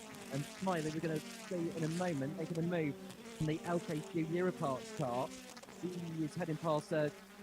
I'm going to see who's going past there. That has to be. There he's on the inside. Taylor going through. Taylor- Great flag. It's the top. That'd be a big one. Huge. And into the barrier as well. Back off. And, well, that'll be another safety car for sure. Car's not too badly damaged, but they would have ripped off the safer. They would have ripped the front, and that would probably be a red flag. Yeah, well, depends on how they are with time, really. Well, this has already gone 8 minutes over. Well, this is, I mean, what time did the race begin, by the way? 40. Well, No, add a few more it minutes got, onto it with the it formation got lap, delayed. then It got delayed, so it was... Redford got going again, so now the only question is that, yeah, they'll red flag it, but the time bars all over the place. I wonder if they may leave that and get the race. Risky. Yeah, I'd wonder if they'll leave it and get it repaired in between the 2 races. And delay the next race. Possibly, because I'd rather get this race done now. If they do safety car it, then that takes away the race, and I don't feel we'll get any more. No safety car yet. I reckon they'll leave it. I think they'll leave it, JB.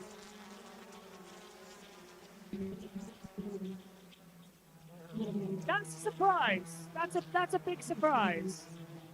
I would have thought they would have done differently. If Charles Rainford had stopped and didn't go any further, then it would have been a safety car. But I think because he got going again, I think they would rather just leave it because it's not in the firing line. Now Just the a safety car. local yellow. Yeah, Yellow. It's just a local yellow. Yeah, my apologies.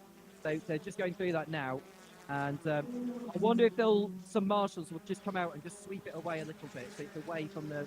Time, it's a long up here, so they can just drag the big bits away. That's what I mean. Yeah, I'm with you now. Jake Hill on the tail thing, he can not getting the best of exit coming out of Cascade, and Hill isn't able to take advantage of it. So Hill is stuck behind Ingram for the time being. We know Jake Hill has got a long shot in retaining the title this year, but we want to try and get something out of this as Ash Sutton continues to lead ahead out of Adam Morgan and Tom Chilton. Oh, contact! That's contact with Senna Proctor and Jake Hill heading into his spot. Yeah. Has Hill got commentating? Hill kept hitting Ingram's rear bumper out of Cascades. That's why Ingram got very unstable.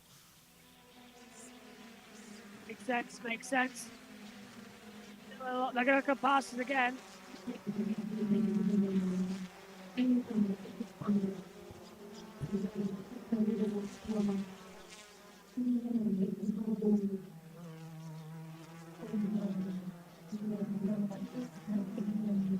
Yeah, we're not in a commentary box this weekend, so it's harder to talk when the cars go past them.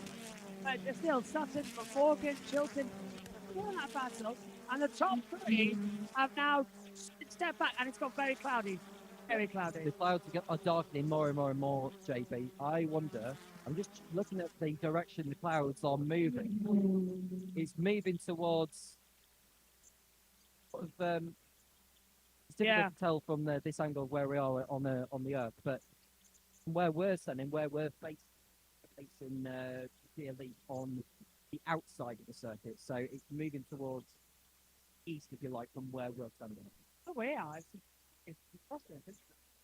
Get behind me. There's a pump. Well, there was contact actually. That's Mikey Doble and. Big T. Yeah. You're right about when we come in the foot there. He'll try to pass Ingram. Hasn't worked out, but you're right about the steam on Young's car. That's Hill, who was going into the battle with Tom Ingram again, and now he's got Senna Proctor on his tail. Where does Proctor go this time around? Because he won't want to do what Dan Lloyd did earlier, because that ended in tears. And you can see the two fluids drums are now on the screen. We're just hearing the cars going through again through DLE.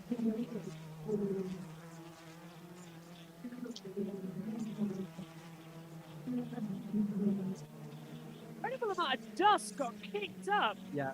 And got thrown right into my eye. Well, that's probably a good job. I've got my sunglasses on so it doesn't go in my eye.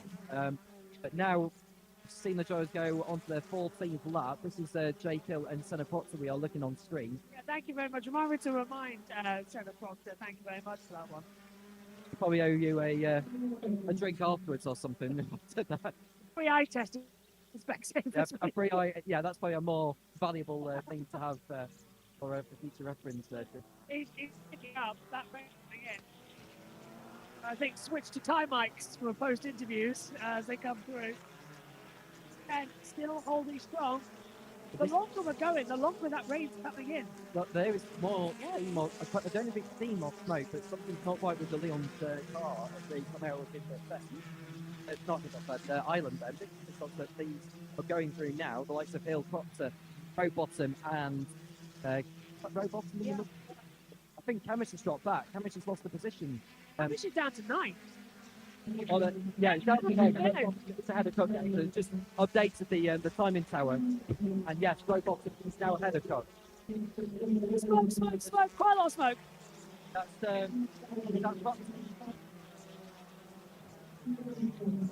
you can smell it.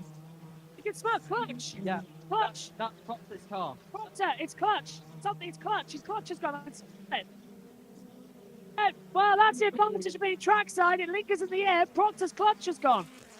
It brakes as well, look. Yeah, so it's rubber. Look, it's brake and clutch is, yeah. That could end up causing something rather serious. Just watch him go through Island Bend to see whether the brakes. It's stuck. Yeah, it's stuck. That's going to cause problems. It's clutch as well. His clutch is gone and he's cooked his brakes trying to keep the clutch in. Two different smells there. Yeah. I think he's going to struggle to get through Island Bend here. Don't be at all surprised to see Senna Proctor pull this to the side. He properly lifted back though, didn't he? Yeah, he does. He can't get the acceleration on. No, that's going to be easy picking for the likes of Rowbottom, Cook and all that. I think Proctor's going to fall out of the top 10. But now he's going defensive with Dan Rowbottom on the entry to his lot. And he cannot get through ahead of what he's going to frustrate Rowbottom here as they head out of Knickerbrook. And darker, isn't it? On the screen there, it looks like it's getting darker, but there's still no rain on the horizon. And now this is going to be a replay there. I'm waiting for Senna.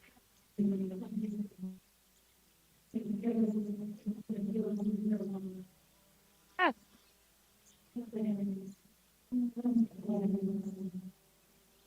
That's rubber. That's burning rubber as well now. Yeah. Oh, there's the clutch. Can you smell it? There's the clutch. I just felt a raindrop on the side of my face, John. Yeah. Yeah, it's time to rain. Look at Senna Proctor now, smoking away like crazy. It's what Cruz got past him now. Oh, car in the wall. Oh, that's Taylor Smith. Is that Druids? That's at the same point where we just had the barrier repaired as well. As he steamed out, yeah, he's overheated. So Yeah. Taylor Smith's overheated. They may just leave her under a local yellow. I think they'll leave her under. Oh no, safety car. Double yellow's now down at the hairpin. Well, there's no yellow flags out here at the Marshall point. So who's gone off down at the hairpin? It's you've got driver there. There he is. Yeah, there he is. He's well out of the firing line, so I don't know why they need double yellows. Could be Dorlin, you know. He's got Yeah, it could be Dorlin. Right, guys. Aaron Taylor Smith is where Daniel Lloyd went off. Yeah, so he's down at hairpin. Nick Holstead. Holstead has dropped down, down, down. Yeah, it's Holstead. And it looked Vauxhall-like. So probably Holstead. Right, here's what happened to Smith. The reason it's double yellow is because if anyone was to have a brake failure or lock up, they'd go straight on to where that car is with all the marshals. Yeah, so yellow down. Failed. Car failed.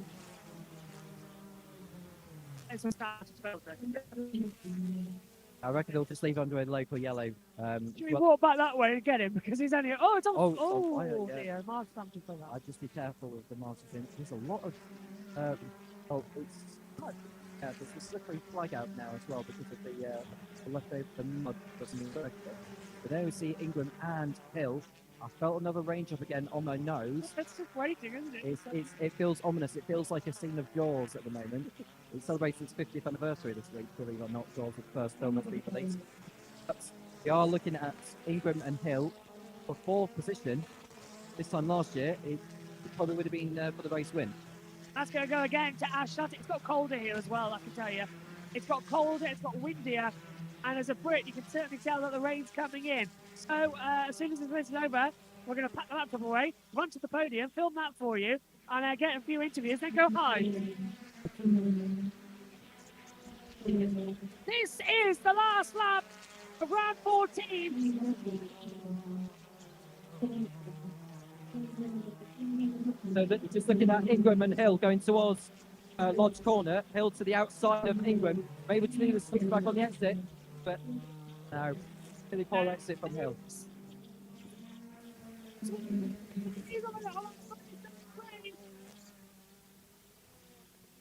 It is raining here at Oulton Park. Look, it's the last lap because now the minis have got to head out there and the Formula 4s. Yes. So good luck with that. If the rain does actually hit the circuit, it could cause problems because the thing is, if it comes down and having to make a radical switch over to wet, if you do have any, that could cause a delay to subsequent race, including race 3 of British Touring Club. Additional stuff here as we wait to see what's going to happen next. Sutton, Morgan, Chilton, that's the top 3. We'll have the reverse grid with Steve Ryder as well in Palme for the last time, of course, before Nicky takes over.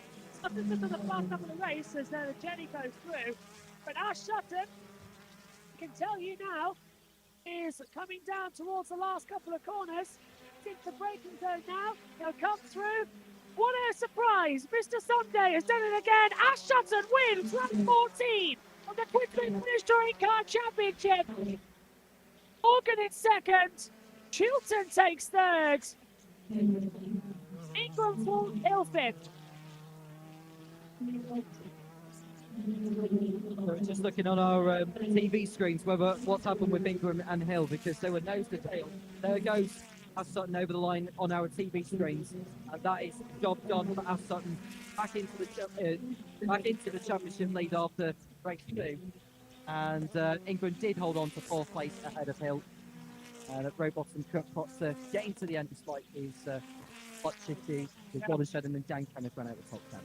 King race just off. Let's head back over to JT in the international feed. We're going to head to the podium.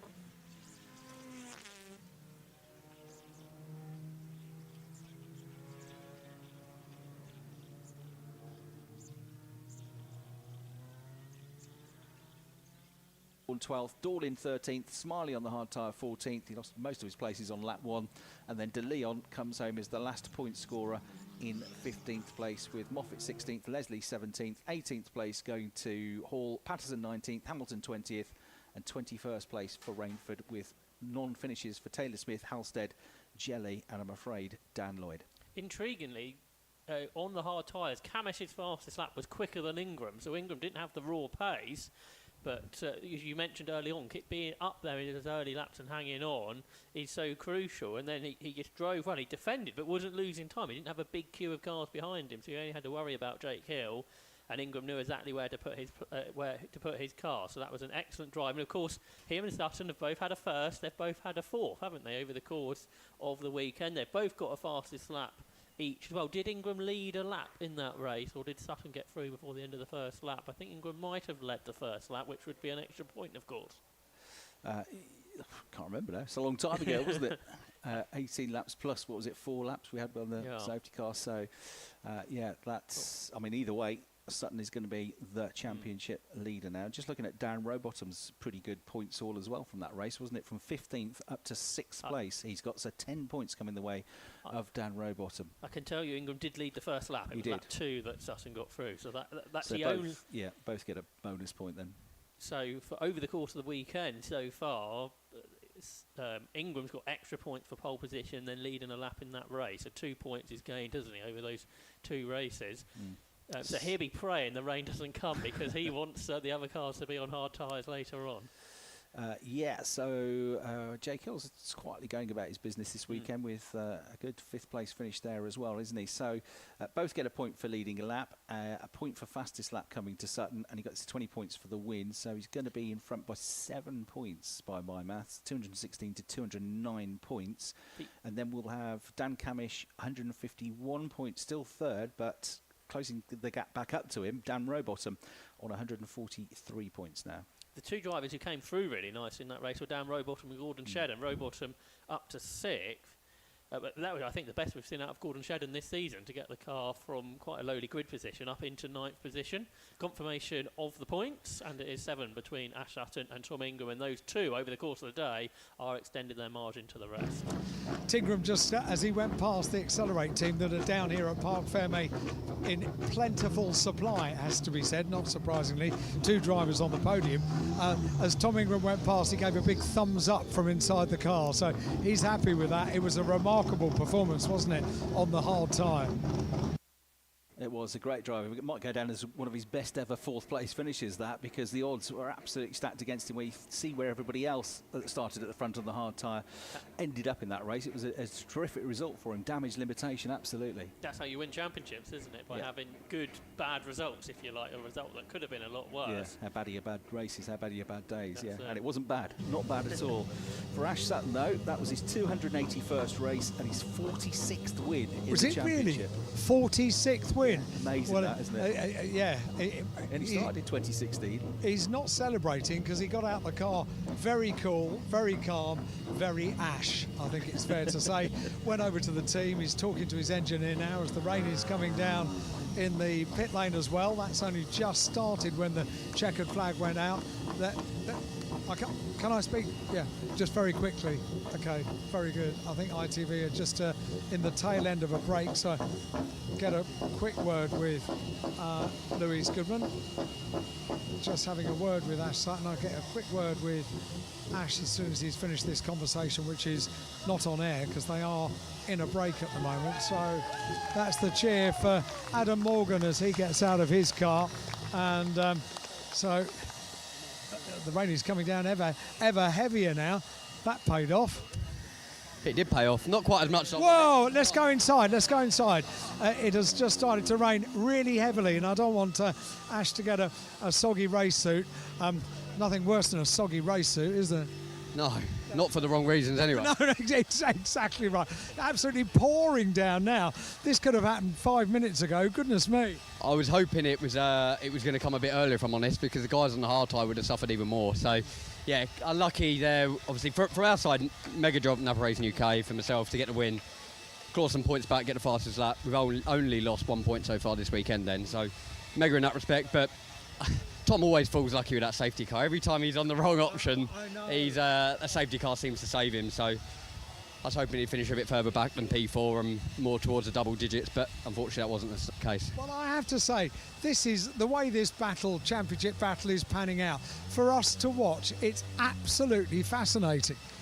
It's fascinating from our side, but also very stressful.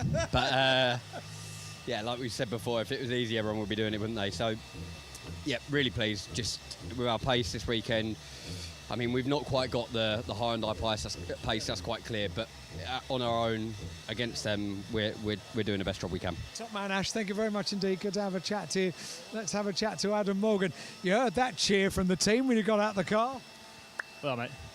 Yeah, that was nice, that was really nice. I knew I had to get on with it pretty quick. Yeah. You know, the hard tyre guys were going to be a bit of not a chicane, because obviously from what I heard Tingram's done a pretty good job of holding them up, but the sooner I got past, the sooner I could look forward. And I tried to keep Ash honest as much as I could, but I just the ultimate pace just wasn't quite there. It wasn't far off, but wasn't quite there. So yeah, P2, another good point. So we're happy with that. Top man, Adam. Thank you very much indeed. And yeah, the rain continues to come down. Not quite as hard as it was a moment ago when we ran for cover. Josh Cook will be on the podium. He is the independent winner. Where is Tom Shilton? He's over. Oh right, he's over there about to do his TV interview, having a download with Ash Sutton at the moment. The two of them chatting away, and you weren't going to lose that podium, were you? No, absolutely not. I got to say, the car's been fantastic this weekend, and it's nice having proper race with Adam in race 1 and Adam in race 2. It's really nice, and thank you to obviously Tom, my teammate, because he gave the little taparoo on the brake pedal going into Cascades, and I was like, yeah, I know you're going to have big understeer here, because the hard tyre is particularly bad through Cascades. So I was like, cheers, mate, and woof, up the inside. Off you were. Yeah, I need one flick of the red light, and I was like, I know what you mean, woof, when I'm going in. But yeah, he's a superstar, so it was great. The team's done a great job with the car. Great work, Tom. Thank you very much indeed. Right, it is raining really heavily now. The drivers are about to do their television interviews, and I'll head off to the podium. Will I? Yeah, okay, we'll head off to the podium as late as possible in a couple of moments. Yeah. Umbrella for Mr. Hyde, please. Umbrella for Mr. Hyde. Yeah, absolutely. It's absolute downpour there at Oulton Park, and well, I look forward to seeing what JB has to say once he gets back to me about getting caught out in that downfall.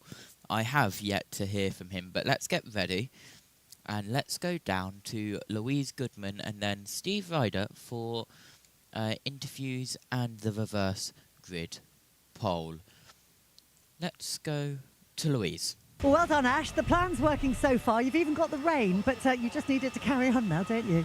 Now we do, because that means we don't have to use the hard tyre. So yeah, fingers crossed. The forecast before the race was saying it was going to rain for race 3. So fingers crossed that's still the case, and that hasn't changed. But I was hoping that rain then was going to come in a bit sooner and have its effect in the race and make it a bit harder for the guys on hard tyres. I mean, quite a tricky one for you to manage with the safety cars, and possibly you didn't get away as much as you would have liked to have done. No, I mean, there's an element of managing the gap. Like you said, the safety cars coming out and stuff like that. There's quite a few offs and a few incidents on track, a lot of debris. So there's almost a point of managing the gap and making sure we don't pick up any punches or do anything silly. And we kept the hybrid for the end because I know the Hyundais are particularly quick this weekend. So yeah, we needed to ensure we had something there to defend that off. Okay, well, I'll let you get away now and do the reverse grid duel with Steve. Let's bring in Adam. What a great result. Another P2, second of the season. I know, yeah. We with the guys on the hard tyres, I knew it was all about get going and get ahead of them as quick as possible, because they're going to be defending for their lives. And we got a mega launch and positioned it pretty well through turn 1 and at the hairpin, and we came out in P2. I'm like, right, let's try and catch Ash. But you know, overall, I think he had the ultimate pace. There's little bits where I know we can improve to find that pace. But yeah, mega result. Tough for the team to have Tom on the podium as well. Double podium. Just really happy, yeah. Well done, and let's bring in Tom at this point for a quick word. As Adam's just saying, great result for the team. You wanted that podium, didn't you? And you got it. Absolutely, yeah.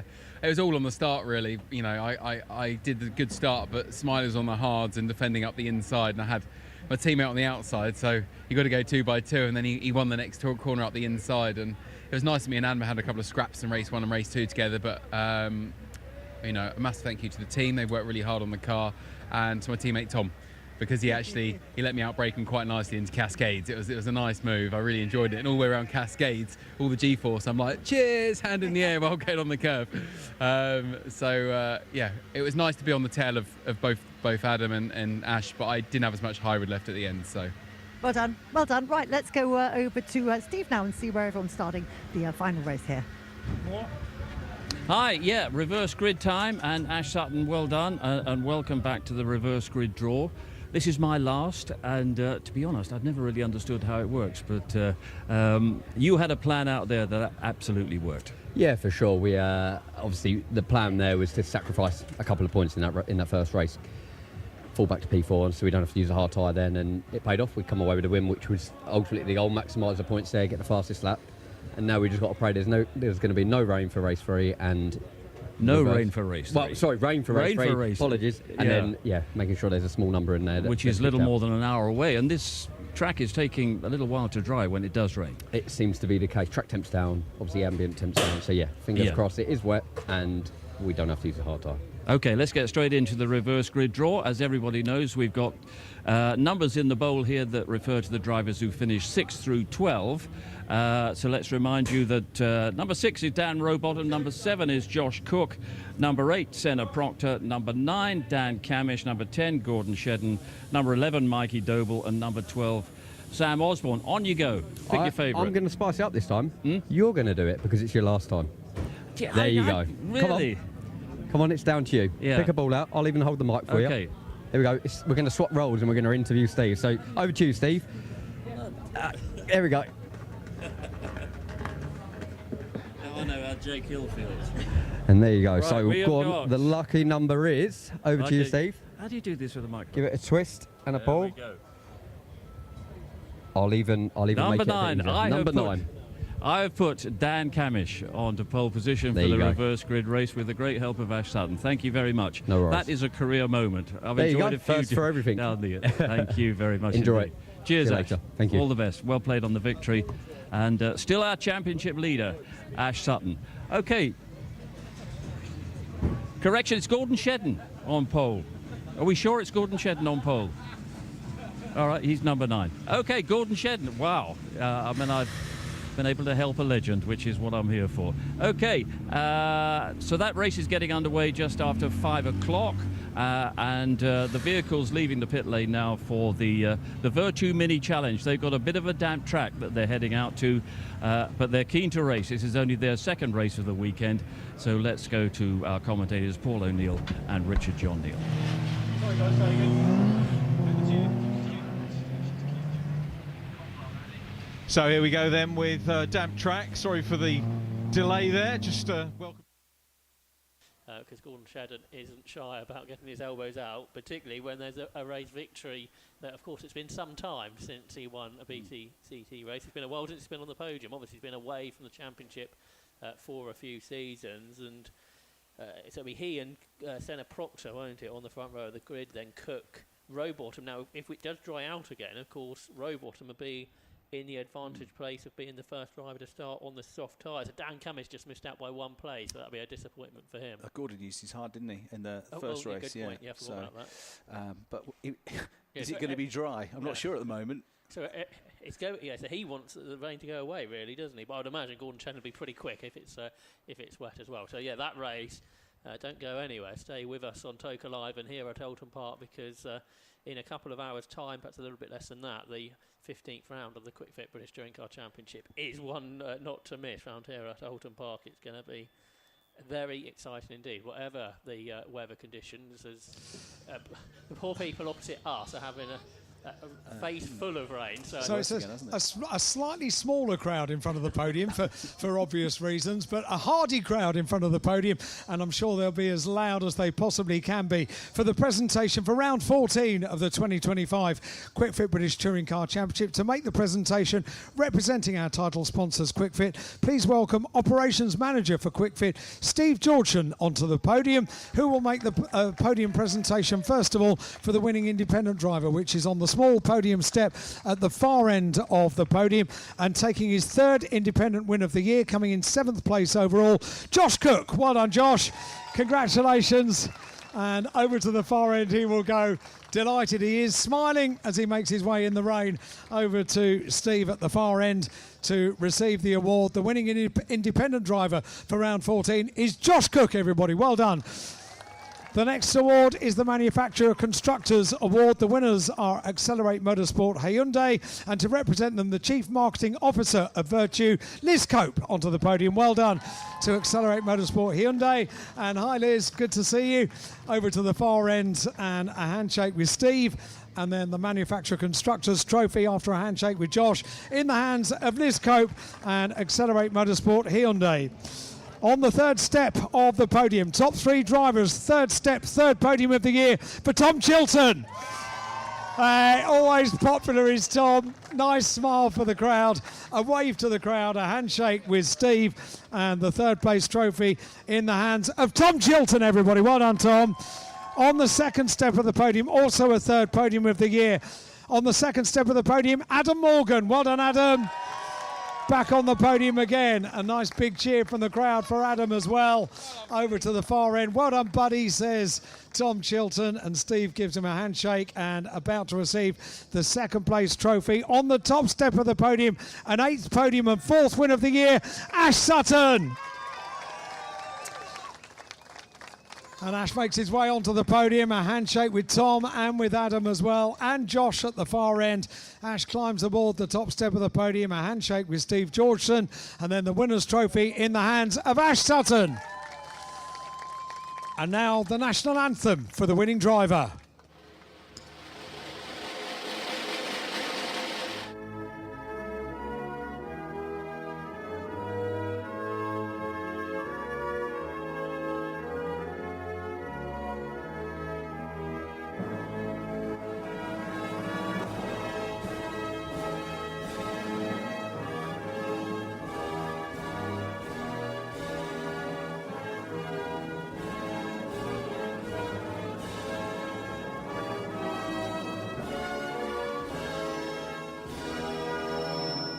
Ash Sutton wins round 14 of the 2025 Quick Fit British Touring Car Championship. Waves to the crowd, pops the Goodyear cap back on the head. No, Tom is way too eager to celebrate with his bubbly. And he says, I like that bit. Yes, after you've posed for the cameras, and there are plenty of them here in the drizzle now in front of the podium. That's it, all 4 drivers pose with their trophies. And now is your time, Tom, because they are about to celebrate with champagne.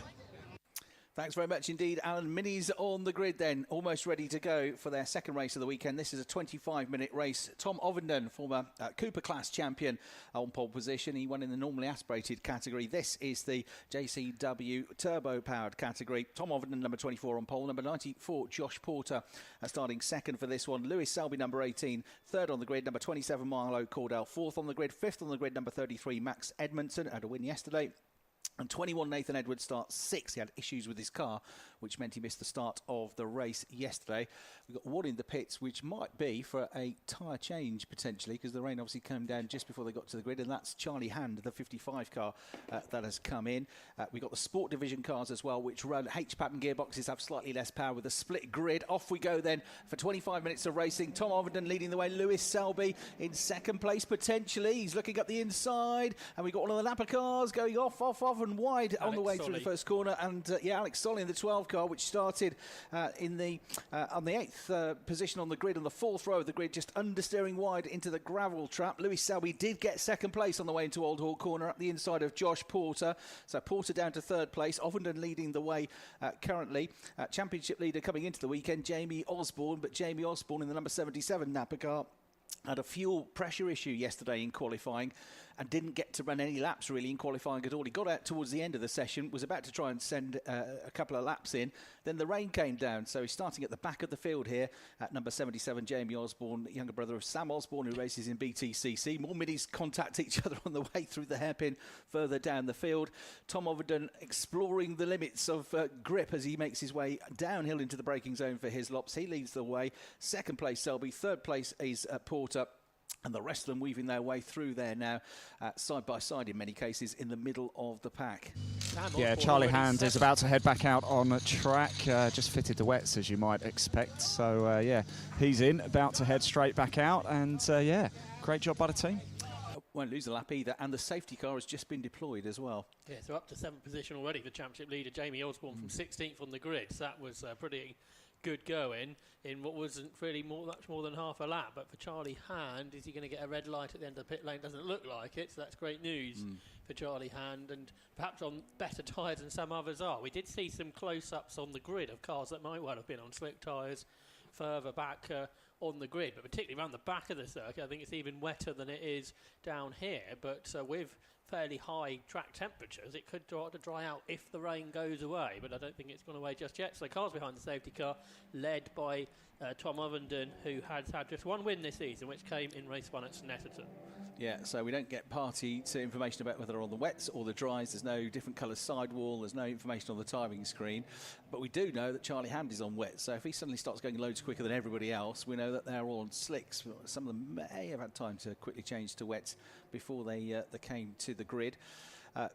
Max Edmondson won the race yesterday. Pretty dramatic day for Max, because in qualifying he missed the first 2/3 of qualifying because he had the car with an issue with the drive shaft failure up on the jacks, and got out there, got a decent qualifying in the end, then went on and won the race. So Max Edmondson, number 33, the winner yesterday, he's a rookie driver in the championship. Tom Ovenden, who leads this race behind the safety car, was second to him. Lewis Selby got a win at Donington in changeable weather conditions, a record-breaking win with a huge margin of victory by choosing the right tyre on a drying track last year at Donington. He's third. He's a driver that's raced minis for years and years, but only the last couple of years racing these more modern minis. He used to race in the Mini Emilia Championship, and his dad was a racer as well. So Lewis Selby, number 18, the most senior driver in the championship, third yesterday.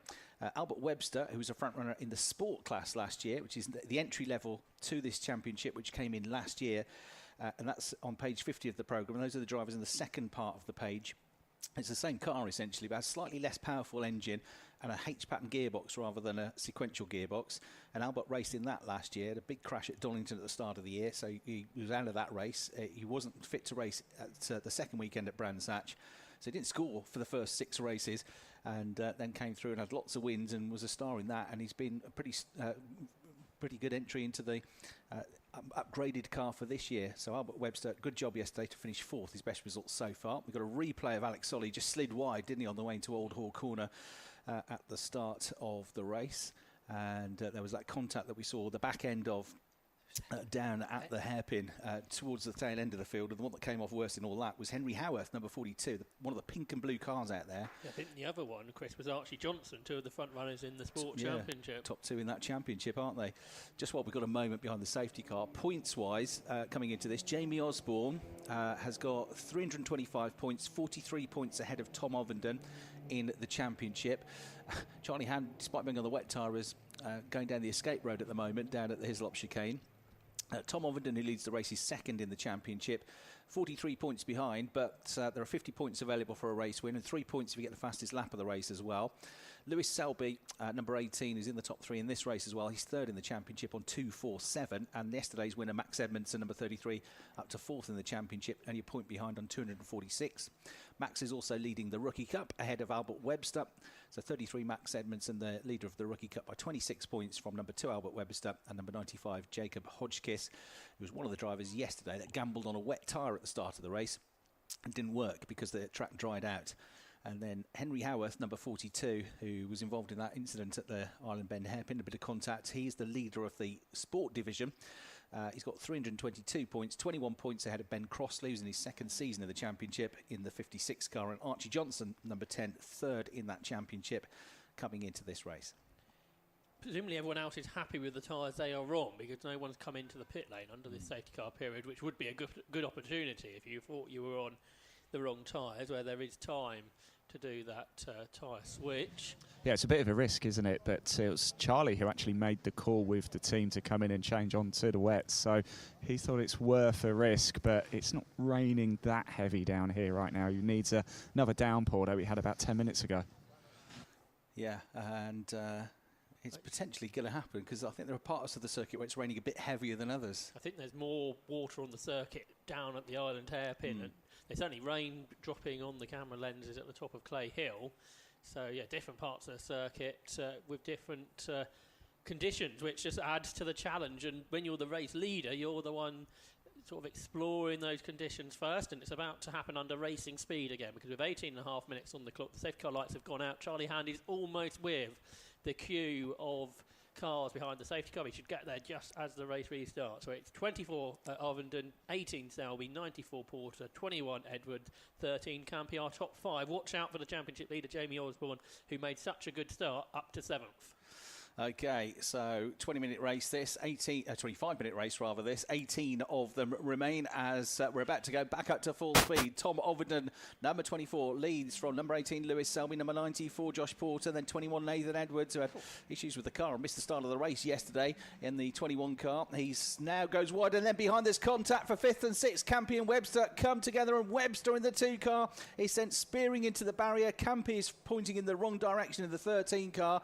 They make contact on the way out of the corner at Old Hall, and Webster was the one that came off worst, but they're both out of the race, stranded, and this might be another safety car. It was Albert Webster going for the move. He dived to the inside, and then I think as he tried to turn into the corner, just lost control, and poor Harry Campy, he had a car clattering into the side of him, no fault of his own. But the top 4 are absolutely together. There's a challenge from Nathan Edwards as he draws up alongside the number 94 car of Josh Porter. Meanwhile, for the race lead, Lewis Selby looking to the outside of the race leader, Tom Overton, down towards the Hislop chicane, and Jamie Osborne's got a great view of all of that as he's there in 5th position. Overton hangs on, but he's on an awkward line, which is then awkward not just for the Hislop chicane, but for Knickerbrook as well, to be under even more pressure as they climb the hill, although he's actually pretty quick through Knickerbrook itself. Nathan Edwards breathing down his neck, isn't he? Look who's in the gang as well. Jamie Osborne, who until yesterday had started no lower on the grid than 4th. He's been on the front row of the grid every time, so he's getting stuck in. Lewis Selby getting stuck in as well. He just swings past the 24 car of Tom Overton as they come through that left-hand kink before they make their way into Druids Corner. So a new race leader, Lewis Selby, who definitely loves changeable conditions. The way the cars are not moving around too much suggests to me they might just be on wet tyres anyway. They're not exactly struggling and understeering too much, are they? A time penalty for Harry Hickton for a full start in the number 64 car, I'm afraid. That puts him almost right at, very last in the runners now, because Alex Solly has come into the pits and looks like he's retired from the race. Selby, though, leads. Overton 2nd, Harrison 3rd, Porter in 4th place, Osborne in 5th, and in the tail end of that lead group is Marlow Cordell, number 27, in 6th place. But running out wide is the 3rd place car of Nathan Edwards onto the curbs, coming out of Old Hall Corner, and he's going to lose a place here to Josh Porter and maybe to Jamie Osborne. Yes, he does. And he's going to lose another place as well to Marlow Cordell, right to the back of that group. Charlie Hand has overtaken 8 cars and he's 2 seconds quicker than the race leader. So Charlie Hand making very good progress after that pit stop. Obviously, he got his tyres up to temperature better than everyone else because he was pushing on. Big moment for Overton, down on the brakes into the island hairpin. He was all locked up. He was sideways as he was challenging Lewis Selby, but Selby's been able to hang on to the lead. The other thing, if you are on wet tyres, you want to look after the tyres because, of course, with a longer race and a drying circuit, those wet tyres could go off. Henry Howarth with another tank slapper, second one, same corner, Island Bend. Again, more contact for the points leader in the sport division. So, yeah, if he's 2 seconds a lap quicker, then they're definitely on slick tyres. They're just not moving around that much. I thought they would really struggle through the corners. Even through the first sector, Charlie Hand 1.2 seconds faster than Lewis Selby. Is absolutely flying. It's Charlie Hand, the 21-year-old, returning to racing this year after a big crash a few seasons ago. Both Albert Webster and Harry Campy, who had that first corner incident after the restart, have got that going. Albert Webster's though pitted with damage. Yeah, they did. I wasn't sure they'd be able to get going again. I thought we might be on for another safety car. That hasn't happened. A replay of contact between Gauci and Howarth, and that was Howarth having a second bit of contact. The earlier one was up at the hairpin. That was down at Hislops. So Jamie Osborne, the one to watch now. The blue and yellow Napa car, number 77, the championship lead at 4th place on the tail of Josh Porter in the orange and black 94 car. They're not quite nose to tail, but the gap is coming down. Then it's Marlow Cordell, Nathan Edwards, and then joining the party is the 33 car of yesterday's winner, the luminous yellow and black car of Max Edmondson. He's in that lead group as well now in 7th place. Hand goes through. He's up to 11th place on the wet tyre. Another fastest lap of the race, a 1:42.0, but a 1:43.5 for Selby. He's not that much slower. No, so it doesn't feel like it. Or his one's off in the background. It's one of the Pro Alloy cars. That's Hillman, I think. Yeah, in Hillman, yeah. And he's still spinning and spinning around on the wet grass. That was wheel spinning, trying to get back onto the circuit. But yeah, there's not a big enough difference, and it feels like it's slicks versus wets, does it? So is Charlie Hand just been able to get more confidence? That Overton running out very wide at the island hairpin, so that's allowed Porter through. Osborne's into the top 3 now, and Marlow Cordell's going to get 4th. For Tom Overton, he was leading, wasn't he, just a couple of laps ago? He's down to 5th now. Down at the hairpin, it almost looks dry, doesn't it? So parts of this circuit are not that wet, which is why the drivers on the dry tyre, which I think is most of them, are not dancing around and understeering as much as we thought they would be in these conditions. It's completely dry here in the pit lane. Well, I say it's dry. It's not raining anymore, at least. I just walked past a very despondent-looking Alex Solly as well. The car doesn't look too bad, but the left wing mirror is absolutely smashed to pieces. I'm just up at Albert Webster's car as well. What tyres was he on, Ian, Albert Webster? They've just changed. He's on the slicks, so he's changed on to the slicks. I'm not sure what he was on. Let's see if I can. I'll tell you what. Stay with me, guys, because I can probably just chuck the mic underneath. Albert, what happened out there, mate? Well, I went into turn one and then just lost the rear end, and then I had nowhere to go. How slippy is it out there? Treacherous. Treacherous, yeah. Dangerous. Scary, yeah. Scary. Well, thanks for talking to us, Albert Webster there, guys. Treacherous indeed. So getting a replay of Hillman's spin and a replay now of contact between two of the Sport Division drivers. The 56 car of Crossley was sent out wide by Johnson in the 10 car. We got one off. Webster's heading back out, chaps. He's going back out. He's on these slicks as well. Yeah, thank you. We've got one off in the gravel trap now, which is Crossley. So I saw a replay of him in trouble. That's at Druids, and he's stuck in the gravel trap in a precarious position. And while we were hearing from Ian down the pit lane, we also saw a great move from Jamie Osborne to get himself around Josh Webster and up into second place. He's now got the fastest lap of the race with a 1:40.856. So he's on the right tyre as well, isn't he? And he's closing up to Lewis Selby pretty rapidly. So maybe he gambled with the wet tyre as well, Jamie Osborne, from the back of the field. He's now up to second in car 77. And in the background, there's going to be a change of position. Is there for fourth? Yes, there is, because lunging down the inside is Max Edmondson, getting past Marlo Cordell, who's nudged out wide onto the grass. Hops, bounces over the mud, straight on and straight into the path of Max Edmondson on the way out of Knickerbrook. Going straight back on the track, having rejoined from the grass, straight across the bows of the driver that he had contact with in the first place to cause all of that. Max Edmondson is sent into the gravel trap. Cordell is out the road. There's all sorts of carnage out there. And guess what? The safety car is about to reappear.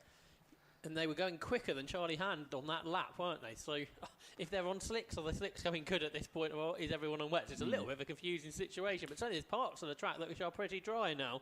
We've heard there from Ian that Albert Webster certainly just put slick tyres on to go back out, but he is a lap or so, a couple of laps down. But we'll see what kind of pace he has got. There's Charlie Hand, who will get a bit closer to everybody else as they come under safety car conditions. But it is the two Napa Racing UK cars that lead the way, Lewis Selby and the absolute driver of the race from Jamie Osborne. He has been the man to beat this season. He has won 5 of the 7 races over the course of the 2025 season. See, Max Edmondson got going again. He's just gone past us in the commentary box. So he went down the inside. You can see the big screen, the replay. Down the inside of Cordell, ran wide. Cordell tries to get him back. Understeering into him, knocking off the mirror of the 27 car was Edmondson. He went on the grass, rejoined straight across the track and straight into the path of, guess who? Max Edmondson, the driver he'd had the initial contact with in the first place. That was just two drivers trying to fight for a position, but both struggling with grip issues.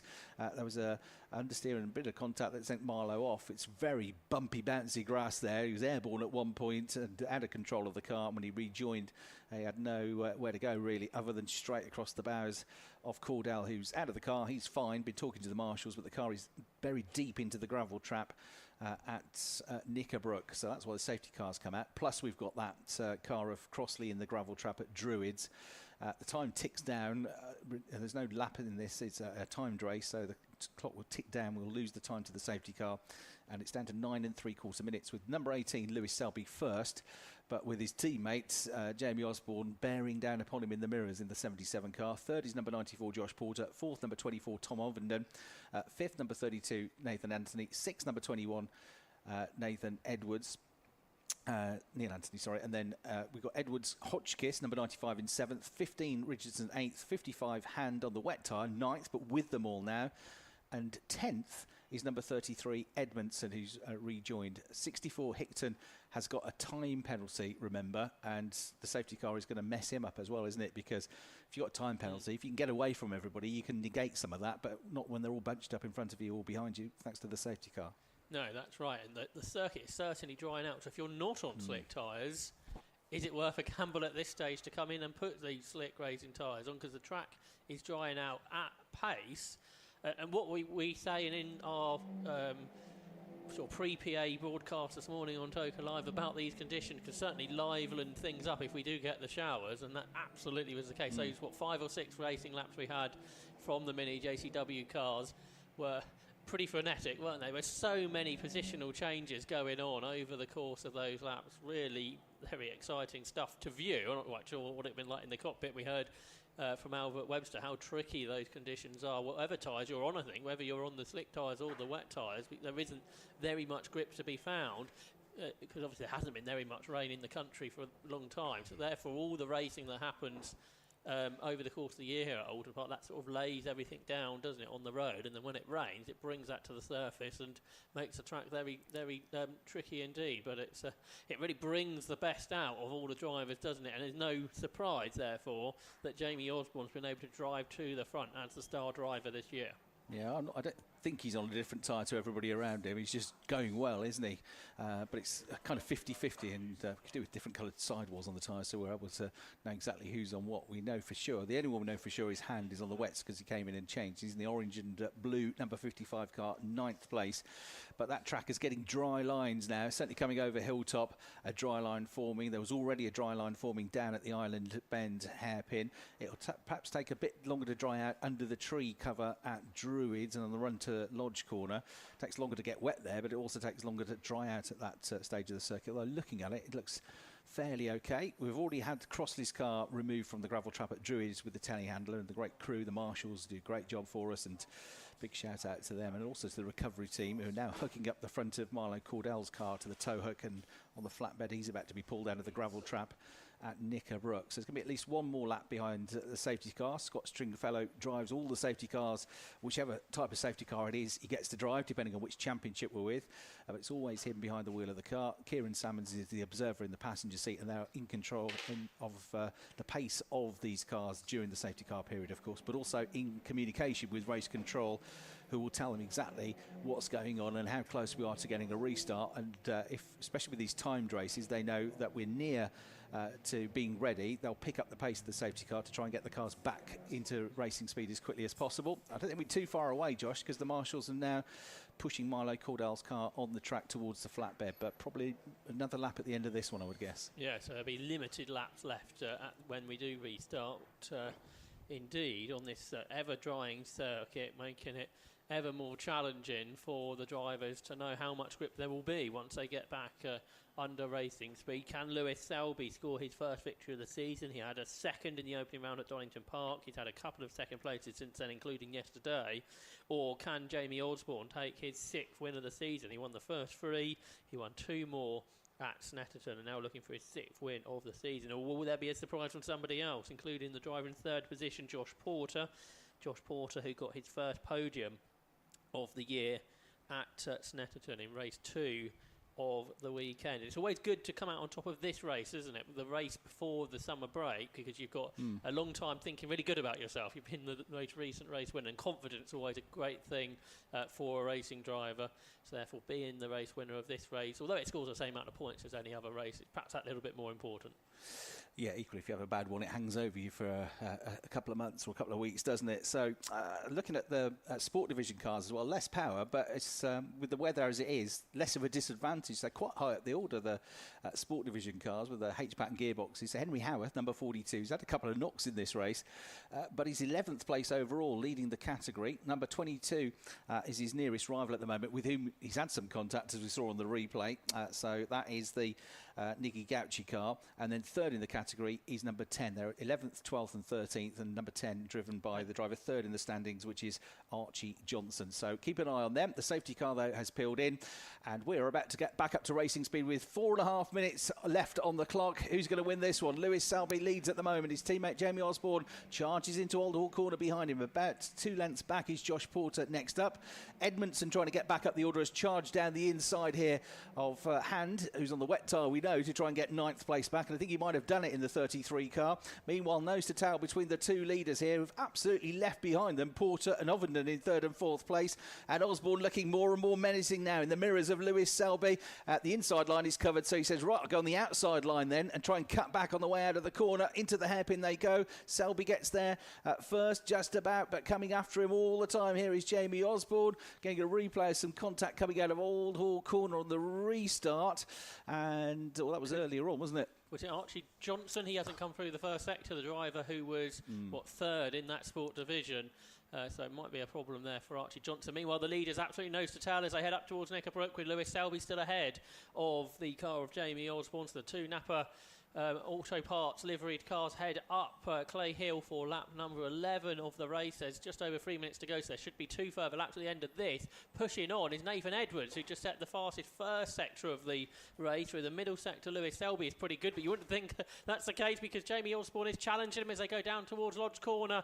As more problems. That was Archie Johnson, wasn't it, who had the moment at Old Hall Corner, but no challenge in the end into Lodge Corner for Jamie Osborne. So Lewis Selby looking for his first win of the year. He's going to have to work ever so hard over the final 2 laps. Here they come then over the line. Archie Johnson with a radiator full of grass, having gone off out of Old Hall Corner on the restart. Still, Selby holds onto it on the way into Old Hall Corner, hanging onto it out of the corner as well. Jamie Osborne pushing hard. He looks in the mirrors, sees there's a nice big gap back to 3rd and 4th, so he hasn't got to worry about defending his own position. He can afford to go off the racing line, and he might have to go off the racing line as well here to find a way past a determined Lewis Selby with all of his experience.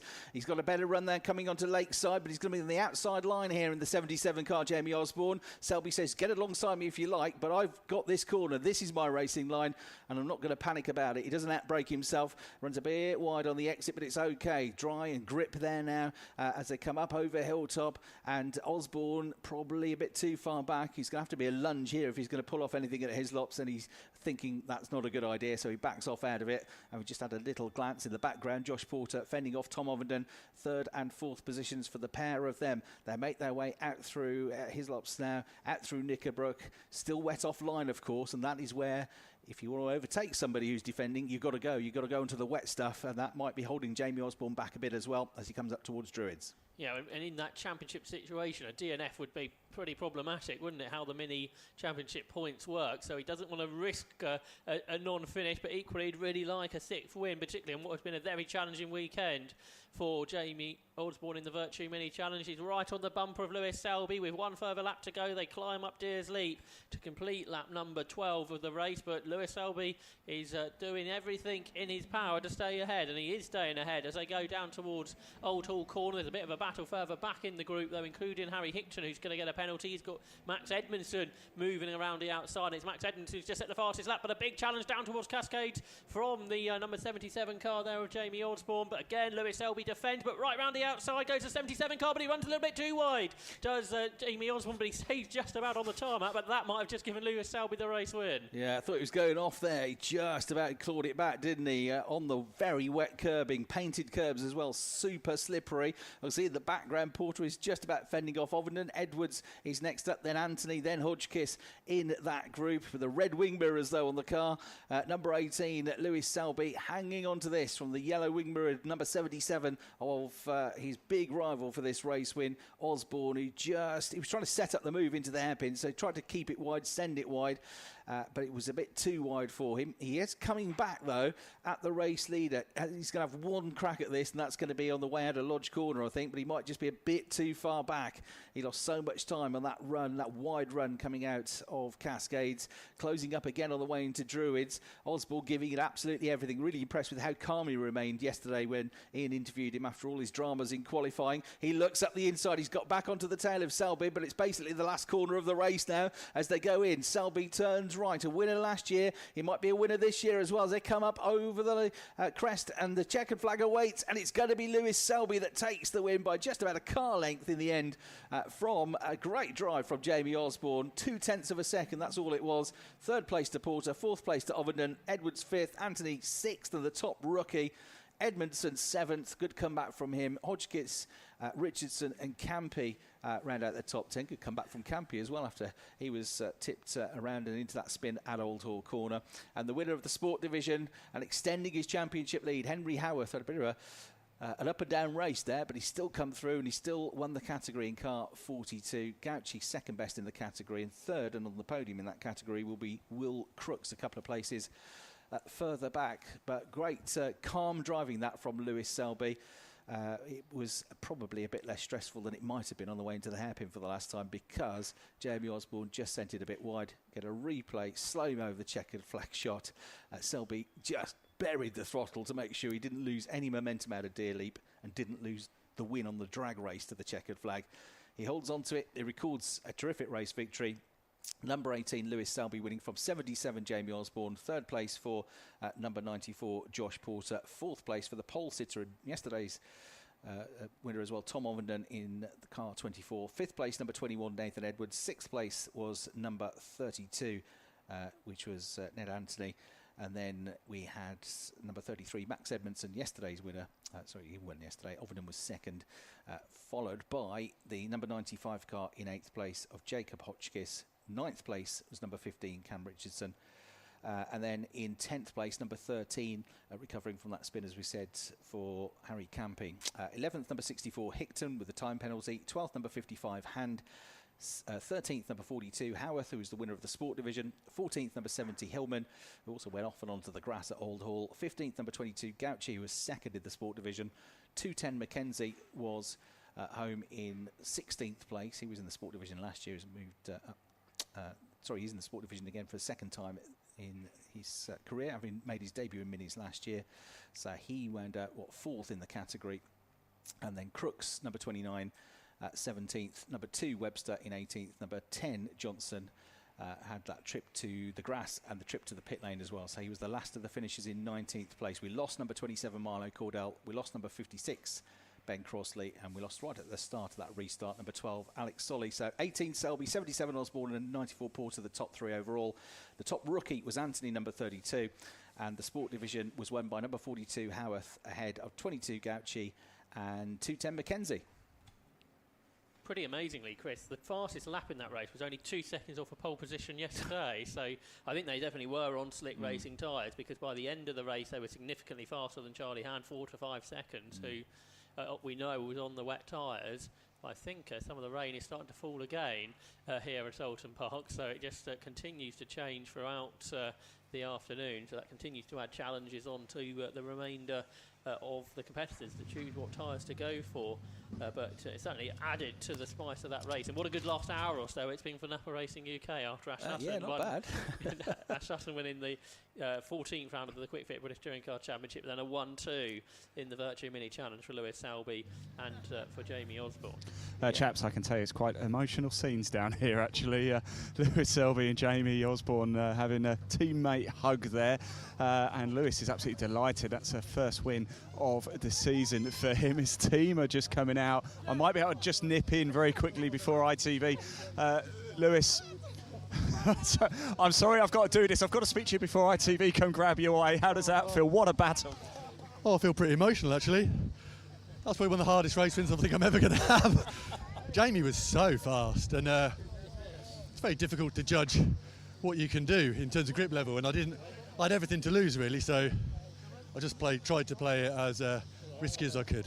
You did an amazing job and great racing as well. Let you go, there you go. Good stuff indeed. I've got to go chat to ITV now. Now, somebody I really wanted to speak to, if I can find them, was Charlie Hand. Remember, he went on to the wet straight away, didn't he? Came in under the safety car pretty much straight away and gave it a go. Didn't quite work out. I'm stood by his car. I can see him. He was typical, isn't it? He was literally just stood next to me and I didn't see him, and I've walked away from his position now. But let's get him. Charlie, can we grab you for a quick chat? Look, you made the call to go onto the wets. It proved to be the wrong decision in the end, but it could have worked.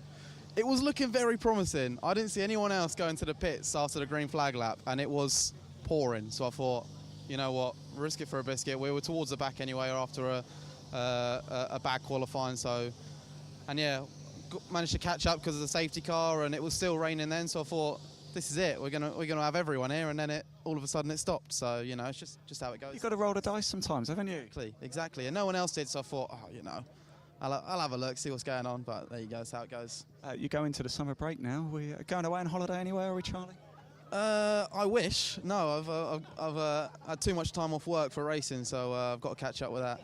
Charlie, thanks for talking to us. Good stuff indeed.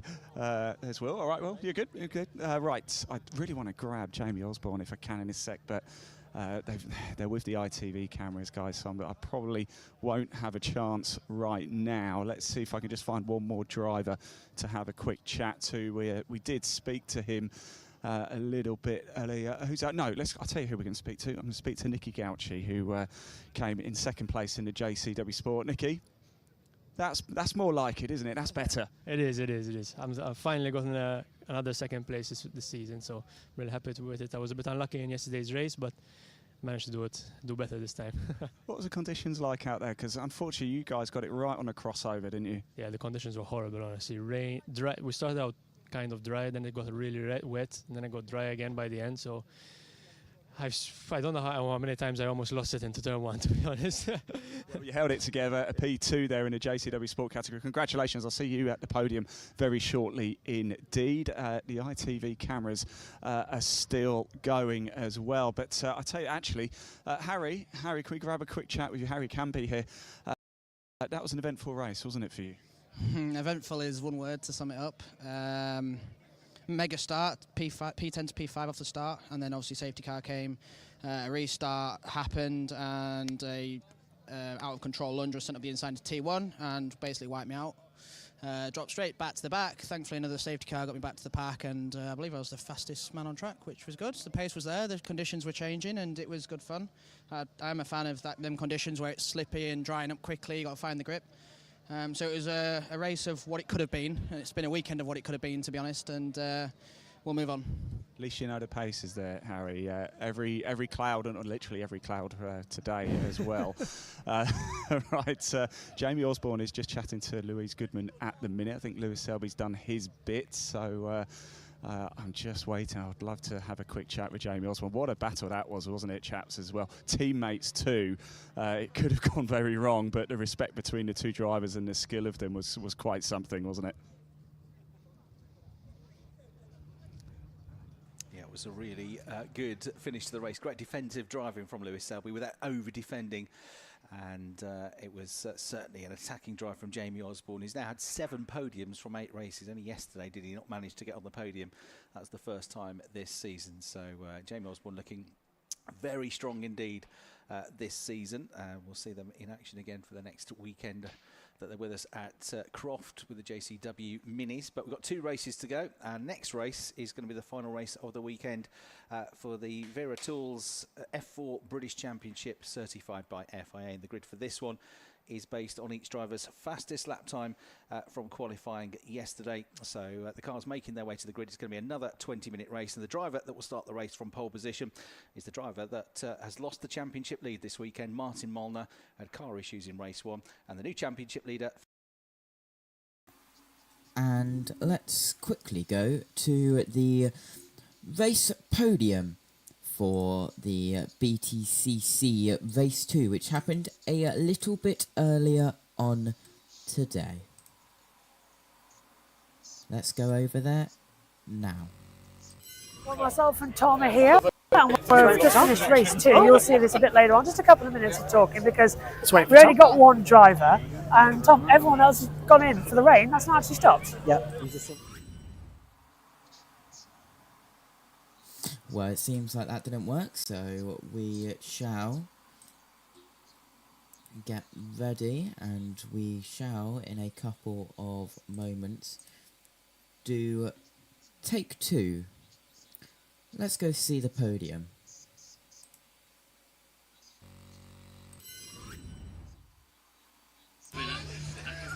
Full of rain, so it's a slightly smaller crowd in front of the podium for obvious reasons, but a hardy crowd in front of the podium, and I'm sure they'll be as loud as they possibly can be for the presentation for round 14 of the 2025 QuickFit British Touring Car Championship. To make the presentation, representing our title sponsors QuickFit, please welcome Operations Manager for QuickFit, Steve Georgeson, onto the podium, who will make the podium presentation first of all for the winning independent driver, which is on the small podium step at the far end of the podium, and taking his 3rd independent win of the year, coming in 7th place overall, Josh Cook. Well done, Josh. Congratulations. And over to the far end, here we go. Delighted he is, smiling as he makes his way in the rain over to Steve at the far end to receive the award. The winning independent driver for round 14 is Josh Cook, everybody. Well done. The next award is the Manufacturer Constructors Award. The winners are Accelerate Motorsport Hyundai, and to represent them, the Chief Marketing Officer of Virtue, Liz Cope, onto the podium. Well done to Accelerate Motorsport Hyundai. And hi Liz, good to see you. Over to the far end, and a handshake with Steve, and then the Manufacturer Constructors Trophy after a handshake with Josh in the hands of Liz Cope and Accelerate Motorsport Hyundai. on the third step of the podium. Top three drivers, third step, third podium of the year for Tom Chilton. Nice popular his time, nice smile for the crowd, a wave to the crowd, a handshake with Steve. And then you start. Yeah. Let's wait for Tom. Oh. Let's wait for Tom. Thank you very much.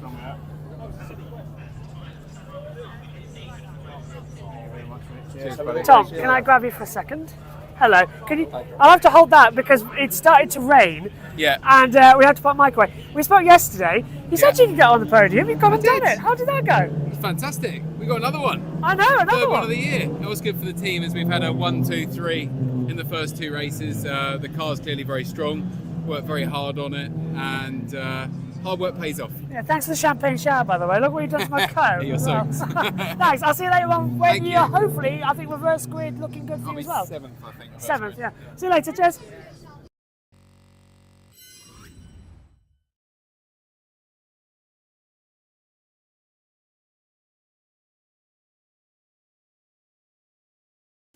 Apologies for technical issues there. We will try again a little bit later on. We got half of the podium and we got to see the Tom Chilton interview as well, even if it did deafen us there. But we will work on that. But let's go back to the British F4 Championship, which are on their formation lap now. A circuit for our penultimate race of the afternoon, the Vera Tools F4 British Championship certified by FIA. Let's get back to Chris Hartley. Thanks very much, Alan. The entry list on page 52. Space for you, right, your entry list and grid there on that bottom part of the programme, if it's still dry and not too soggy. But this is how they shape up. Number 24, Martin Molnar, the Hungarian, on pole position for this one, having been quickest in qualifying yesterday morning. He drives for Virtuosi Racing, was the championship leader before this weekend. He's now second, and the driver that's overtaken him in the championship, number 5, Finn McLachlan, the Irish driver for High-Tech TGR, and a Red Bull Academy driver as well, starts second on the grid for this one. On row 2 then, starting third place, number 90, Chase Fernandez, the British driver for Excel Motorsport. And from India, number 46, Ari Bansal, is the highest placed of the Challenge Cup entries. He starts fourth. Fifth on the grid, number 7, Thomas Behrman from Britain, and also from Britain, number 26, Henry Jocelyn.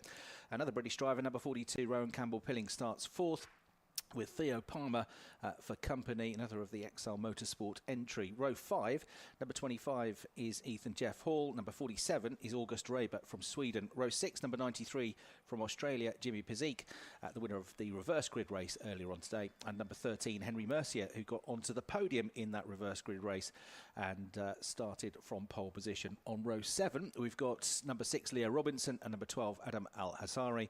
And row 8, it will be number 69, Huo Fu, and 21, Tommy Harfield.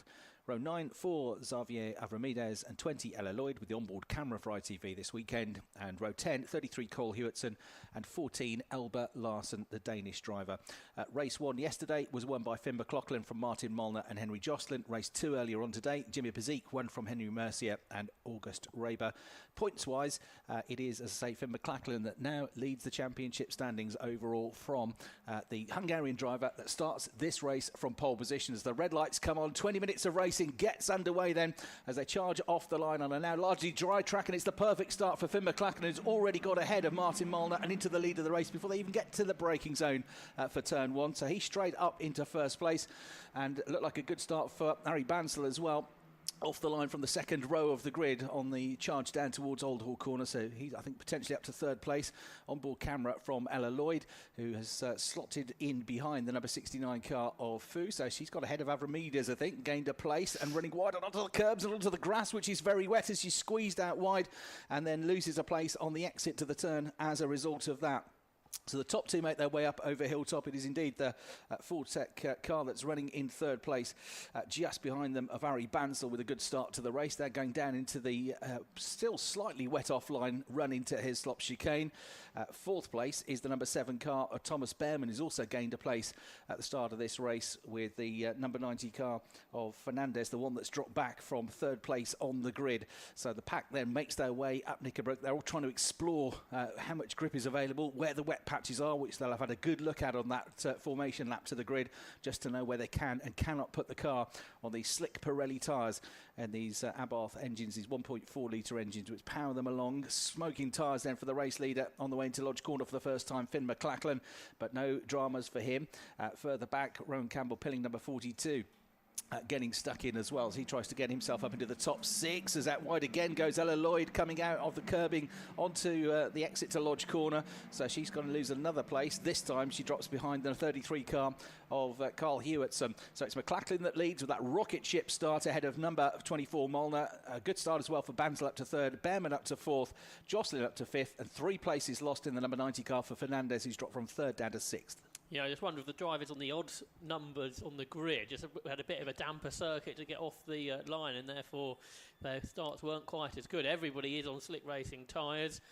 We checked out as the cars left for the start of the race, so everybody's got an equal chance here in round number 15 of the Vera Tools F4 British Championship.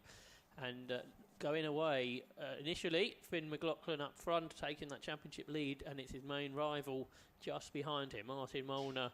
And then 3rd position, very impressive this weekend, is Harry Bansal, the 15-year-old from India. He's moved over from the GB4 Championship, where he's been a race winner. He's also competed in the Spanish F4 Championship, but he debuted here with us at Fruxton, but going even better this weekend here at Oulton Park and looking for his first podium there in 3rd position. And if anything, he'd like to move forward because he's chasing after the World Championship leader Martin Molnar as they go up towards Old Hall Corner. As the race leader gets away, Harry Bansal for Fortec Motorsport all over the back of Martin Molnar for that 2nd place as McLachlan goes away up front, 1.2 seconds a gap. Race 3 at Snetterton a couple of rounds ago was won by the driver that leads now. It's his first win in F4. He's leading again here, looking for a 2nd win. He's a bit twitchy under braking into Lodge Corner, I've noticed a couple of times, Finn McLachlan, but it's all under control. Dealing with it like a kart, which of course he was very good in. So he leads. Martin Molnar is around about a 2nd or so behind him. Bansal for company. Further back, Rowan Campbell-Pilling and August Raber having a good ding-dong down at the hairpin. Raber in the blue number 47 car, trying to get the better run up over Hilltop now. Campbell-Pilling just sits on the inside line here, and then he pulls across, but the inside line into the corner, opens up, is wet, but it's Campbell-Pilling that misses the braking point, goes straight onto the wet grass, absolutely sideways back onto the track as he loses all grip on that wet grass on slick tyres and loses a few positions as a result of that. He's rejoined in front of Jeff Hall, so that will put him down to 12th place, I'm afraid, from what was 7th position. So Campbell-Pilling, his 2nd season of the championship, having a really fraught weekend here at Oulton Park. Get a replay of it. He was on the drier part of the circuit. The door opened up at the inside. The wetter part of the circuit, though, didn't cause a problem for Raber. It was the drier braking zone that was the problem for Pilling as he skidded straight onto the grass and lost all of those positions. Fastest lap of the race for the 2nd lap running goes to the leader, McLachlan. 1.7 seconds clear now in the Red Bull liveried number 5 car. 2nd and 3rd, though, that gap has come down a little bit. Molnar was only 0.3 of a second clear of Bansal as it went across the start-finish line. Meanwhile, into the pit lane has come Cole Hewitson with camber on the front wheels that certainly Tatus did not design into these F4 machines, so therefore out of the race, I'm afraid, is Cole Hewitson for Excel Motorsport. But meanwhile, battles continue throughout the pack, including the one you described, Chris, for 2nd position between Martin Molnar and Harry Bansal, who already mentioned during the course of this race is driving really, really well this weekend at Oulton Park, a very challenging circuit it is indeed as well. He scored a 5th position already in his short F4 British career, and he's up in 3rd position and currently going away from the battle of a 4th place that's developing between Thomas Behrman, Henry Jocelyn and Chase Fernandez as well. There's an even better battle down the track where Ronan Campbell-Pilling, who's already had that off-track moment at the Hislop chicane, in 11th position, is under pressure from not just Theo Palmer, but even Jeff Hall, Tommy Harfield, Leo Robinson as well, all involved in that battle. They're all darting out of the slipstream to see if they can make a move, and it's Tommy Harfield who looks around the outside of even Jeff Hall, who went really well in the earlier race, down in 13th this time out as the rain starts to fall around the circuit once again with everyone on those slick Pirelli tyres. Yeah, just noticed that from the camera position at Deer Leap, and a massive lock-up for the Chris Dittman Racing car of Tommy Harfield into Old Hall Corner, spins around, sends one of the other cars that was right behind him off onto the grass in avoidance, and that is a car which is pointing in the the wrong direction now. Should be able to get it going again, but yellow flags at the moment out of Old Hall Corner. Ella Lloyd will have gained a place as a result of that. She wasn't too far behind it, so that'll put her up to 15th place now with the onboard camera. 20-minute race has still got 18 to go in this one, and we've got the cars making their way through Hislops at the moment and the lead pack. We get a replay of this moment. Then he tried to gain a position, just overcooked it on the way into the corner, did Tommy Harford. Was trying to get down the inside of Jeff Hall. Jeff Hall then was the one that had to take the evasive action onto the grass, or let's call it mud, on the way out of Old Hall Corner, and did well actually to get it back on track. Ella Lloyd watched it all go on from a couple of lengths back, and then the parting of the wave, she gained 2 places as a result of that. And that's got her back into the mix a little bit with the top 10 scoring points. But we've got the leader off at Lodge Corner. That's where he's had a couple of moments under braking. And, of course, it's wet now, or wetter than it was. And it's caught him out. And he's not the only one to go off the road. We've also got the 46 car of Bansal that's gone off the road from 3rd place as well. And, in fact, the top 3 all off, so including Martin Molnar. So Behrman is the leader from 4th place. Bansal has gone off into the barriers now in the 46 car. And Behrman leads. Jocelyn's up to 2nd. Fernandez 3rd. Safety car coming out. Pizik is up to 4th place. He gained 4 places on that run through there when everybody else went off. And then 5th Al-Azhari, 6th McLaughlin. So the top 3 all going off at Lodge Corner, finding that they arrived with no grip. And Behrman, who's not yet got a win in British F4, he's had a 2nd but not a win.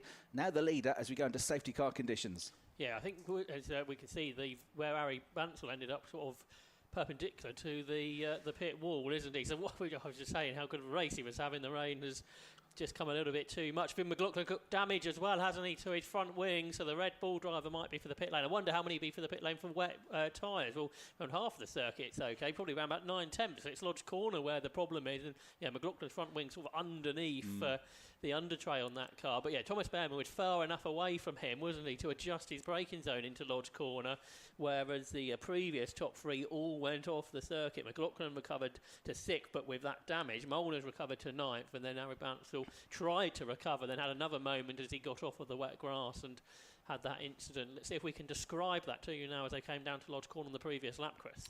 Yeah, on replay, of course, the race leader, the first one to arrive there, and goes, oh, there's no grip, brakes and understeers wide into the gravel trap. 2nd and 3rd are going to do the same. Molnar through the gravel trap, not quite as far through the gravel trap was Bansal, but then he went onto the grass and then I think speared back across the track, which is why he ended up in the barriers. We'll get it from another angle now.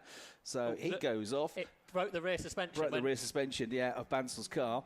And then, of course, 4th was the best place to be because Behrman had full warning of this. He saw them all go off and thought, oh, I better take it a bit easy there. Bansal didn't realise that his left rear suspension was crippled, so he's trying to get back on the gas, trying to get back into the race, accelerates up Deer Leap, and the car spins around on him, and that's why he ended up on the inside barrier because the car wasn't turning and doing what he told it to do. So he is out of the race. Behrman is into the lead. 2nd is Jocelyn. 3rd, Fernandez. Pizik 4th, having a great run through here. Pizik was a fair way down the grid, wasn't he? Looking back to the original grid positions, he was down in 11th spot on the grid. He might get a podium finish out of this. He's 4th at the moment. Al-Azhari in the number 12 car has also come up from 14th on the grid to 5th place. McLaughlin 5th, but he's got to come into the pits and get rid of that front wing. It's a quick change, but he's going to drop to the back of the field. Bizarrely, didn't come in though on the first opportunity. To come in as soon as possible, really, but he's being ordered in really now by the officials because he's got a black and orange mechanical flag. But so it was, as he was rejoining and Harry Bansal was having his moment, they connected, didn't they? So the damage to the front wing on McLaughlin's car, then the damage to the rear suspension on Harry Bansal's car, and thankfully no one connected to him when he was having his off at Deers Leap, because it could be quite easy that other cars could have been involved in that, which would have been a very scary moment indeed for all concerned. But as it is, everyone else that survived. McLaughlin's front wing continues to be dragged around, so the front wing will be an easy change, Chris. So I wonder how, if it any more difficult, it's getting the old front wing out of the way. Got to get it from underneath the car, haven't they? Which is normally, you're missing a front wing. They just bolt them on, a couple of screws, twist to that, back on, then get them out, in and out in 15 seconds maybe. It's a very quick change, but they've got to dislodge that and wrench it out. So I guess Ian is on standby, ready for the crew to see what they can do here for Finn McLaughlin in the car. And the Red Bull livery car comes in. High Tech are ready for him. So, I mean, he's going to be at the back of the field, but he shouldn't lose a lap here as long as it's not too big a drama to get that front wing dislodged. Yes, he goes down to the High Tech team who will jack the car up. Got it out fairly easily, actually. Yeah. That could have been a lot worse, couldn't it? That's right. They haven't actually got a jack, have they? So it's not a challenge really at all, is it, for the high-tech team? Very, very experienced team. Done already. And away he goes, yeah. So watch out for McLaughlin from the back. They haven't elected to change the tyres at all. We could have, and no one else has come into the pit lane either. I just wonder if anybody might have come into the pit lane to put wet tyres on, because if you're towards the rear of the field, a gamble might be worth it, but no one's thought of that, and thought that's necessary, and everyone's around the circuit on the track. They must think the rest of the track, perhaps Lodge Corner's a bit slippy, but the rest of the track is dry enough. Although window wipers on for our safety car driver. Got to be careful on the pit lane exit as well, because that's still pretty slippery for Finn McLachlan. I noticed a lot of the cars have got an inward camber on the front wheel suspension settings as well. The tops of the wheels pointed inwards, the bottom of the wheels pointed a bit more outwards. This possibly to do with the foresight that there might be some changeable conditions out there. Barry Bansel's car on the flatbed has just been removed from the barriers, so we are about to be back underway. Safety car lights are out. So Behrman looking for his first win here in not only the British F4 Championship, but in cars, because he was kart racing up until the back end of last year. Jocelyn in second, third place Fernandez, and the rain, which had eased. I thought, it's a quick, sharp shower, and it's gone now, but it's just come back, just in time for the start of the restart. Brilliant. So Behrman is about to go into the unknown. Of course, he is now the guinea pig. He arrives at the corners before everybody else, and they'll watch him and see if he's going to go straight on or not, and judge their braking distance accordingly. Let's see then what he can do. Behrman certainly had a really good restart. Over the line he goes, into Old Hall Corner, turns the wheel, hopes something happens, and he does get through the corner. But it's all understeer here on these slick tyres. Oh, somebody's lost a front wing already from that middle group. In and around 7th place. Raber, possibly one of those cars. Whoever collected it, Chris, their front wing fell off as they collected it. That's a 42 or 47 car? I think it was Raber that's missing the front wing in the 47 car. So you got no grip anyway. You're understeering anyway. Then you lose your front wing. Absolutely ideal. This as they go into Island Bend. 3rd, 4th, 5th, all absolutely glued together. Fernandez, Pizik, Al-Azari in the mix as well, trying to get up onto the podium. Behrman, though, dealing beautifully with the conditions. I think it's, again, a case of some parts of the track are wetter than others.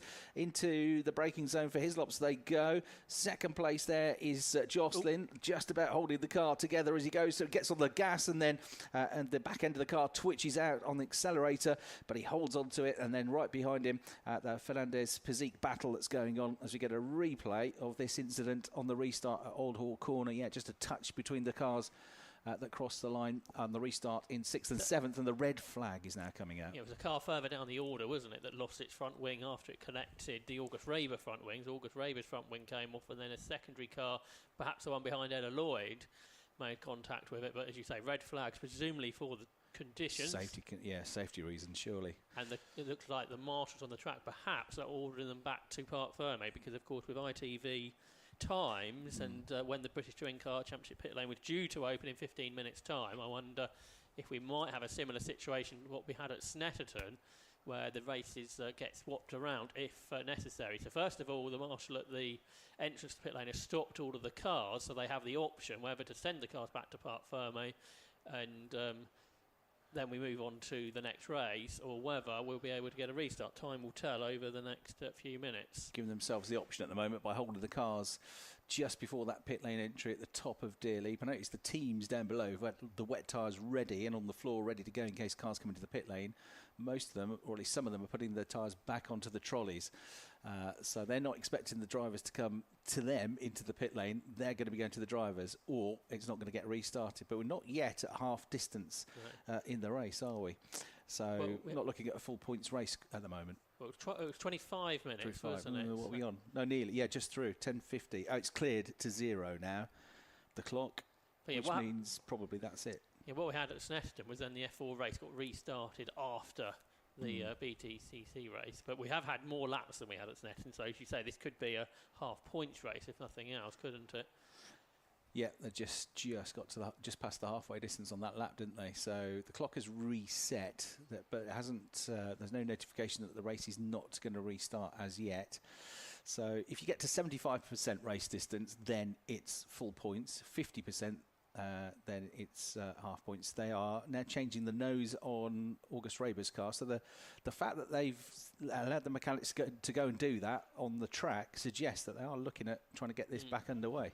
Yeah, that's right. I'm sure the race control will be looking at the times, and they're be negotiating with ITV with how long they've got before they need the BTCC race to happen. I think at the minute, chaps, it's just going to be a little bit of a waiting game for the next few minutes. Oh, hang on, I might be able to have an update for you. Right, cars are coming into the pit lane.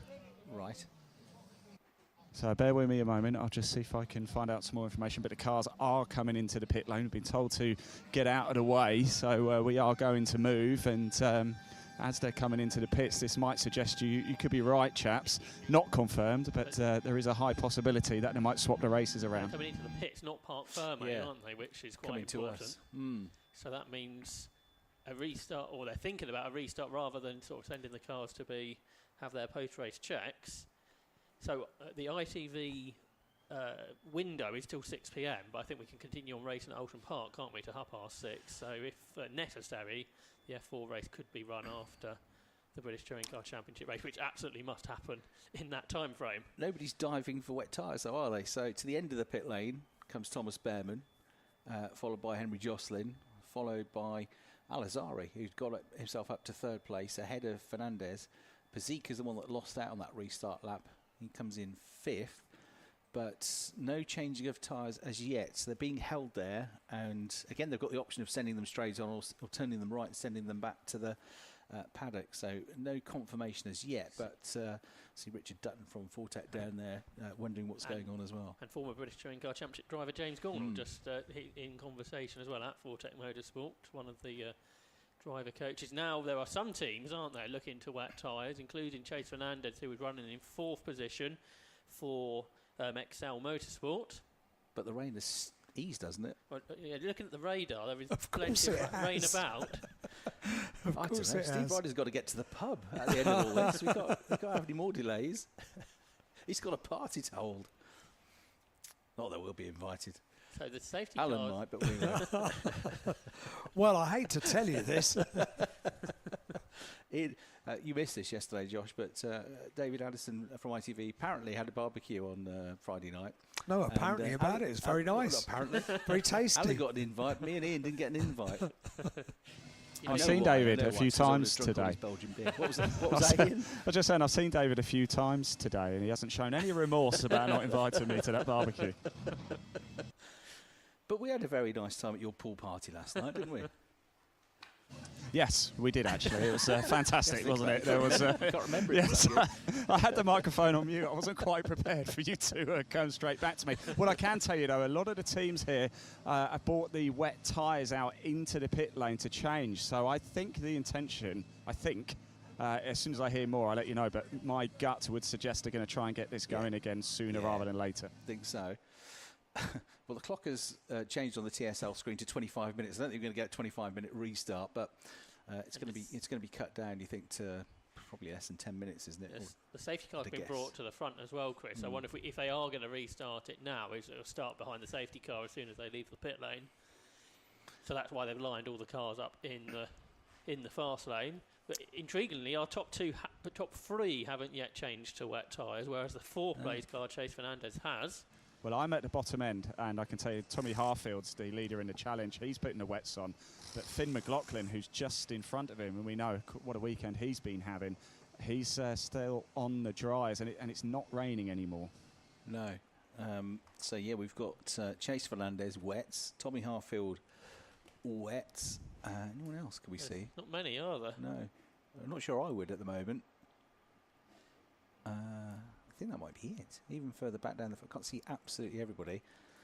The one to keep an eye on is the one further down the order, isn't it? Finn McLachlan. You would have thought there had been people further back in the grid that would just risk it, because if you're going to stay on dries, you're doing the same as everybody else. Whereas if you put wets on, at least you've got that opportunity to move through. And the other thing we don't know, of course, Chris, like all the teams don't know, is what the track conditions are like around the other side of the circuit. Again, well, chaps, they might be different. Shall we ask Finn? Yes. Finn, what are we thinking? Finn McLaughlin here, tyre-wise, you look like you're staying on the dries. Really don't know yet. It's hard to tell, but hopefully we can tell soon. How slippy out there was it? Yeah, I just couldn't control the car and went straight on, sadly, but I have to try and make up some good positions now and hopefully get some good points. Excellent. That's the voice of Finn McLaughlin there, chaps. Thanks very much indeed, yeah, and the number 5 car, which of course led the race before all of that. And I noticed his tyres are ready, just in case the showers come again, poised and ready to go. Now we have got one change, which is Adam Al-Azhari is having his tyres changed to wets, the number 12 car, one of the front runners. So the first of the front runners really him and the 90 car just behind of Chase Fernandez and also Jimmy Pizzic. And our front cars as well. Does that mean it started raining again? It has. Yeah, it has started it's raining getting quite again. heavy again, actually. Just as I said it stopped raining, it's getting heavy again. This is Alan Hyde's weather forecast Don't blame to Alan a for plum, this isn't it? Getting quite a lot of stick for my weather forecast, I must say. It's because we didn't get an invite to the barbecue, Yeah, Alan. exactly. I wasn't handing out interviews. I can't apologise for being invited somewhere. We're not going to let this. We're not going to let it lie. Right. So is anybody staying on slicks? That is the question, I suppose. No. Well, I can tell you, Finn McLaughlin. He's now changing to the wets. Even Jeff Hall's just in front of him. He's about to change to the wets as well. Number I'm 6, just trying to Leo see. Robinson. That's on slick still, isn't it? Yao Fu is staying on the dry tyres, it looks like. I'm just walking down. Xavier Avaramides, he's going to go on to the wets as well. Larson's on the wets. It looks like Ella Lloyd is going to stay on the slicks. So a couple staying on the slicks. Ella Lloyd, one to watch out for. She's going to stay on the slick tyres. Fu is staying on the slicks, it looks like, as well. But from what I can see down here, everybody else moving on to the wets. 7-minute restart. The time will restart when the safety car leaves the pit lane. So the safety car will lead the cars out of the pit lane. 7 minutes will begin then. So it's going to be a very short, sharp race. That is for sure. 7 minutes, yeah. Enough time for it to rain again, or not? Well, actually, you say that. There is a huge cloud just behind the commentary box where you are. You won't be able to see, but there is a really, really dark cloud coming over, and I think we could get a heavy downpour very, very soon. I think the likes of Ella Lloyd, in fact, there's a few more cars further down I can see running the slicks. This is going to be a real mix, everybody. Can you have a look at Leo Robinson? Because I can't see him now because there are too many people in the way, but last I saw he had slicks on still, number 6. Yeah, I'll make my way down now and see what we can see. I'm just walking past Theo Palmer. He's on the slicks as well. It is slick to Leo Robinson, Chris. It is. Yeah, And Henry Mercier, of course, first podium of the season, took the rookie win earlier. He's on the slicks as well. And yeah, Leo Robinson confirmed he is on the slicks. Great, thank you. So 4 on the slick tyres. You mentioned about Adam Al-Zahari being a front runner, Chris. He started 14th in the race, and it's up to 3rd. So I know, obviously, some people fell off the circuit. That's an extraordinary drive. Yeah. We said how about Jimmy Pizzic was coming through the field, but even better for Adam Al-Zahari. Yeah, Adam, first full season of cars. He did the Winter Series, as it is, the UAE Formula 4 Championship, held over the European winter at Yas Marina in Dubai, and finished 10th in that.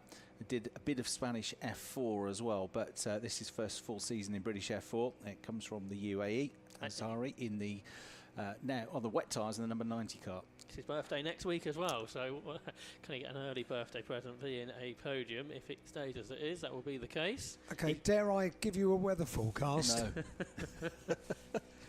Bear in mind, I'm only reading, okay? I haven't actually done this myself. I haven't got meteorological equipment here. It says light rain is expected to stop in 39 minutes and precise. start again 10 minutes later. Can I give you a weather forecast, guys, as well? It's started to get really heavy, just like we had about an hour or so ago. Yeah. And the ones on slick tyres are now rolling their eyes back in their sockets and going, why? Why has that happened? Because it looked, 2 minutes ago like that was not a bad choice to go with the slicks, but it takes one more little shower and they're going to be really struggling now. So we reckon 6 Leo Robinson, 20 Ella Lloyd, 23 Theo Palmer and 69 Huo Fu are the ones that have on the slick tyres for this one. And one thing that did happen, Chris, was Adam Al-Zahari did not get away when he should have done, so he's lost 2 positions before the race has even restarted. Because I don't think he'll be able to resume those positions because we're under safety car conditions, not a green flag lap. So that means Chase Fernandez is back up to 3rd and Jimmy Pizzic 4th. We'll check that as they make their way around the circuit. It did seem that would be the case. Now, how long is the safety car going to stay out for is the next question. Like Theo Palmer had stickered tyres on as well, which means brand new slick slick tyres. I think at least some of them were. And there was a car If it stays like this, they'll still be on at the end of the race. Who knows? I can tell you, chaps, actually, all of the cars who are not currently running the wet tyres or on the slicks, they are going to be coming back into the pits and making that change. Yeah, I think they've probably got to, haven't they? But that's their race ruin. So change the tyres and only 7 minutes of racing to go. No time to come up through the order, really. So Fu is still in the pit lane. He's on the wet tyre. Sticker works. So he stayed and changed. Probably the better of the two evils, that, wasn't it? But he's got to catch them all up now, of course, and he's most of a lap down. Thomas Behrman then, of course, the clock has already started as well behind the safety car, so there's only 5 minutes left already. And if the safety car doesn't come in immediately, perhaps if you're on those slicks, you just stick out and hope the race doesn't get restarted at all. Yeah, that's all they can hope for, really, isn't it? If there is a safety car. It's dry at Druid, is it not? Yeah. It's much drier over on that side of the circuit. Completely dry line coming out of Druid's corner. The safety car lights are staying on, so the safety car's not going to come in this lap. So we're only going to get 1 or 2 laps of racing, if that. Yeah, so those on the slick tyres will be absolutely happy about that, especially the ones a bit further up the order, like Theo Palmer in the 23 car. Thomas Behrman is leading the way then, 15 from Chelmsford. Karting careers included racing in European karting, in the BNL Championship and Winter Cup, which is the run in Belgium and Holland. He's raced in the Senior Rotax Euro Championship trophy as well. Made his debut, as I said, last year at Silverstone in even wetter conditions than this. Got 2 top 10s in his second weekend at Brands Hatch and got onto the rookie podium as well. As those, as Ian said, that had stayed on the slicks have come in now to change to the wet tyres, including Leah Robinson, number 6, and number 20, Ella Lloyd, in as well. And the other one's going to be... in fact, there's one more we didn't catch that was on slick tyres that's come back in. Or was there just the 2? No, there's another one in the background, which I can't quite see at the moment because too many people in the way. Is that Theo Palmer? Possibly. No, it's the number 13 car of Henry Mercier. So he must have been on the slicks as well, but we didn't clock that one. So he's now going to be on the wets. Yeah, that's right. One thing for these drivers is they're able to get their wet tyres up the what they would have wanted. 3.5 minutes on the clock. Adam Al-Zahari has dropped those 2 positions. That's a pretty gutting way to lose a possible podium finish, isn't it? They stalled the car coming out the pit lane. Now we've got a red flag.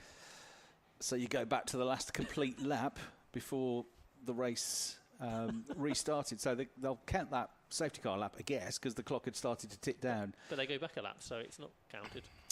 But Al-Zahari, will he get his place back? I don't think he will he? I wonder if the red flag, this part of the race is void and it's going to be the results from the first part of the race, or there might be a restart later in the day, who knows? Well, they'll just count that first lap as the lap, and that'll be it. The only difference really is for those that dived in and changed it, they wish they'd stayed out now, weren't they, on the slick tyre, just to be safe, yeah. But I think Motorsport UK rules say you must go back a lap, so... We will go back a lap, but is the last lap that first lap behind the safety car? They all did complete it, didn't they? So who knows? Good luck with the podium if there's one, Ian. Yeah, Behrman's won, that's for sure. Whichever the outcome, he's got his first win in car racing, Thomas Behrman, unless you go back before they came into the pits. He was there anyway, wasn't he? He was there anyway because he crossed the line, hadn't he, with the others all in the gravel trap. So unless they put Al-Azhari back into the results because he stalled it coming out of the pits on the safety car restart, then it will be Behrman, number 7, from 26 Jocelyn, from 90 Fernandez as your podium finishes. Just that question mark over whether they go back a lap and bring Al-Azhari back into it, really. They count that out lap as the last complete racing lap. See, Chase Fernandez has been put in the 3rd place spot by the officials, and Thomas Behrman stands on his car as a race winner for the first time in the F4 British Championship, and he's very pleased the race did not restart. Big punch of the air from Thomas Behrman. And the rest of the cars make their way into Part 5. So it looks like there is a result of some description that to be decided, perhaps, and there might be a few moments while discussions are made with the officials before the podium will be able to take place. Well, there you go. You can all say you were here the day that Thomas Behrman got his first ever win in a car, and see where he ends up in a few years' time.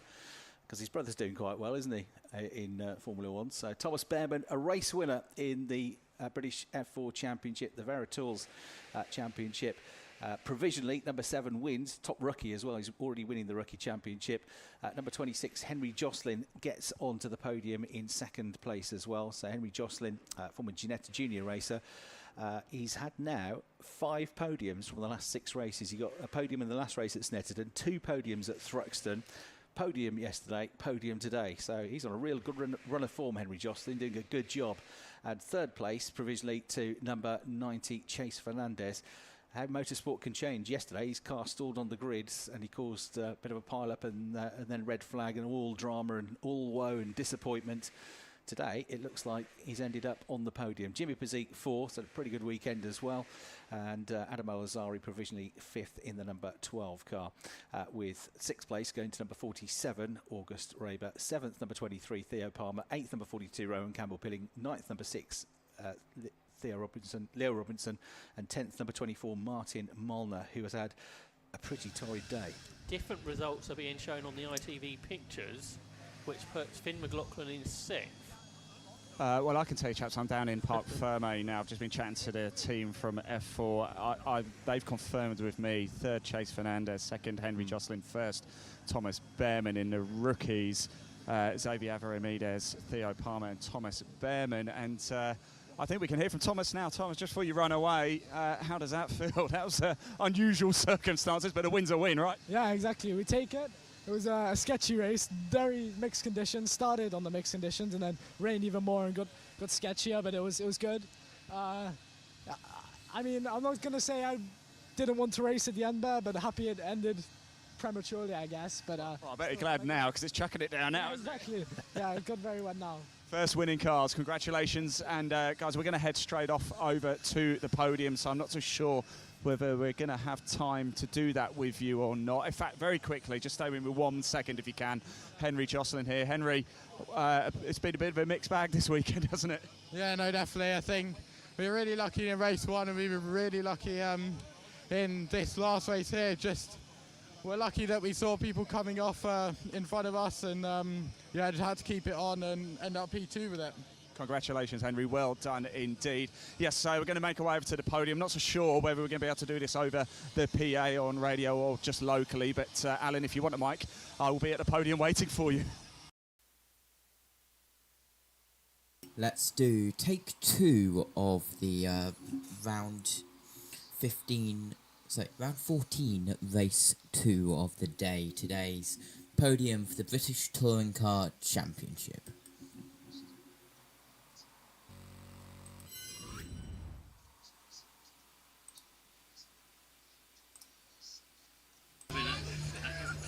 Full of rain, so it's a slightly smaller crowd in front of the podium for obvious reasons, but a hearty crowd in front of the podium, and I'm sure they'll be as loud as they possibly can be for the presentation for round 14 of the 2025 QuickFit British Touring Car Championship. To make the presentation, representing our title sponsors QuickFit, please welcome Operations Manager for QuickFit, Steve Georgeson, onto the podium, who will make the podium presentation first of all for the winning independent driver, which is on the small podium step at the far end of the podium, and taking his 3rd independent win of the year, coming in 7th place overall, Josh Cook. Well done, Josh. Congratulations. And over to the far end, here we go. Delighted he is, smiling as he makes his way in the rain. Over to Steve at the far end, received the award. The independent driver for round 14 is Josh Cook, everybody. Well done. The next award is the Manufacturer Constructors Award. The winners are Accelerate Motorsport Hyundai, and to represent them, the Chief Marketing Officer of Virtue, Liz Cope, onto the podium. Well done to Accelerate Motorsport Hyundai. And hi Liz, good to see you. Over to the far end and a handshake with Steve, and then the Manufacturer Constructors Trophy after a handshake with Josh in the hands of Liz Cope and Accelerate Motorsport Hyundai. On the 3rd step of the podium, top 3 drivers, 3rd step, 3rd podium of the year for Tom Chilton. Always popular his time, nice smile for the crowd, a wave to the crowd, a handshake with Steve, and the 3rd place trophy in the hands of Tom Chilton, everybody. Well done, Tom. On the 2nd step of the podium, also a 3rd podium of the year. On the 2nd step of the podium, Adam Morgan. Well done, Adam. back on the podium again. A nice big cheer from the crowd for Adam as well. Over to the far end. Well done, buddy, says Tom Chilton, and Steve gives him a handshake and about to receive the second place trophy on the top step of the podium. An 8th podium and 4th win of the year, Ash Sutton. Makes his way onto the podium, a handshake with Tom and with Adam as well, and Josh at the far end. Ash climbs aboard the top step of the podium, a handshake with Steve Georgeson, and then the winner's trophy in the hands of Ash Sutton. And now the national anthem for the winning driver.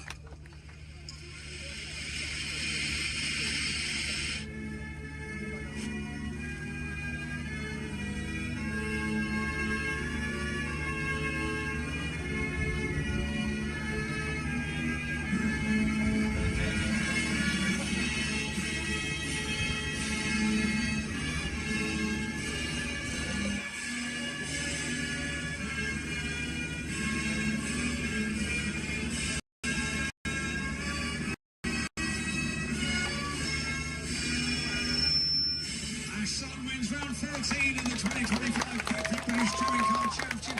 Waves to the crowd, pops the Goodyear cap back on the head.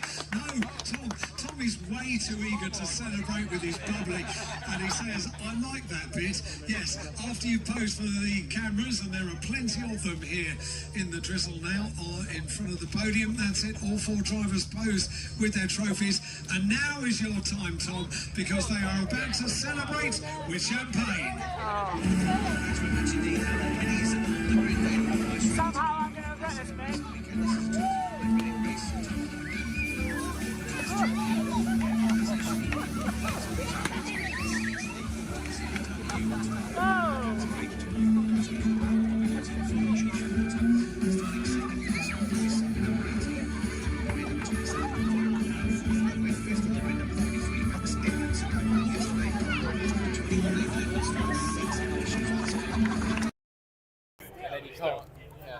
Let's wait for Tom. Oh. Let's wait for Tom.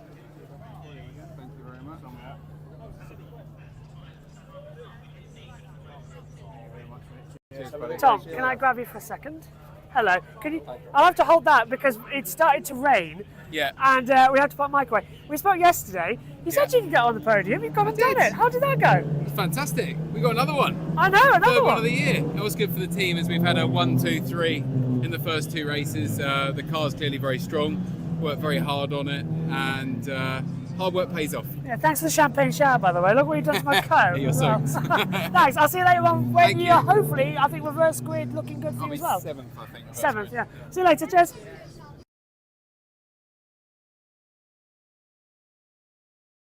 Well, myself and Tom are here, and we've just finished race 2. You'll see this a bit later on. Just a couple of minutes of talking because we only got one driver. And Tom, everyone else has gone in for the rain. That's not actually stopped. Yep, and just seen Ash Sutton coming out of the Napa garage. Oh, hi, Ash. Sorry, 2 seconds. Don't blame him. He wants to maybe change his... I'll tell you, if he's coming back in, look at what's happened as well. If he's coming back, we may as well wait and get a word with the winner from race 2. But it was a weird day, wasn't it? It has been weird because it was raining in the early hours of the morning before we arrived. I think it was between 9 and 10 when the rain came down, and it stopped, dried quite quickly before the first touring car race started. Yeah. And as race 2 had finished, or was finishing, we felt the initial drops of rain. And then bang, here it comes. And then bang, it came. Yeah, and the rain's just sort of been on and off a little bit, but it stops for now. It's just, will it be wet or will it be dry for race 3? I don't know why my hair's gone this way as well. It didn't even get that wet. It's just gone straight up as well. It's probably headphone hair. Well, luckily we've managed to get an umbrella during the course of this race weekend. So, yeah, we're not that exhausted, are we? No. I think, to be honest with you, the fact that we started later than we have done in previous events this year for touring cars has kind of helped that. Yeah, and I think as well, it's been such a compact day. We haven't got the Porsche Carrera Cup GB here. No. We've only got the Formula 4s and the other Porsche Sprint Challenge plus the Minis. Touring cars on the list. It's quite easy to go bang, bang, bang, bang, bang straight through, but it's the unpredictability that the rain keeps coming in. Yeah, and that's going to throw another spanner into the mix. There we go. Ash, you got a second now? I've sort a few bits out. Oh, there it is. I tried. I'm going to have to click my mic back on now. Okay. But no, these drivers are going to be busy. You know, they're going to be preparing, just sorting bits out. That's what something is about and said. Maybe replacing a helmet, maybe change a visor. Where is it? I'm trying to get him on the camera. Yeah. There he is. He's just heading back into his motorhome. Yeah. Probably to get a different visor. So you'll need, when it's wet conditions, you do different visors. You'll just see, go through turn 1. Right over there. The old hole, going it out there. Take a wander. Yeah. Do you want to come this side of me so I don't brain anybody? Where are you? This side. Oh, hang on. Hello. Yeah. Ingram race completely though. The hedges don't work at this circuit. And it's no wonder our Sutton sacrificed his 3rd place finish 1 so that he could start on the soft compound tyres for race 2, and it's paid dividends for him.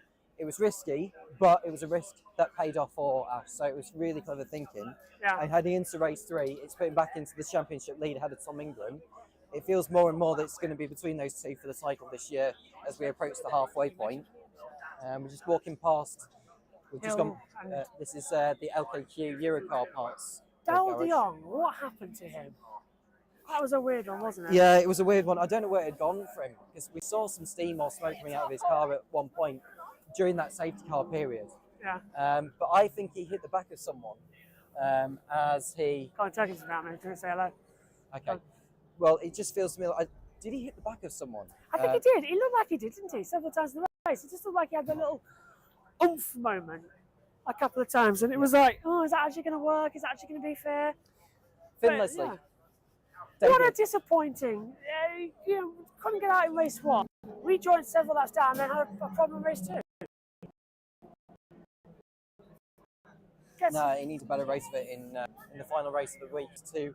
Always a happy man. I mean, he'll have this kind of experience so that he knows what it's like moving forward. But I think the talking point now, if it is his last race, Gordon Shedden on pole for race 3. I'm going to stop here because I can see David Addison coming through. I don't want to hit as he goes through. Hi, David. As he goes through. I stopped him a few minutes ago before. But yeah, it's an up and down day, isn't it, really? The on-off nature of the rain has been confusing everybody. Do you think we're going to have a dry or wet race? Because it stopped again and the humidity's still high. I mean, what time is the race 3 start? It's like an hour. 5 o'clock, isn't it? Yeah, it's just over an hour. So I reckon with all the support races we've got left before touring cars go out again, I reckon the track could just about dry up, but it's going to be very, very greasy. The grip is not going to be anything like it was in race 2, with all the rubber being washed away by the rain that just hit before these minis went out. Okay, yeah, go on. Yeah, I can imagine the minis would have had to have had a delay so they could fit the wet tyres on the cars. As we see Alan Hyde come out with the Toka home. Alan, have you got a second? Hello, mate. Walk and talk. Walk and talk. Walk and talk. It started raining then. Yes, very heavily. Yeah, hang on. Let me swing around this way. Incredibly heavily. Do you think it's going to stay for the rest of the day? Is it going to be in and out? So the weather forecast that I looked at, and bear in mind they can't all be trusted, said it was going to rain about 3 o'clock. It didn't. It was about 3:30. But that would be the end of it for today. Oh, good. So we can only keep our fingers crossed. I hope so. Although it's a damn chat, be good. Cheers, Alan. I'll see you later. Thank you. Okay. Good spot there, because he's always up for a chat. As I click that back on. Yeah, one time, Mike's, because the rain was coming down and it was just easier than holding 2 microphones together on a little bit of walk. But prediction for race 3, dry or wet? I'm going to go dry. I'll go dry, but I think it's going to start very greasy. Yeah. First couple of laps. Well, do you remember, this is just from the weather app, which is very unpredictable as it is anyway. Yeah. If the rain does hit again, we're going to be in for a lottery of a race 3. We are. We could end up having someone that's not won a race yet this season end up winning race 3 today. And Gordon Shedden's on pole. Yeah. Excellent. Right, hand back over to radio when JT's over there.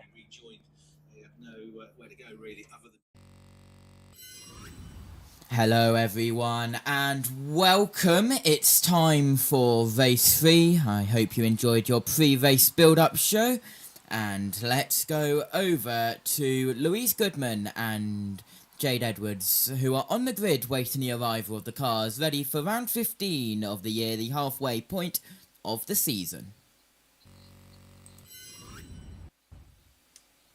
got reverse grid, it's race 3, you know, this is the sort of thing that gets my heart rate up. I'm super, super excited for this one. One driver that it hasn't worked for is Gordon Shedden, who went out on the hard tyre earlier on, so he was really hoping. He's got the soft up his sleeve, but of course now it's not going to be any joy to him whatsoever. However, it is the opposite situation for Shannon Proctor, who he's not had to use the hard tyre basically, so this is exactly the situation that he wanted. So let's just see if I can dive in and grab a word. Now he's yeah.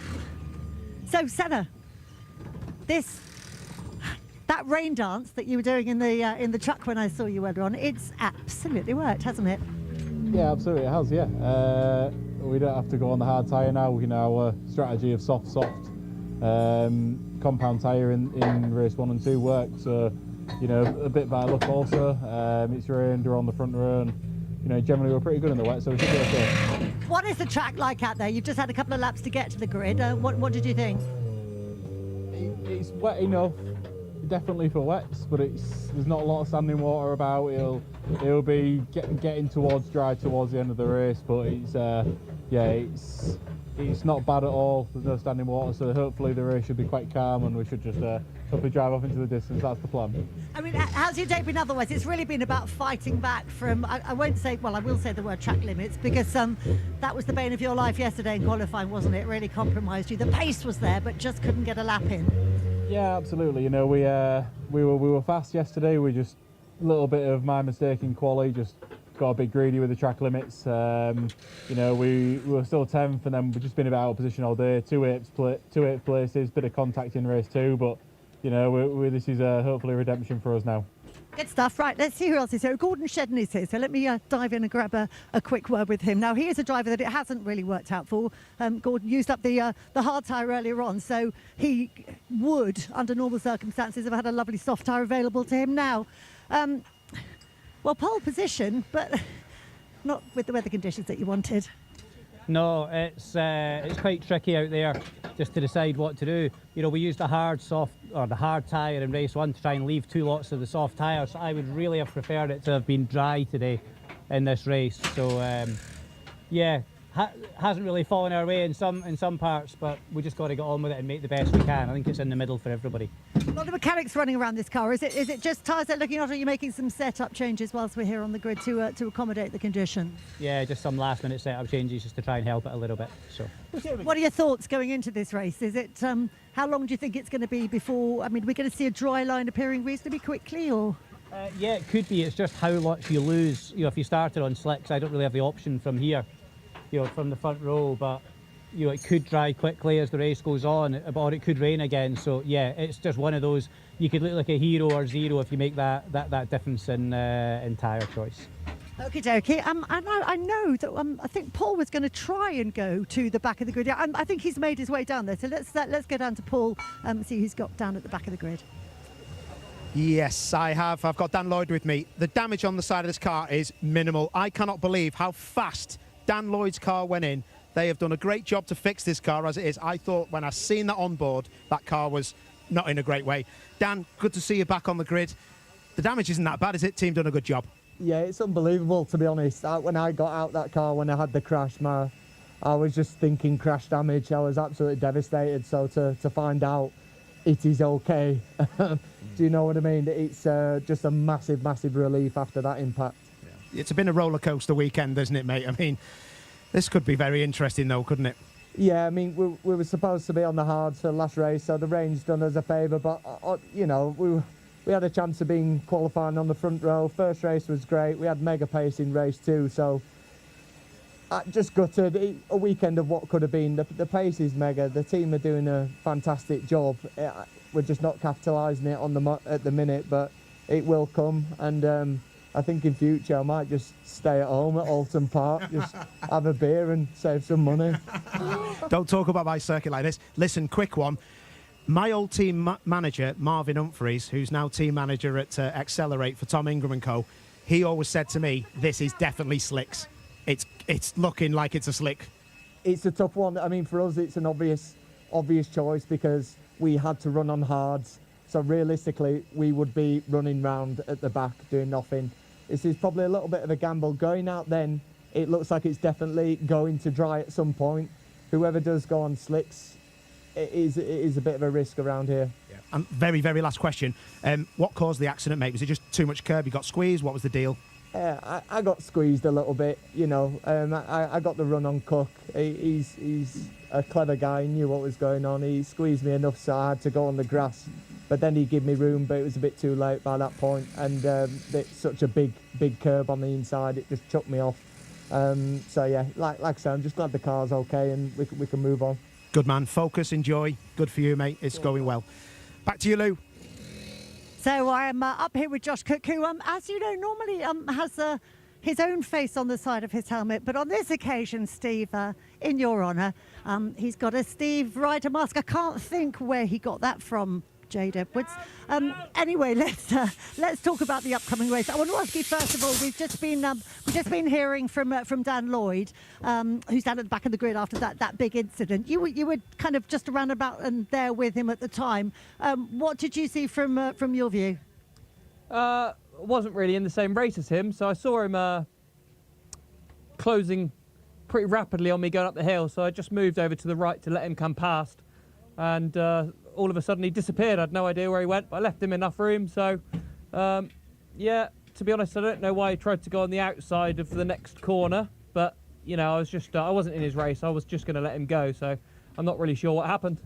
OK, well, let's talk about the race up ahead of you. I mean, this has really fallen your way, hasn't it? Because you, in theory, should have been using the hard tyres at this point, but you've got the wets on, so happy days. Yeah, this is when we were planning it this morning, you know, how we were going to use our tyre allocation, how the strategy was going to pan out. We looked at the weather radar. We had two different ones. One said it was going to rain, the other said it wasn't. So we went with the hopeful bet that it was going to rain. Luckily it has. But the circuit around here, especially with how warm it is, does dry up very quickly. So I think everybody in their right mind will be starting on wets. But it's not out of the question that we'll see a dry line towards the end, and it'll be whoever looks after their tyres the best. Well, what is the situation then? Because if everybody's on the hard, you're fine for overtaking, obviously, all around the track. But until that point, when you maybe get a dry line, what's the score?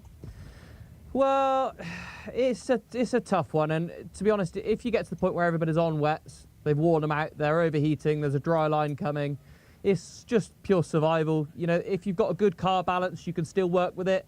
Generally, in our front-wheel drive cars, you work the fronts really hard. They start to go off. You just struggle to put any power down. So, yeah, we need to be mindful of that. Hopefully, it does stay wet for the entire race. It'd be nice if it rained a little bit more. But you know, we just see what we can do from here. Like I said, we've had a tough weekend as a team, but we just keep battling on. All the guys and girls are doing a great job. So, just need to try and reward them with a good race in this last one. Okay, do you know what? I quite fancy the version where we get a dry line and everybody's got to earn their money out there. But we will be finding out exactly what we're going to get after this short break. Yeah, absolutely. Well, as ITV go for an ad break, we will be getting ready for the final race of the day here at Oulton Park. The 2025 Quick Fit British Touring Car Championship round 15 of 30 of the year.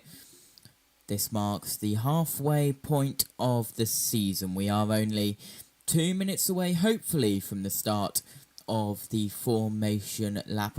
Under a little bit of a delay due to everything that happened in the British Formula 4 with the sudden downpour, the red flag, well, the safety car, then the red flag, then we went back to safety car again, then we went back to red flag, and they called the race after that to get this race in the ITV4 window as they have to do.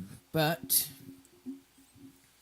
we have not heard what is going to happen with that British F4 race. I believe they did call it, and we won't have another race after this as well. So the last race of the day, and we are moments away from it getting underway for its formation lap, and hopefully joining now live from trackside, it is the crew over there. Hello.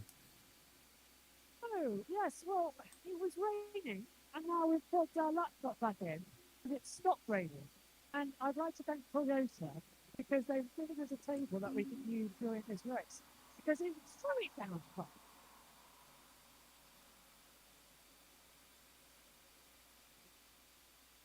No, we couldn't. We really had. No, but thank you for that. But now we. If Tom was talking, we couldn't talk. Hear me now, JB? Yeah, now he's. I will sort that.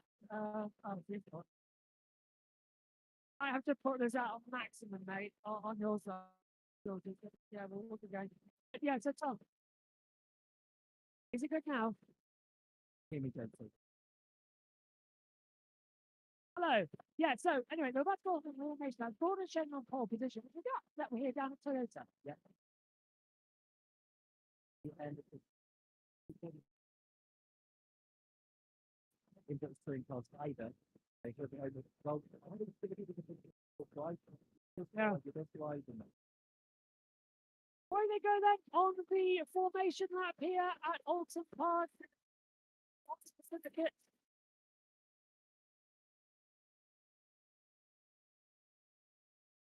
Can you hear me, Jason? Can you hear me? JT, can you hear me? Yeah, all right, well, that was weird. Either way, mics are now working. Row 1 is Gordon Shedden and Senna Proctor. Row 2, Josh Cook and Dan Rowbottom. Row 3 of the grid, that takes Jake Hill and Tom Ingram. Row 4 sees Tom Chilton alongside Adam Morgan. Row 5 is Ash Sutton and Dan Camish. Row 6 is Mike Dogle alongside Sam Osborne. Row 7 sees James Doran alongside Chris Smiling. Row 8 sees Darrell DeYoung alongside Aidan Moffat. 9 is Finn Leslie alongside Max Hall. 10, Dexter Patterson alongside Nick Hamilton. Aaron Taylor Smith and Mick Holstead are on row 11. And Jelly and Dan Lloyd on row 12. And Charles Rainsford lines up on row 13 of the grid as well in 25th position. Right, look, there's a little bit of sun now, top that's come around, but it keeps, it's ever since race 2 ended, it's rained hard, stopped hard. But that was just the hardest we had, and it's completely downused the track. It has. I think it's just correct you on the row 11. I think I would say it's. I don't think Taylor thinks it's possible. Fill us in on that. There is no Aaron Taylor Smith and there is no Nick Halstead, so row 11 is a clear row. There's no cars on row 11. Shedden 8 laps, Proctor 8 laps, Cook 7 laps, Rowbottom 6 laps, Hill 5, Ingram 4, Chilton 3, Morgan 2, Sutton 1. Everyone else below that is 8 laps of the Toka Turbo Technical Boost, and everyone is on, unsurprisingly, the wet tyres. But yes, no Aaron Taylor Smith, no Nick Halstead on row 11. JB? This is why, because Dan Lloyd with Josh Cook in race 2, side by side going up through the elite, and this is what we didn't see on the grass, trying to pass Cook, gets himself loose, loses it, and drops off the wall. That was race 2, and Dan Lloyd a huge accident, and that's why he's not racing. Yeah, that's a terrible change for Dan Lloyd. Finished damage to the car, and a lot of damage has been in due course. We're good to go racing. Dan Lloyd was actually in the field, Josh. I think it's Aaron Taylor Smith and Nick Halstead were not. Yeah, so Lloyd managed to restart. Yeah, because Dan Lloyd is at the grid, yeah. Well, Jordan, to be funny, by the way. By the way, I guess no track noise because our mics are so quiet. Give it a go, and I'll start talking. If it's really loud, but either way, they're lining up on the grid, and a little bit of sunshine, a little bit more warmth now as well, Tom. So this is going to be a really interesting start to the race. Yeah. It's kind of like down straight wet, isn't it? Yeah. I'm looking forward to seeing how much. I don't know if there's a few guys gapping on there if it's not. Either way, we're going to be really good. Riders last hurrah, and it's Gordon Shed on pole position. 5-second board is out, the lights are on, and we go racing. And it's a poor getaway for the front row of the bit. Shedden gets away well, but then look at Jake Hill. He's almost in the pit wall. Hill has a fantastic start as it comes down towards us here at turn 1 of the avenue. Are they all going to get through cleanly? I'm looking backwards, answer yes. I can hear someone's kicked on the gravel, and there it is. Right about Rainson getting up a bit, but it is into the lead. Gordon Shedden and Josh Cook is in second place. Jake Hill is a third. Storming start. Yeah, brilliant start from Jake Hill. Storming to play on the place of the field. Dicing their way through navigation coming towards Iron Men. A super start from Gordon Shedden ahead of Josh Cook, who is going for a victory here today. Neither of them have won yet this season. Jake Hill is the highest in the field that has done.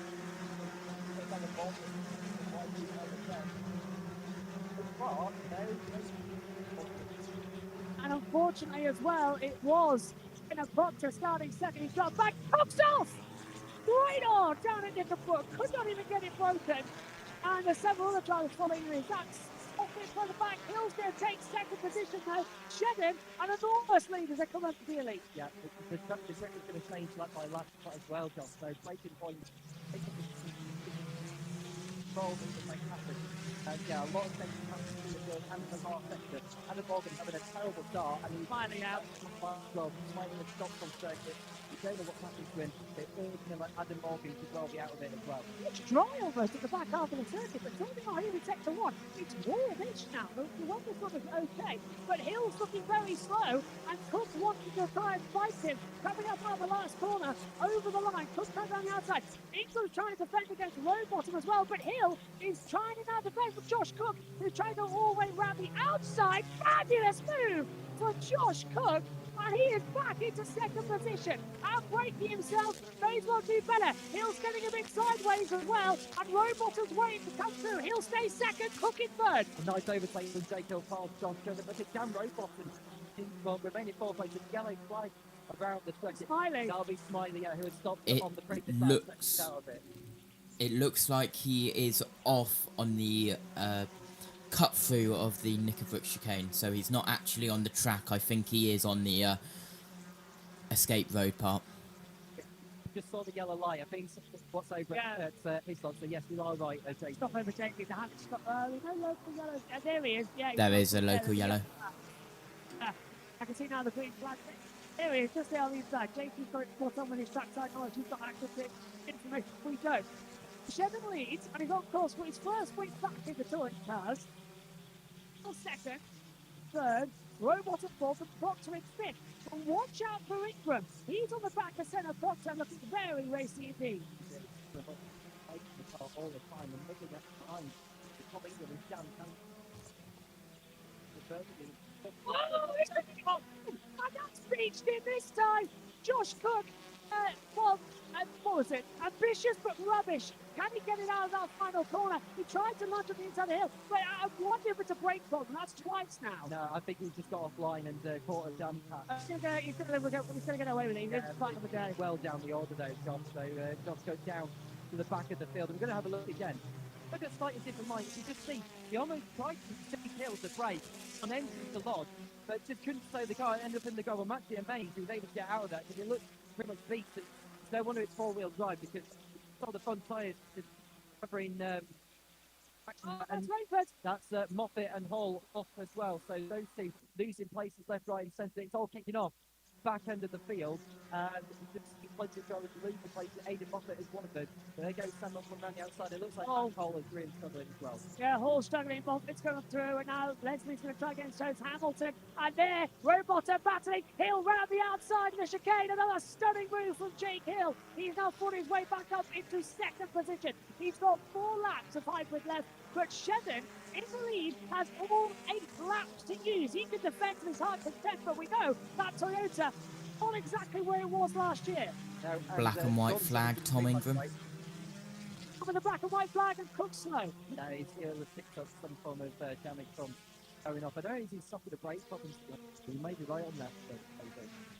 Going about with Tom Ingram, he's picked up a track limits warning and hopefully won't get any more track limits violations straight off. Now there is Dan Cameron. He's got in front of him. He's in front of something as well. He's got his reach in the field nicely. Down coming to the new far stop of the race at the end of the previous lap. On the inside! Yeah, on the inside of Proctor. Don't want to break contact. Oh, I thought I was going to have a shot round about there behind us. I saw that move going on. He came from all the way back. As I've got my headphones off, down to the corner, still side by side, stopping all over. But Proctor's being miserable out there. Yeah, Cameron nearly took out Sutton on the approach to Gasly, and Proctor struggling on the exit. That has allowed Sutton through into 4th position. What about Cameron? Is he going to go through on the inside into Island Bend? The door is shut on the Napa, and Proctor lives to fight another day. But Sutton is coming through the field very, very nicely, JB. Ambitious but rubbish, I think is the situation to come through as well. LA just go back to me. Look at that slide. Yeah, that was a slide, but that was concept. That was because of the concept between and Cameron. Cameron took a little for trouble, but he almost on the curve took out Sutton on the approach. That's been very, very good starter. And then 10 D3 faster the race, I can imagine, down at Napa. But luckily, they both kept going as they are doing. But this is a great situation. Come down a bit. With Jake is on the rear, and there is Josh car slowing there. He's had the qualifier on. That could be him hopping on circuit, which would trigger a safety car. See, what have you made of it? The replay actually, sorry to interrupt, there's a replay. This is Tom Ingram having to overshoot Isla. Yeah, that's the reason why I got the black and white flag. He was dicing with Mike Gable. Over to you, Jason.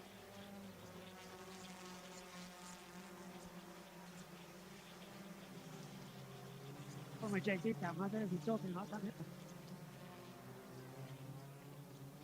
Back to JT in a moment, but there is the Toyota in the lead with the Lacey Racing and JBMotorsports car, Jake Hill in 2nd place.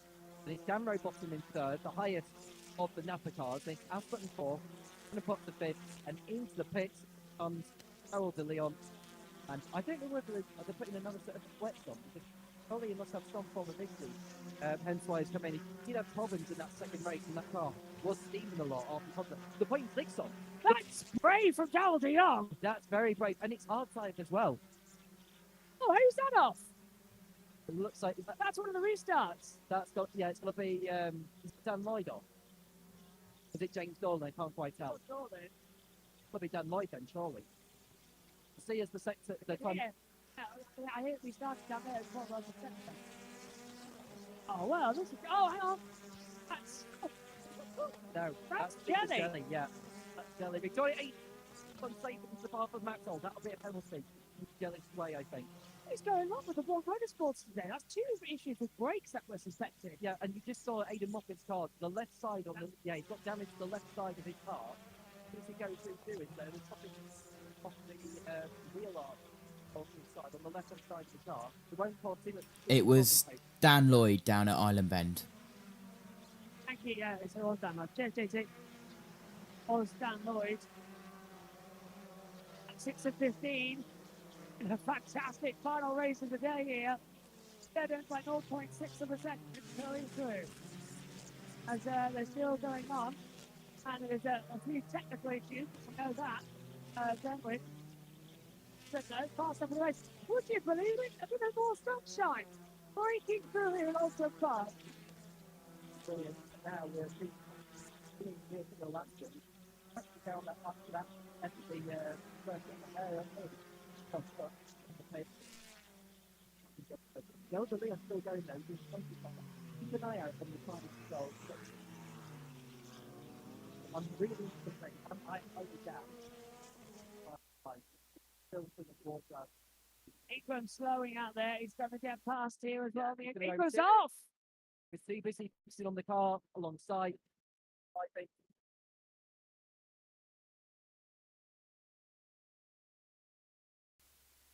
So we just go back to the accident. We saw Tom Ingram who was shooting his box, and he was fighting with they were fighting.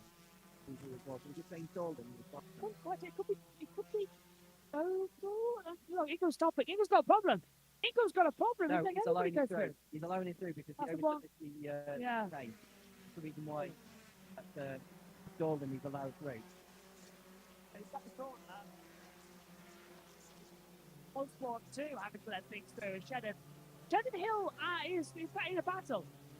I don't think. Yeah, Hill's used all of his hybrids, and he's trying to go on the inside of the sun.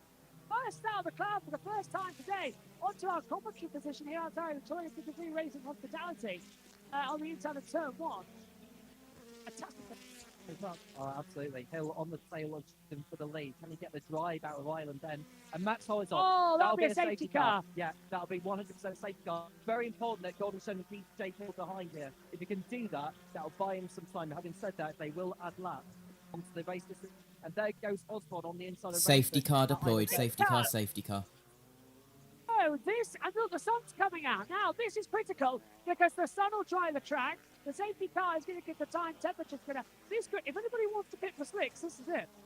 Did Daryl De Leon, JT, stay on the lead lap? Because he's on slicks right now. That's good. Stand by. I've picked it down now. Well, I don't know if it was dry or not, or even if he decided to pit slicks, do they have it on the way? Probably not. If I was Gordon Shedden, I'd just stick what he's got and stay on the way. May as well. That's the only way he's going to win. Oh, a miserable weekend it's been for Max Holday. And just an update for our NASCAR fans when the Cup Series starts in a couple of hours. You're in a lightning hold at Pocono. This might happen tomorrow, which means I might have to cover it. Don't be a surprise. Get back in straight away into NASCAR. Daryl De Leon currently showing as 1 lap down. Aldion is a lap down. Well, to be fair, if any of them start pitting now, it's going to be tough to get. I don't know whereabouts he is in the queue, though, JB, because... Drying out. That was wet. That's dry. That's nearly dried out as well. See that? The 2 chairs behind us that have been in the sun have dried out nearly. They look dry. Oh. Well, whilst JB discussed about ride stairs down here at the VIP area, or on the outside. Very nice of them actually, because it was throwing it down with rain, but it stopped. And then I said, can we just borrow this table? And they said, yes, of course you can. And they're very kindly as well, clearing everything away, but this is last. Yes, and credit to them for allowing us to do it. And what a fitting way it would be for City Oulton 7 take victory if he's able to hold on here. You're one of those at the back of the field for getting set slips on now. Left off on your left, they probably do, because they ran some of their running from the wet. Josh Cook recently is still out on the circuit. I don't know if he's still out on the circuit. He's going very, very slowly, yeah. It was like a test session right now, isn't it? Well, why test session? At the end of the day, for them. Yeah, but if the car fails now, they can't test it until Super later, but we go back in top. That's true. Get it out there, they can test it. See the sun beaming down actually on the wet patch. It's almost like you see on the school playground. Yeah. When you pop outside after it's been wet and the sun is poking out, it's that satisfying. Please, teacher, can we go out to play? No, it's too wet. No, go away. No. We're looking on board with our Sutton, the multicam, want to call it that. We had it in high school. We thought it was a quad. It was a square. Yeah. In the centre, there was like a 3 steps down and a little square thing area. No one ever knew what it's for, but every time it rained, it flooded. Really? It was like a swimming pool. It's a swimming pool. Replay. This is Sutton start. Yeah, this is Sutton going off the grid. I think this is on the formation map actually. Yes, it is. Formation map that has Sutton trying to get way off the light. I don't know what's happened. Got away. I don't think we went into Ancestor a little bit, but they eventually found the gear. Empty car is in this lap. 2 laps that the safety car was out for. I think it was. Yeah. Then we'll lead Robot, Sutton, to Camish, Chilton, Norman, and Osborne in top 10. Rainford, Ingram, Moffat, Ellie, Leslie, and Hamilton, Patterson, Lloyd, Leon, and Morgan is already outside the car as well. 20 left in the race, yeah. No rain hitting the circuit now. Here we go. The lights aren't out yet. That's a surprise. Well, they are not out yet. Lights go out. Exit of Druids. Lights are out. He's called that perfection. Lights out. Exit good. So, Shedden, watch out for Daldion. He's 19, but he's back in the pack. He's a lap down, but anything can happen. Yeah, anything can happen. If he can maybe get through on some of these guys, he could end up back on the lead lap. Goodness knows what's going to happen here on in. Race restart, JB. Into the restart zone, then green flags are out. Shedden leads them away. Hill second, Rowbottom third. They're not going to go for a do-or-die move. Yes, look, the tappers trying to go on the other side of Hill. So it's Sutton to the inside line. Hill's going to have to go wide. Sutton's doing a Hail Bailey. It's turn one. They're going to make contact there. Slightest of touches. We might touch again. Hill stays ahead, but Sutton was giving him absolutely nothing. It's Lane Shedden go out front.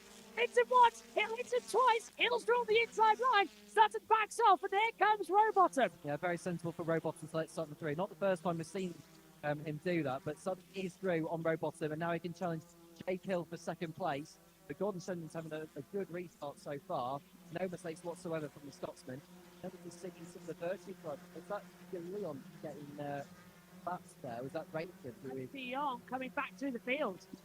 So we'll keep an eye on the Leon, see how his tyres are faring, but Shedden maintaining the advantage. Oh, contact! That's one of the virtues sits in the back of Mikey Doble. Sketcher, okay. How was that? Oh, look. One of the Team Ferrucci's got his bonnet up. Is that Equo? It's Chilton. Chilton with his bonnet up in contact with the side, and that podium in race 3, race 2, sorry, has gone absolutely out, and that is Doble skidding back across the track. It's 10-pin bowling. You get none. Didn't take anybody out. Well, it'll be another safety car for sure, because Doble's car is still stopped there. It's now, though. See now, but they can add another one in there. They see, the safety car is out. So this is Chilton. He ran into the back of Doble, so completely missed his braking point. Doble very lucky didn't take out one of the Toyota Gazoo cars and ended up in the barrier on the far side. Well, he's earned his money by standing there, seeing Doble's car end up in the barrier. Where's the safety car again? No, I think they're keeping it under a local yellow for now. You thought they had deployed the safety car as well. Track is still green, okay. Kind of went very silent, like it had to put the safety car. But either way, Hill's on the back of Shedden now, but Shedden still has all his laps to use. Hill's trying to go around the outside, down into the island bend. He's taking the wide line in. Sutton's coming back through, and here comes Rowbottom as well. But Shedden got a bad exit. Hill got the drive down towards Knickerbrook chicane. Can he go through the outside? Shedden. Safety car deployed. And there's the safety car now because they can't get rid of it. Yeah, I'm surprised it took them that long to make their own minds up on that. But Shedden, they'll be happy with this situation again. Now he's got all the power to hold Jake Hill back. Chilton in the pits, and the bonnet looks broken to the point where he can't continue. And Doble's out. And Doble's out. He's already out of the car as well, is Mikey, so he'll be absolutely gutted with nothing to look for. As for Chilton, well, for what's been an enjoyable race 1 and 2, it's been a far from enjoyable one for him in race number 3. You can just see on the front end there, it's not just the bonnet that's damaged, it's also the front bumper that is taking a hefty whack. Yeah, yeah.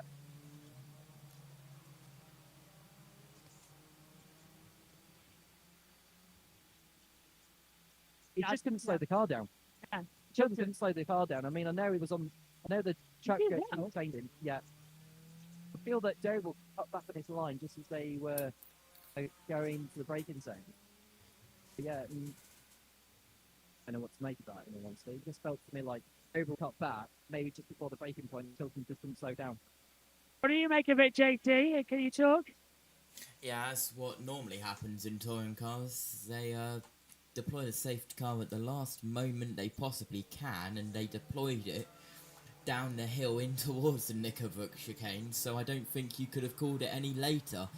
But that's classic touring cars, leaving it until the last moment for the safety car to be called, getting as much racing as they can. Dexter Patterson is in, and he is switching to slicks, to the hard tyres. Well. Wait, no. He's got anything to lose. I It's don't think white. Patterson was that stuff. Softs for Dexter Patterson.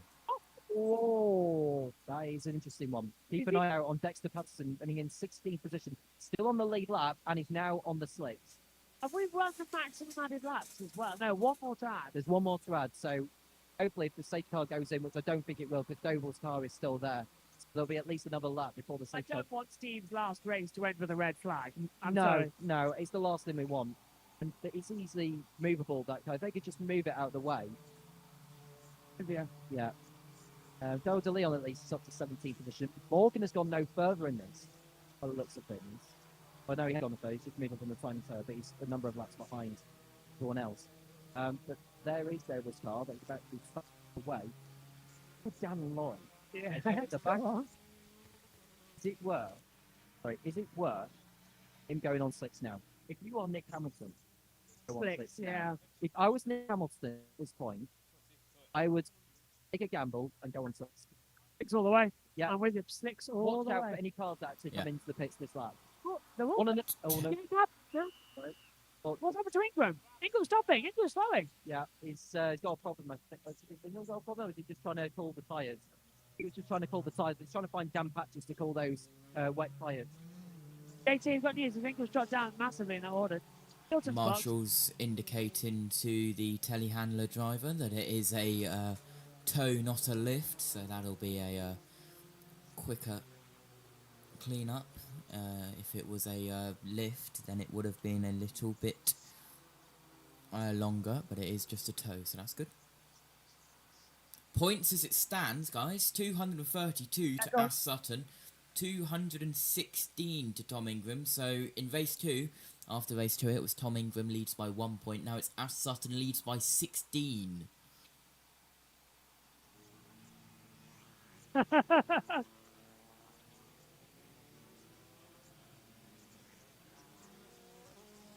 know, 10 out of 10 now. Fantastic. Yeah. I'd ban it nearly what I could say. We're on lap 13 on what is currently 17, which will be 18 by the time the safety car goes back in. And I haven't seen... We got a situation with Doble's car. I didn't quite see whether Doble's car has been cleared, JT. Can you... There's an update on that, please. Telehandler will be towing it away, and Telehandler was there at the Lights are off. last Sorry, lap. JT, the lights are off on the safety car, the XO Druids. We're going racing this lap, so obviously they felt like it's safe enough to do it. So, 14, 15, 16, 17, 18. A 5-lap dash for the halfway stage of the season. Let's see what we've got to have with Shedden will lead them into the restart zone. The Porsche safety car comes in, and for the 7th time today, we're back to green flag running, and Shedden's left it the latest he possibly can, and that's left Hill vulnerable, and the two Nappers making battle. Rowbottom's going to fall in line. It's status quo through turn 1, and now, just using the hybrid power, was Shedden down to turn 1. Hill's using it now to defend against Swan, Rowbottom, and Sutton.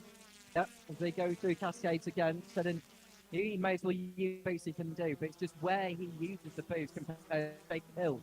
This is the boost. And we got another one against Nick Hamilton. That's on, he's on wets as well, isn't he? That'll be a safety car. Oh, I want them to leave it, but I don't think they will. Leslie's up to 12. He's passed Lloyd. Leslie's in the points on his first race weekend. For the man who was race 1, didn't even start. Race 2 was a bit. Race 3's turning out. Oh, hello. Yeah. Oh, hang on. That's an okay keep car slowing. Is that Rainford dropping back? He's side by side with Ingram. Looks like Rainford, 8th place. He's back with Dorlin. To go through. Way back. Oh, he's on the outside. And look at Ingram trying to fight his way back. There's contact there as they go through Knickerbrook now. Ingram takes 2 in 1 go. Go on. He's done it. That's Ingram. Fabulous move from Tom Ingram on the inside of the pillar as they come up towards Knickerbrook. Ingram's up into 7th place. And all chaotic in the midfield now as well. And there's no sign of that safety car. No sign of it, but I reckon they'll pull it out as late as they can at the end of this lap. Shedden holding off Jacob. Vitally important he keeps him back. If the safety comes out again, he might just won his first race of the season. Yellow flags nowhere to be seen. A local yellow. Yellow, I think. I can't see Nick Hamilton's car. He's coming down to turn 1. We are still green, still green.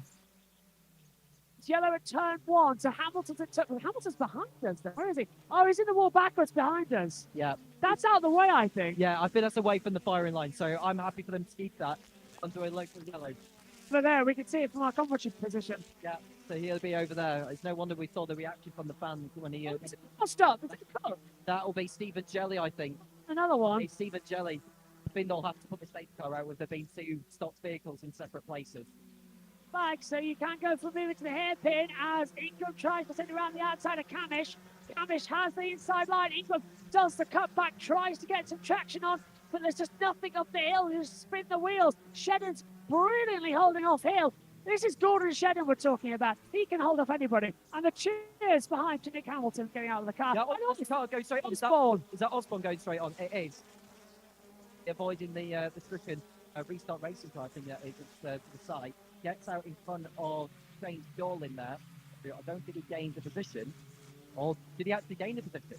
Because I think he was behind him before they went into the chicane, and he's now ahead of him. If he has done, he needs to give the place back. 100% on that as well. Oh, by the way, you can help me pack, and then we'll walk to the media centre. LA's meeting is outside the media centre. And because we need to borrow LA's microphone on that one. Hill's going for it, trying to have a go. Shedden. Right, left, defend everywhere you can. Down into turn one. He makes that Toyota look wise and a spass. Yeah, it's... And Hill's sliding the rear. He's not going to have a better exit there. He might get a better exit, yes, but it's just the fact that instead of trying to find damn patches, just saw the virtue of Ingram go through on Camis coming out of turn one. Has he made the mistake? Yes, he has done. Ingram through into 6th position. The next driver ahead of him is Senna Proctor. Shedden is on his hybrid boost. Hill is on it too as they come down into the braking zone for the hairpin. Shedden's going to go defensive. Hill's going to try and get around the outside, but Shedden has to be careful. But Hill's lost the rear, and here comes Sutton, sticking his nose in. Tries to put a little kick. Hill slides at the rear. Yeah. It's good stuff, this. Fastest up of the race, Dexter Patterson on the slicks. Yeah. Don't know if he's got enough time to catch them up, though, but we'll give it a good old try. As you see, Hill trying to find a gap on Shedden, but it's just no way through. It's too wet. It's too wet, exactly that. He's sliding all over the place, whereas Gordon is able to use the boost to pull away. Caution boards are now out as well, so we will remain green. Yellows are in too. All the drivers then. We can overtake though. It's good to see. Hill. Sutton in third place. It's good news for Sutton in the show. There is Dexter Patterson running in 14th position, running on the slicks, doing his best to get back into the action. And his fastest up was a 1:31.9. I think that's only like 2 seconds faster, let's say, than on what they're doing. So he's not going to be able to catch them in the final few laps, but he'll give it a good go. Down into us at turn one. Is Hill going to go for the move? Having a look. He's still too far back, but it is a four-way fight at the moment. But Ingram's there to pounce on a possible podium. Can Ingram do it for an 8th time this year? We'll see soon enough as they head towards Cascades again for the penultimate lap. Bottom keeping Sutton about, and Jake Hill's gone off. Into 4th position goes Ingram, and onto the podium goes Sutton and Rowbottom. And now this is critical for Ingram to get ahead of Rowbottom for the championship as Hill tries to capitalise, but he is out, and Shedden has a chance to win. Opportunity for Gordon Shedden to take victory as Sutton starting 9th on the grid, next to Steve Ryder pulling out the number 9 of Sutton to start there, and he's up into 2nd position. Jake Hill on the tail now of Dan Camis, and Hill will be absolutely livid with that mistake. His season goes from bad to worse. Bash could be back very much soon as Hill tries to go on Camish. This is going to be coming up to the last race. What a cracking 15 races we've had so far this year. We've got another 15 to come. Croft to not kill Silverstone Donington, and the season finale at Brands Hatch. Donington's down around, but Hill just lost the rear. Yeah, he lost the rear, and he just couldn't get the car. As soon as he lost the rear, he was always going to go through that drug strip. There was a digital racing reaction down in the pit lane. There's Simon Hill, his dad, reacting to the whole thing. And yeah, he'll be annoyed with that as well. Final lap then. Gordon Shedden on lap 8 from taking victory in Steve Ryder's farewell. Well, he picked him and he's delivered for him as well. Another touring car legend. Oh, sign off another touring car legend. And what a fairy tale end. Shedden's first win back will be at Steve's last event, and we've got a present for him. Stay with us. Steve Ryder's farewell message. You'll hear that live here on JB Motorsports shortly after this. The sunshine comes out. Sunshine on a cloudy day, and Ingram's going for 3rd. Yeah, he's going for it. He's got time as Ingram. If he could get a good drive coming out of Hislops and Knickerbrook, he might just get through on Roadbottom before the flag. And we're just seeing Jake Hill and Dan Cummins go toe-to-toe on the approach to Hislops. Has Hill got enough left in him to fight back? He's out of energy, is Hill. So he is going to have to use all his fighting spirit to get back ahead of the Napa, but he's pretty much going to run out of time and run out of chances. But Jordan Shedden, what a drive it's been from him from pole position to finishing 9th in race 2. He's about to pick up his first win in the championship after a very long time. Well, we've chosen the right place to be at the moment. I can see a mock-up of Shedden's livery car here. Their team are now walking up to celebrate. The pack-up has stopped around here as well. They're all looking at the screen. And I've got a feeling the Toyota team might just go as Ingram tries to go around the outside of Rowbottom. But guess what, everybody? Flash is back. Gordon Shedden wins round 15 of the Quick Fit British Touring Car Championship. And everyone goes nuts. Second for Sutton, Rowbottom in third, Ingram's fourth, and Proctor in fifth. Amish, Hill, Dorlin, Rainford, Osborne, the top 10 as the rain starts again. Tom, what a race and what a first half of the season. What a first half of the season has been. Another different raceman. I think that's 9 for the season now in the British Touring Car Championship in 2025. And what a day it's been for Gordon Shedden and Toyota. That's the rain. Yeah, and believe it or not, the rain is just about spitting again in our position. So we'll probably have to come off very, very shortly to make our way over to the podium. We're going to head to the podium, and I'll hand JT over with the world feed, and then we'll get live with Steve Ryder, his final thoughts as he retires.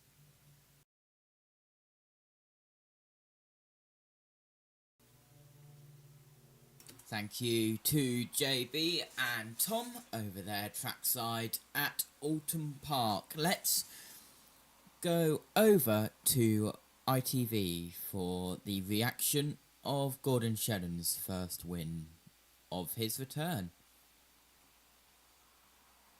The sport is based effectively just down the road. Where better to finally get back to winning ways than here. Gillian Shedden there with Lauren Taylor-Smith, Aaron's wife. So Gordon Shedden takes the win, and he does so by 0.7 of a second. But for so many laps, it looked as though he was going to be under attack, but he just managed to hang on in there with some very, very good driving indeed. And all of those years of experience put to good use. Gordon Shedden wins race 3 at Oulton Park. So the results of round 15 of the championship: a win for Gordon Shedden, with Ash Sutton taking second place and Dan Rowbottom for the podium in third. Tom Ingram fourth ahead of Senna Proctor and then Dan Camish. That little mistake by Jake Hill dropping him to 7th ahead of James Dorlin. Charles Rainford 9th, and it's Sam Osborne this time to round out that top 10. In 11th place, Aidan Moffat, while Dexter Patterson sets the fastest lap and wins the Independence. A good result for Unlimited Motorsport. Finn Leslie 13th in the points. His first and possibly only touring car outing of the season, so well done, ahead of Dan Lloyd and then Darrell DeLeon to round out the scorers.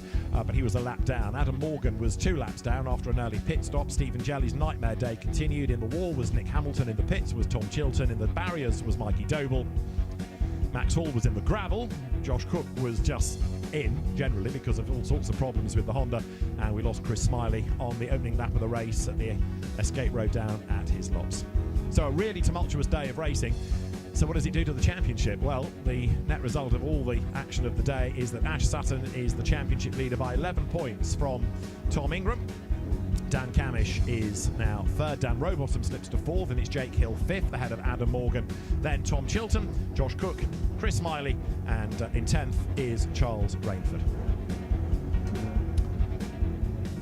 Well, let's hope that Noble fails that ride height, because they'll be on very, very worn wet tyres, so the circumference drops. Yeah. We've seen it many times before.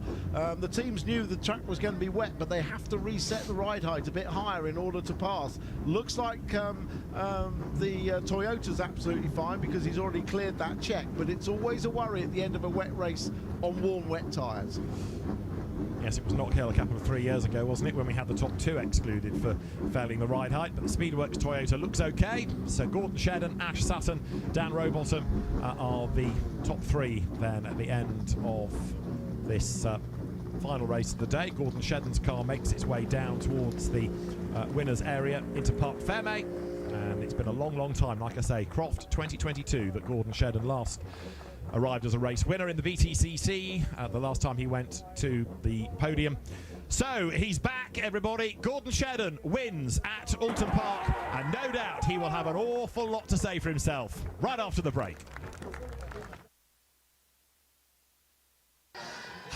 Puts a dent in the roof. with his fist. He's absolutely delighted. And Flash closes the door of the car, gets congratulated by Mickey Butler from Goodyear, and goes over to the team. That'll pop out in the roof. And big hugs, a huge elation as he makes his way down the line of team members that have all made their way up to Parc Fermé. You can see the relief on all of their faces, can't you? Absolutely beaming they are on the other side of the fence here in Parc Fermé. And he makes his way all the way down. And I think...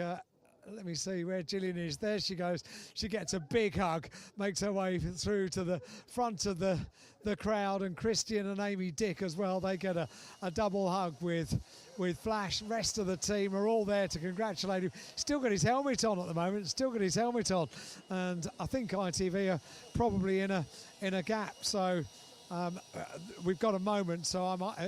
Are you? Yeah. Okay. I can go in and. Just as he gets his helmet off, Flash, you're a winner again in the BTCC. Oh man, feels incredible. What a wild race. Just all sorts happening there, but so happy to get it to the end. It was almost dry out there. Anybody on slicks would have been winning for sure. Yeah, because one car came in, went on to slick tyres and was putting in the fastest laps. Yeah, the track was bone dry. Just really lucky nobody else went on slicks to start with, but I will take them any way they come at the minute. Well, can I just get your thoughts on when the safety cars came out? Yeah, it was a little welcome break to cool the tyre down a little bit, so yeah, fine. Good, 2 good restarts and got on with it. Champagne will be sweet on the top step of the podium. Well done, Flash. Let me see if I can get a word with Ash Sutton as he arrives down in Parc Fermé as well.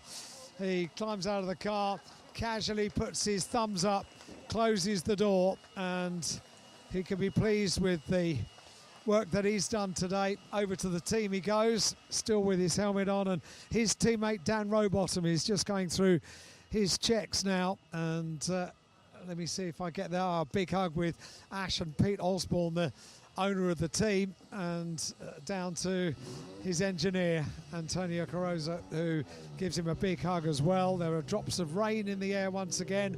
Robo appears and comes to a stop down in Parc Fermé by the number 3 board. Another podium clocked up for Dan Rowbottom in the 2025 season. It's going well, isn't it, for Robo as he gets out of the car, and he's going to come over, I think, and make his way over to his teammate and to the team as well. And Louise, of this feeling, and to see all the team from Toyota on the kind of fence when I came to pass the checkered flag was incredible. I even still had that feeling where you think, is there one more lap to go? So yeah, delighted. The guys in the commentary box were talking about the fact that you had to use every element of your extensive experience during that race.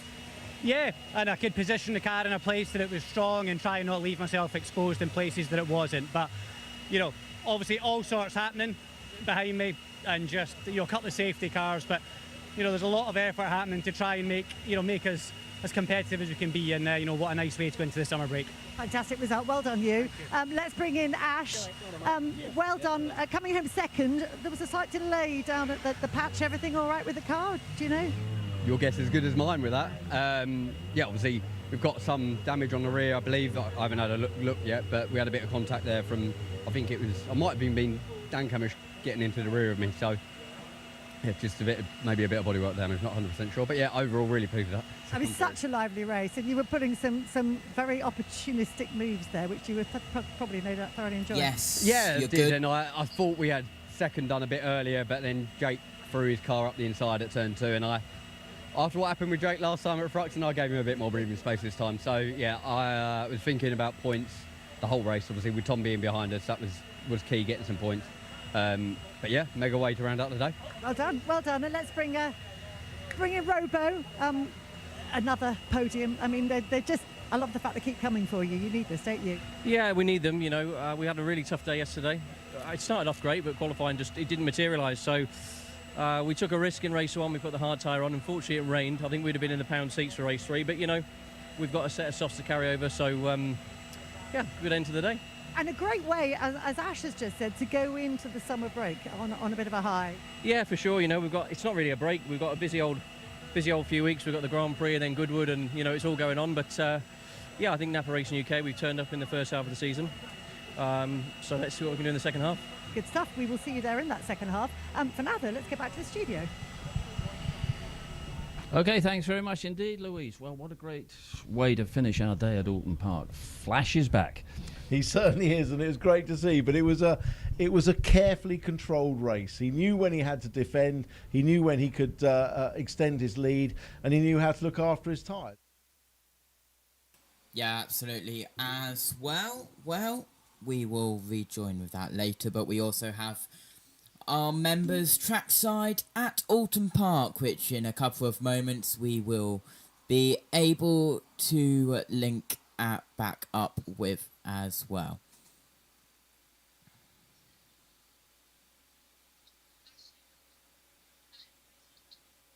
So, just organising stuff there trackside, and I can see JB on the ITV feed.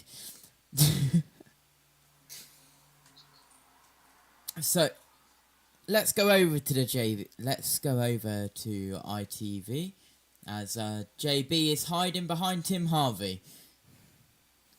I believe that no one had a gamble on slicks at the beginning, but when I got to the studio and I watched, I didn't realise how wet the first part of the circuit was. But it was a shame, wasn't it? Because the soft tyre for Dexter Patterson was obviously the right tyre, but it's like a Sky Electrics track. Only one part of it is dry, and if you're making overtakes, it's always on the... And let's fade that back, and hopefully, if I have permission to put the camera on, can I? JB?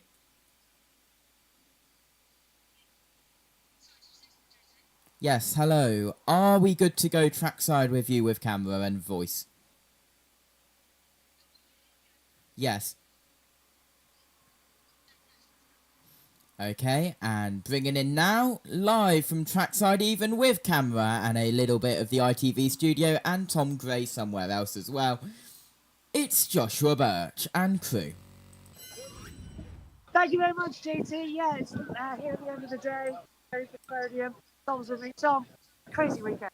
It was a crazy weekend, and 3 different racemen come away from it, including a new one for the season, Gordon Shedden winning out. I think it's Toyota's first win of the campaign to go with it. So quite a fitting way to end the weekend, for absolutely sure. As Sutton will leave this weekend as a very, very happy man in regards to the champion. And we've had to borrow LA's microphone. So LA, thank you very much. We've got the gift ready for standby. We've got the podium ceremony as well. You can see Alan Hyde getting set. I understand that ITV are still on here, so... Are we on ITV Live?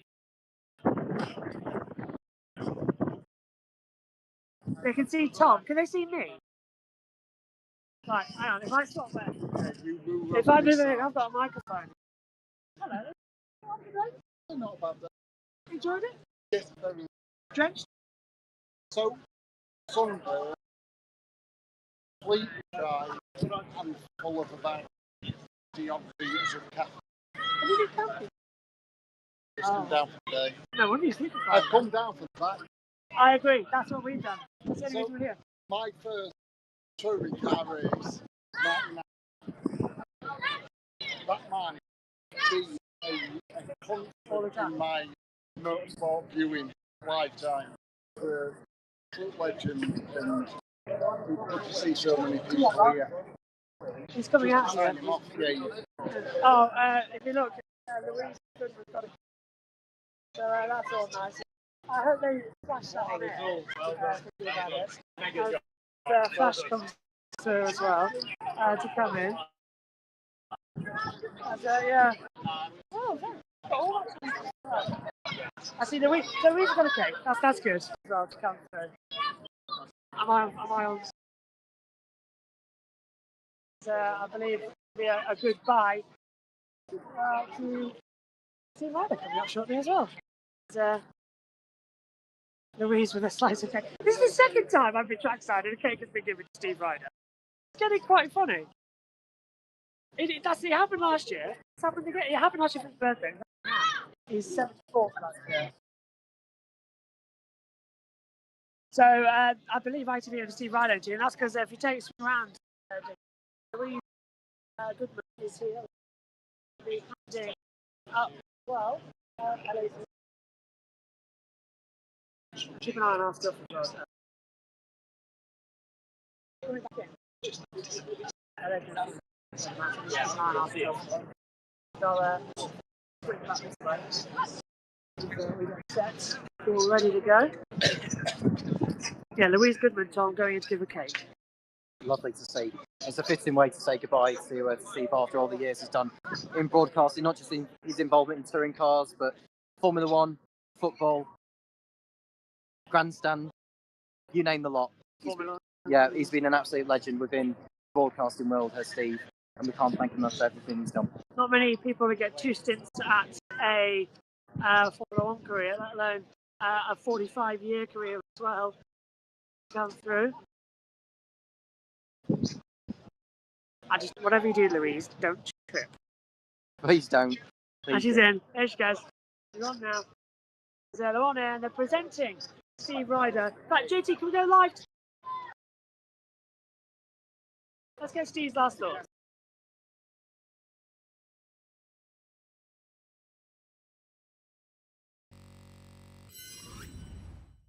There we go. Thank you. Oh, thank you for a little something, obviously, for yourself, but also for our beloved Hutch, our script supervisor, who is also finishing this weekend. I have to say, she is the best cake maker in the country. So, but we'll save a slice of this one for you as well, Hutch. You can come see what it's like. Yeah, I think it goes straight to Tim, actually. Don't put it in front of me. You mentioned Hutch there. I'm retiring, but so too is our wonderful PA, Mary Hutchinson.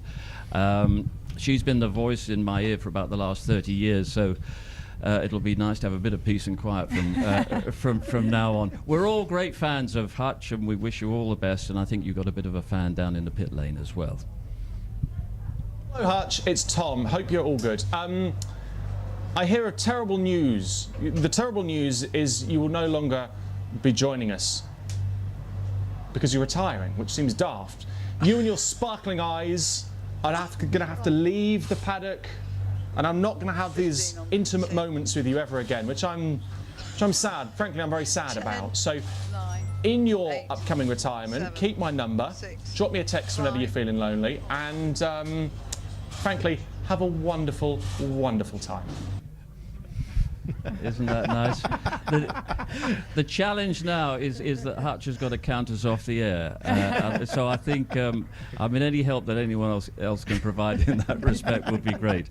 It's a great team, isn't it? Lou, you played your part down the years as well, my goodness. Well, 20 years we've been working together, Steve, first of all in the Formula One and here in the touring car paddock. I have to say, it's been a privilege. I think we would all agree with that. To be working alongside somebody of your experience has been a real privilege. But most of all, it's been a joy as well. I mean, we see flashes of it, when you're broadcasting. But I think what we see behind the scenes is you are just one of the funniest people I know, and have us in hysterics on a regular basis. Yeah, that's because I link into things and something else comes up. It is not my fault. It has been great fun, and Paul has been a terrific addition as well. Thank you. That is very kind of you. I cry a lot at Oulton Park, and I did hold back the tears before, and then me and Louise were talking. We thought we had a little cry outside, didn't we? Today, haven't we? Yeah, we're the softest of the lot, aren't we? But Steve, absolute legend. Love you to bits, mate. Thank you for everything you've done for me personally. Thanks. Well, you've all said some lovely things. Let's say something nice about this championship, because look at them out there. I mean, that atmosphere that these fans generate and Toka generate and the drivers, it's wonderful. You're bound to have a good time. Yeah, for sure, and that's why we're all here. It's the atmosphere. We can hear everyone cheering now. It's been raining on and off all day. They're all still stood here with everyone, celebrating everyone's driving, and that's why we all love the touring cars. And I'm sure that's why you stayed for as long as you did, because of this whole thing that is happening behind us right now. Yeah, and you get a cake every now and again as well, which is why you've stayed on. You'll have to fight Tim for it, but you will get some. Smells delicious. Taking every ounce of Tim's self-control. I can see the look on your face. You're dying to get at it, aren't you? Tim is the man. I mean, you're the man who's been here throughout. I mean, we came together with the championship in the late 80s. You were a driver, then you were a champion, and now you're a broadcaster. Oh, I think you're a broadcaster anyway as well. But it's been great to work alongside you, mate. It has, and experiences of you guys have as both driver, where we observe your professionalism, and then obviously firsthand to sit and work next to you and see just how much goes into the job. I don't think people really appreciate just how much goes into it, but as Mark Blundell said, you are the consummate professional. But the touring car family, you know, it is a family, whether they're marshals, drivers, fans, people working in the paddock. You know, it's a real community spirit, and we all love it. And everybody looks up and respects you as the absolute patriarch of our sport. Yeah, and let's have a word about Mary Hutchinson as well, because this is a complicated program, as we've seen in the last couple of hours, and the stopwatch and the timings are so important. Absolutely, absolutely. And Hutch does the job as yourself, and you know, another consummate professional. She forgets sometimes. She has a little switch that she can turn on and off. She sometimes forgets to turn that switch off. So I have her talking in my ears about, you know, Tom Ingram's beautiful twinkly eyes when I'm in the middle of a good interview with him. But hey, she should be counting. She should be counting. No, she's been great. We've worked in so many different environments together, and Hutch is absolutely the best PA in the business. Gonna miss you a lot, but it's a great second half of the season ahead of us. It is, and we'll miss you more, Steve. But there's lots more racing to come. I hope you will be watching on and thinking just how much better you could have done the job. I wouldn't have done it. Thanks very much indeed. I better say a few other thank yous. I'd just like to say thank you very much to all the friends and all the colleagues here at ITV Sport, and all the friends and colleagues also over at the BBC who put up with me for the best part of 45 years or so. There is a great championship going on, and the second half of the season gets underway Sunday, August the 3rd at Croft. And we'll be there, or you'll be there, with ITV Sport. I wish everybody out there in the paddock, in the Touring Car Championship, all the best for the second half of the season. I wish everyone here at ITV Sport all the best. You'll do a great job second half of the season. But for me, well, it's a final goodbye, at least from this chair, the presenter's chair, which it's been a privilege to occupy. Final goodbye. Thanks very much.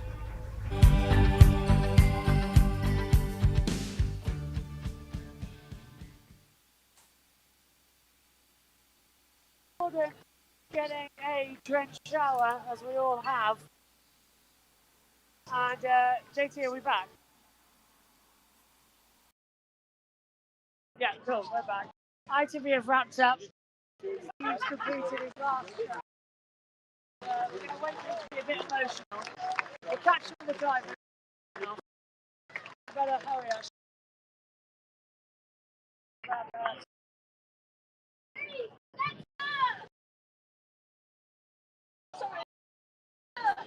I think I've heard the conversation. What are we doing? Up, down, up again.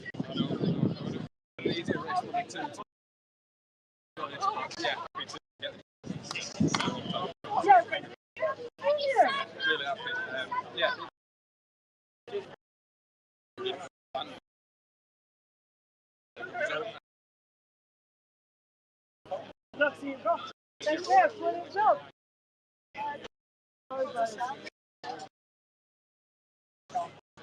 I got first before. Let everybody else fall out as well. So, by the way, everyone's now falling through here. Podium as well. So, we've got into today and they're all having a thing. Right, come on, mate. We've gotta go and how about you have a gift. Of course we do.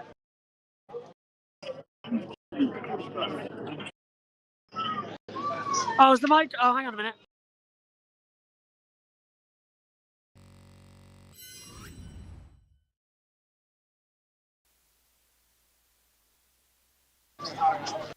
Sorry. Hello, JC. Sorry about that. We're back now. Can you hear us? Hello. Hello. Right. Hello. You want to hold down? I'll go grab it. Change.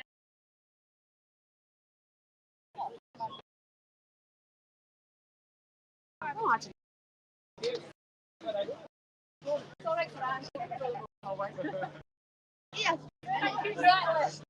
Sorry.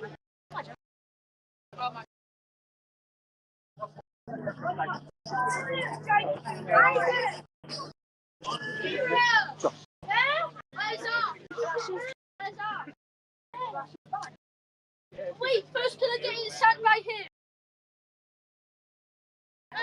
The mic isn't working. Mic's not working.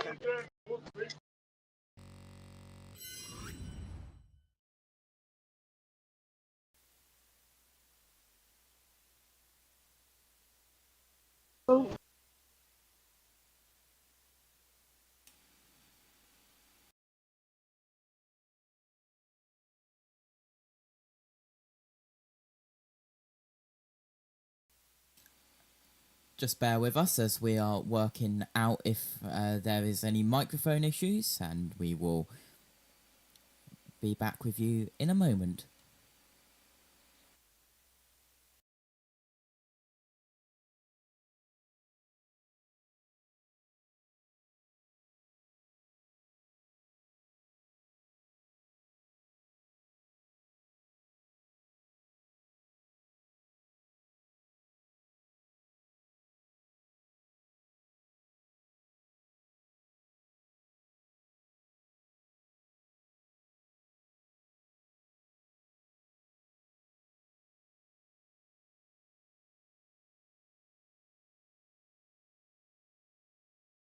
To be honest, when you're near the sweet spot, you're more likely to go the wrong way than the right way, and we just edged it back away from where we were in race 1.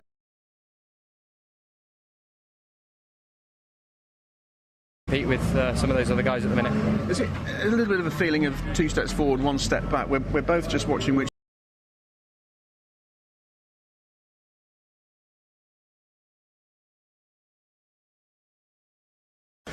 Well, Josh, interesting race. You just started raining at the back end of that race, didn't it? But Independence win for you and some useful points. Yeah, I guess.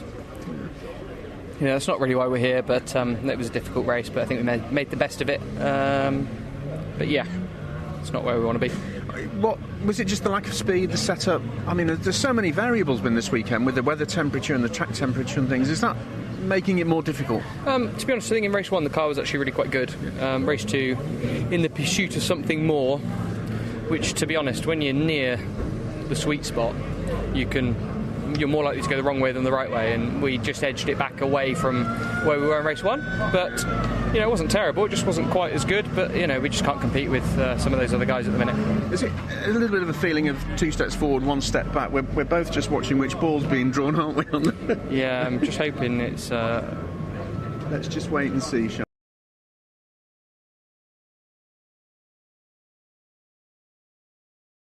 we? What number is it? 9. Is it number 9? Number 9. So that puts me where? 3rd if I finish 7th? Sounds about right. That's not so bad. Yeah.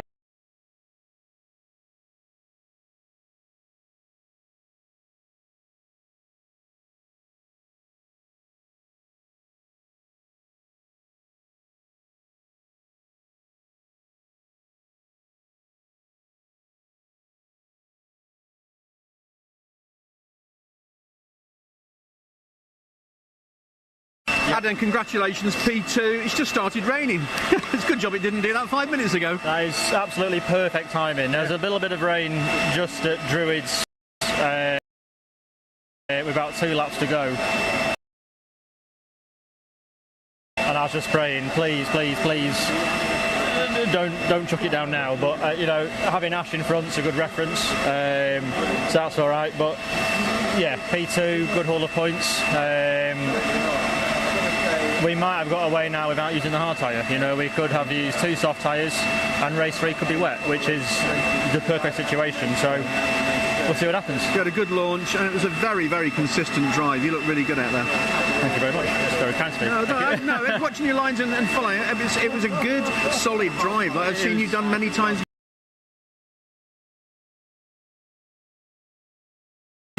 It felt nice, to stick on the back of Ash for as long as I could, and I think he probably had the ultimate pace over me, but it's only marginal. There wasn't huge amounts. I know where I need to improve to be nearer, but yeah, overall, mate, I'm just really happy. Very pleased for you, Adam. Well done. Thank you, Steve. Thank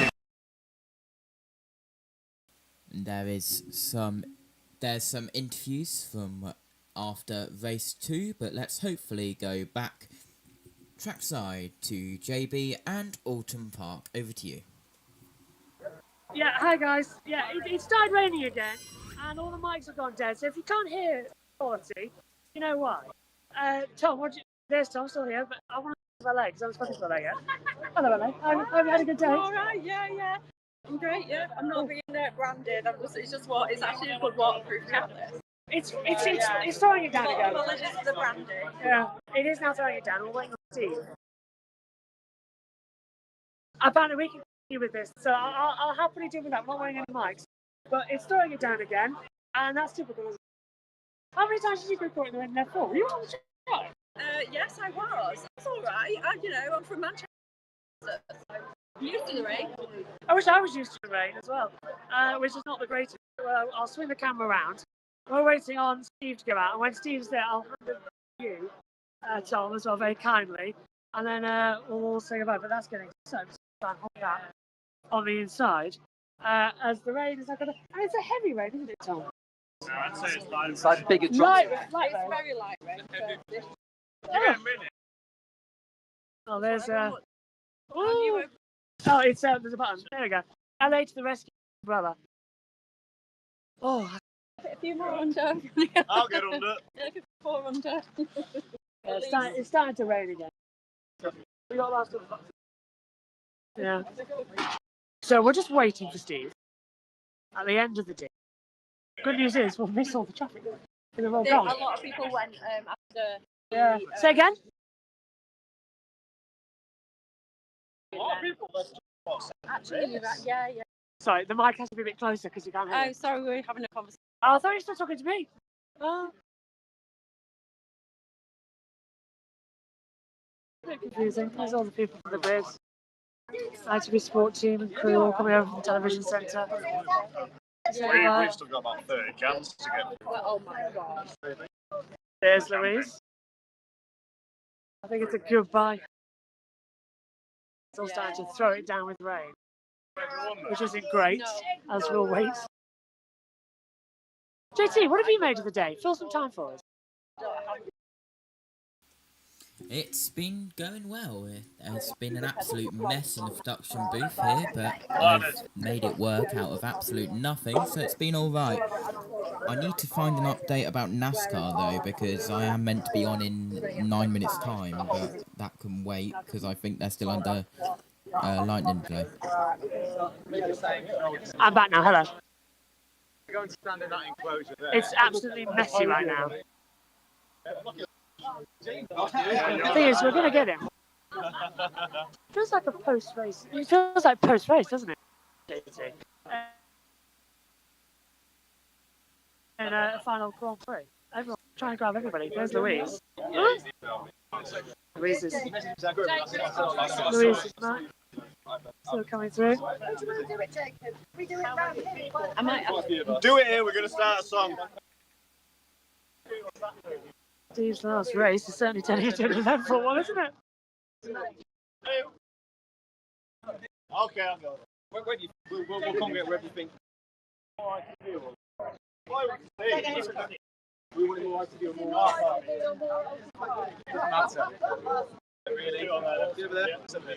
Everyone's deciding what to do. Yeah, go on, JT. Hello.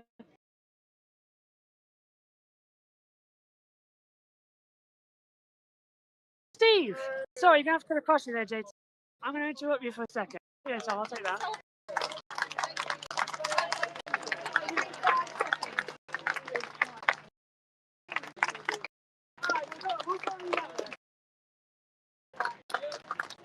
I'll go that way. They're doing a photo over the umbrella.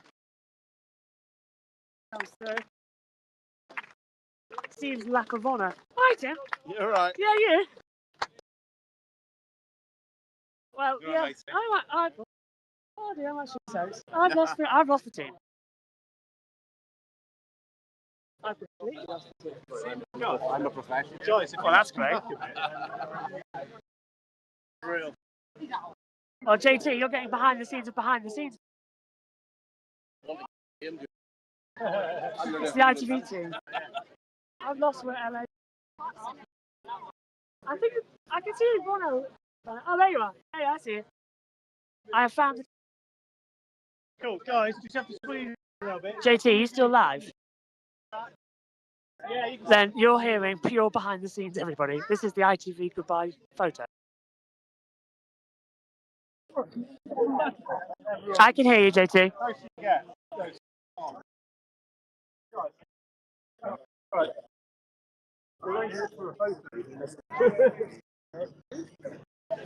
Brilliant. Guys on this end, you should squeeze in a little bit for us. There we go. Okay, so here's the photo for goodbye. Yep. Hello. Hello, please. Shut up. Cool. All right, everyone. Guys, just keep stepping in a little bit, or crouch down with just to balance it out. Perfect. Absolutely brilliant. Guys, you take 2 steps back. That's brilliant. Thank you, mate. Okay, everyone. Guys and girls, straight this way.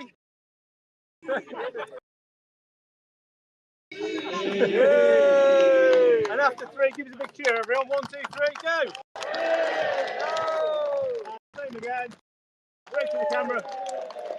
Arms in the air. 1, 2, 3, go!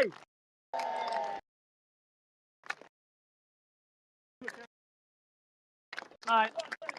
It's going to be in demand now. Come through. This is going to be madness now. Sorry, go on. JT, this is going to be very on the fly.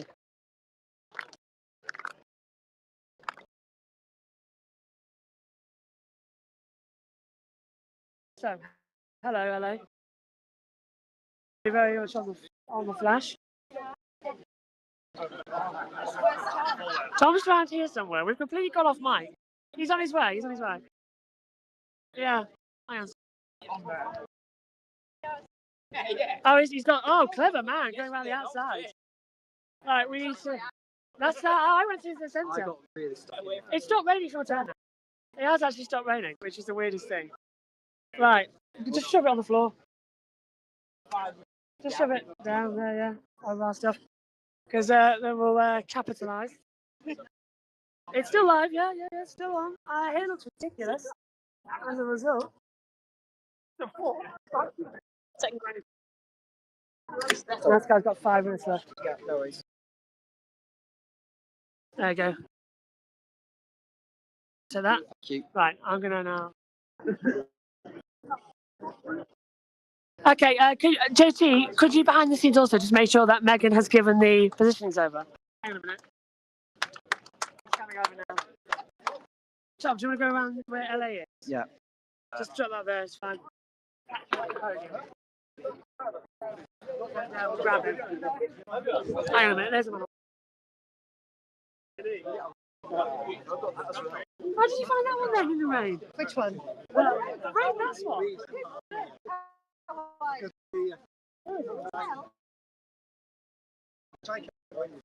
Oh, never there. Thank you so much. Hey, Thank you for that. just talking. Happy retiring. Thank you for everything. It's been a pleasure working with you. Safe travels and very best. Take care. Take care, see you soon. See you soon. See you soon, Richard. Safe travels. Thank you for everything. Nice to see Richard again. No, come on, Tom. There's no better place to end the show, really, is there? No. You want to hold that on?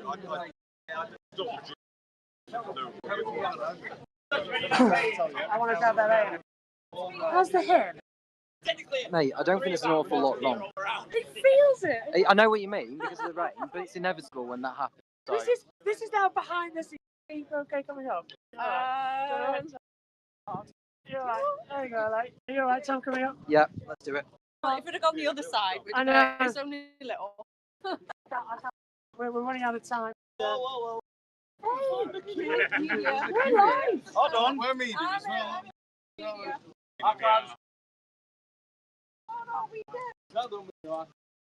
Media. No, that's what I'm with as well. It's funny. No, we are F1. Well, I'm not, because Oh, we're in Singapore. This is going to be fun. Maybe you should be in a 4 with us.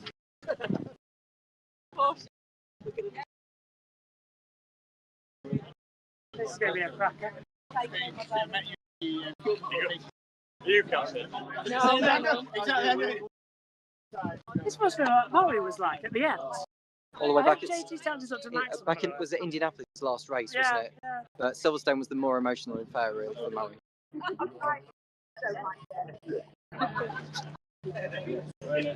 Me? What? Yeah, no, well, yeah. I want for myself. Yeah, I want one too, as well. We mentioned he's a great man several times, but now we have a professional. I've got my programme as well, though. Oh, yeah, yeah. Well, I'll hold him. Ah, you might have to wait a second. Because we're. Oh, no, you've got time. You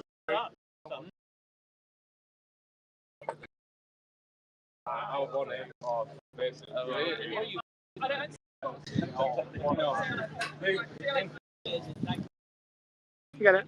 You got it. Thank you. Yeah.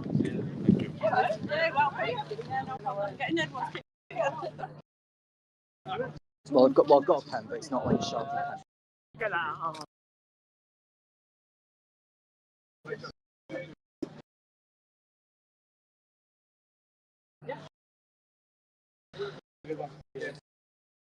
Presume Steve's going to share this later as well.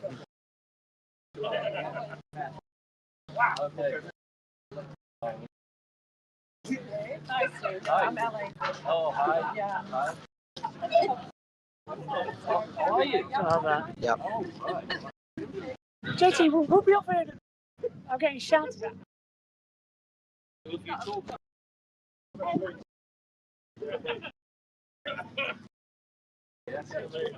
Full time. So, how did you find your race? We're live, yeah. Yeah. You alright, you had a good one? Yeah, so what was your highlight? I love the fact that it rained at the right moment, but it actually took it down for the things. Right. I'm going How was yours? So it wasn't- Sorry, this one. I'm sorry, Richard. Yes. Steve, on behalf of LA, Tom, myself, and the whole entire JB, I'm very happy with Tom as well. And I hope it's the right choice. Yeah. I hope it's the right choice. I'm We had Louise help out with it as well. Don't be rosy. I don't know. But yeah, hopefully thank you And a very lovely. Well, if you need to keep the bag and then it's the transport. You're very Steve, it's been a pleasure. There's been no one nicer as well to help out when I first joined. Had a new media day last year. Very, very happy. You for everything. good luck to you. Well, okay, good luck. Yeah, keep it up. Which I will, yeah. Happy retirement. Anyone else with you? Inside me.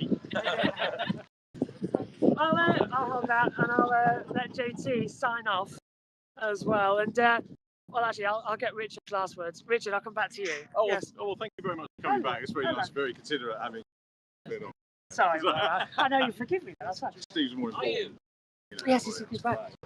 So, you went for the right moments. I was disappointed that it sort of sunnied up at the end of race 3 because I thought that was just nice, rained hard and better. F4's a bit disappointed how to stop it because they started on slicks and someone wet. I thought it was great. You were commentating. Yeah, safety and timetables are key, aren't they? You know, I think from the organiser's point of view, you've got to remember most of the grid are young 16, and safety is paramount for them. So if there's any doubt about them going, I think it's the right. Overall, we're looking forward to F4, looking forward to the Grand Prix in a couple of weeks. So probably see you there, I'll be there. Hey! The resumption of the season after the Zandvoort. Zandvoort, yes, yeah. And we'll see you there. Hopefully. I'm going to be there. Second half of the season. I can't wait. Take care, Richard. Take care. Have a good holiday. Stuff, JB. Oh, my word! Woo! Oh, it's moved. It's there! I've never moved so quickly in my life. Nearly went over my equipment, Steve, as well. So that was nearly 500 quid down the drain. Okay, JT, I'm going to let you go off now as well. We'll leave you with Steve Ryder. Cheers, everyone. And yes, thank you very much, Steve. We'll let you go. Bye-bye, guys.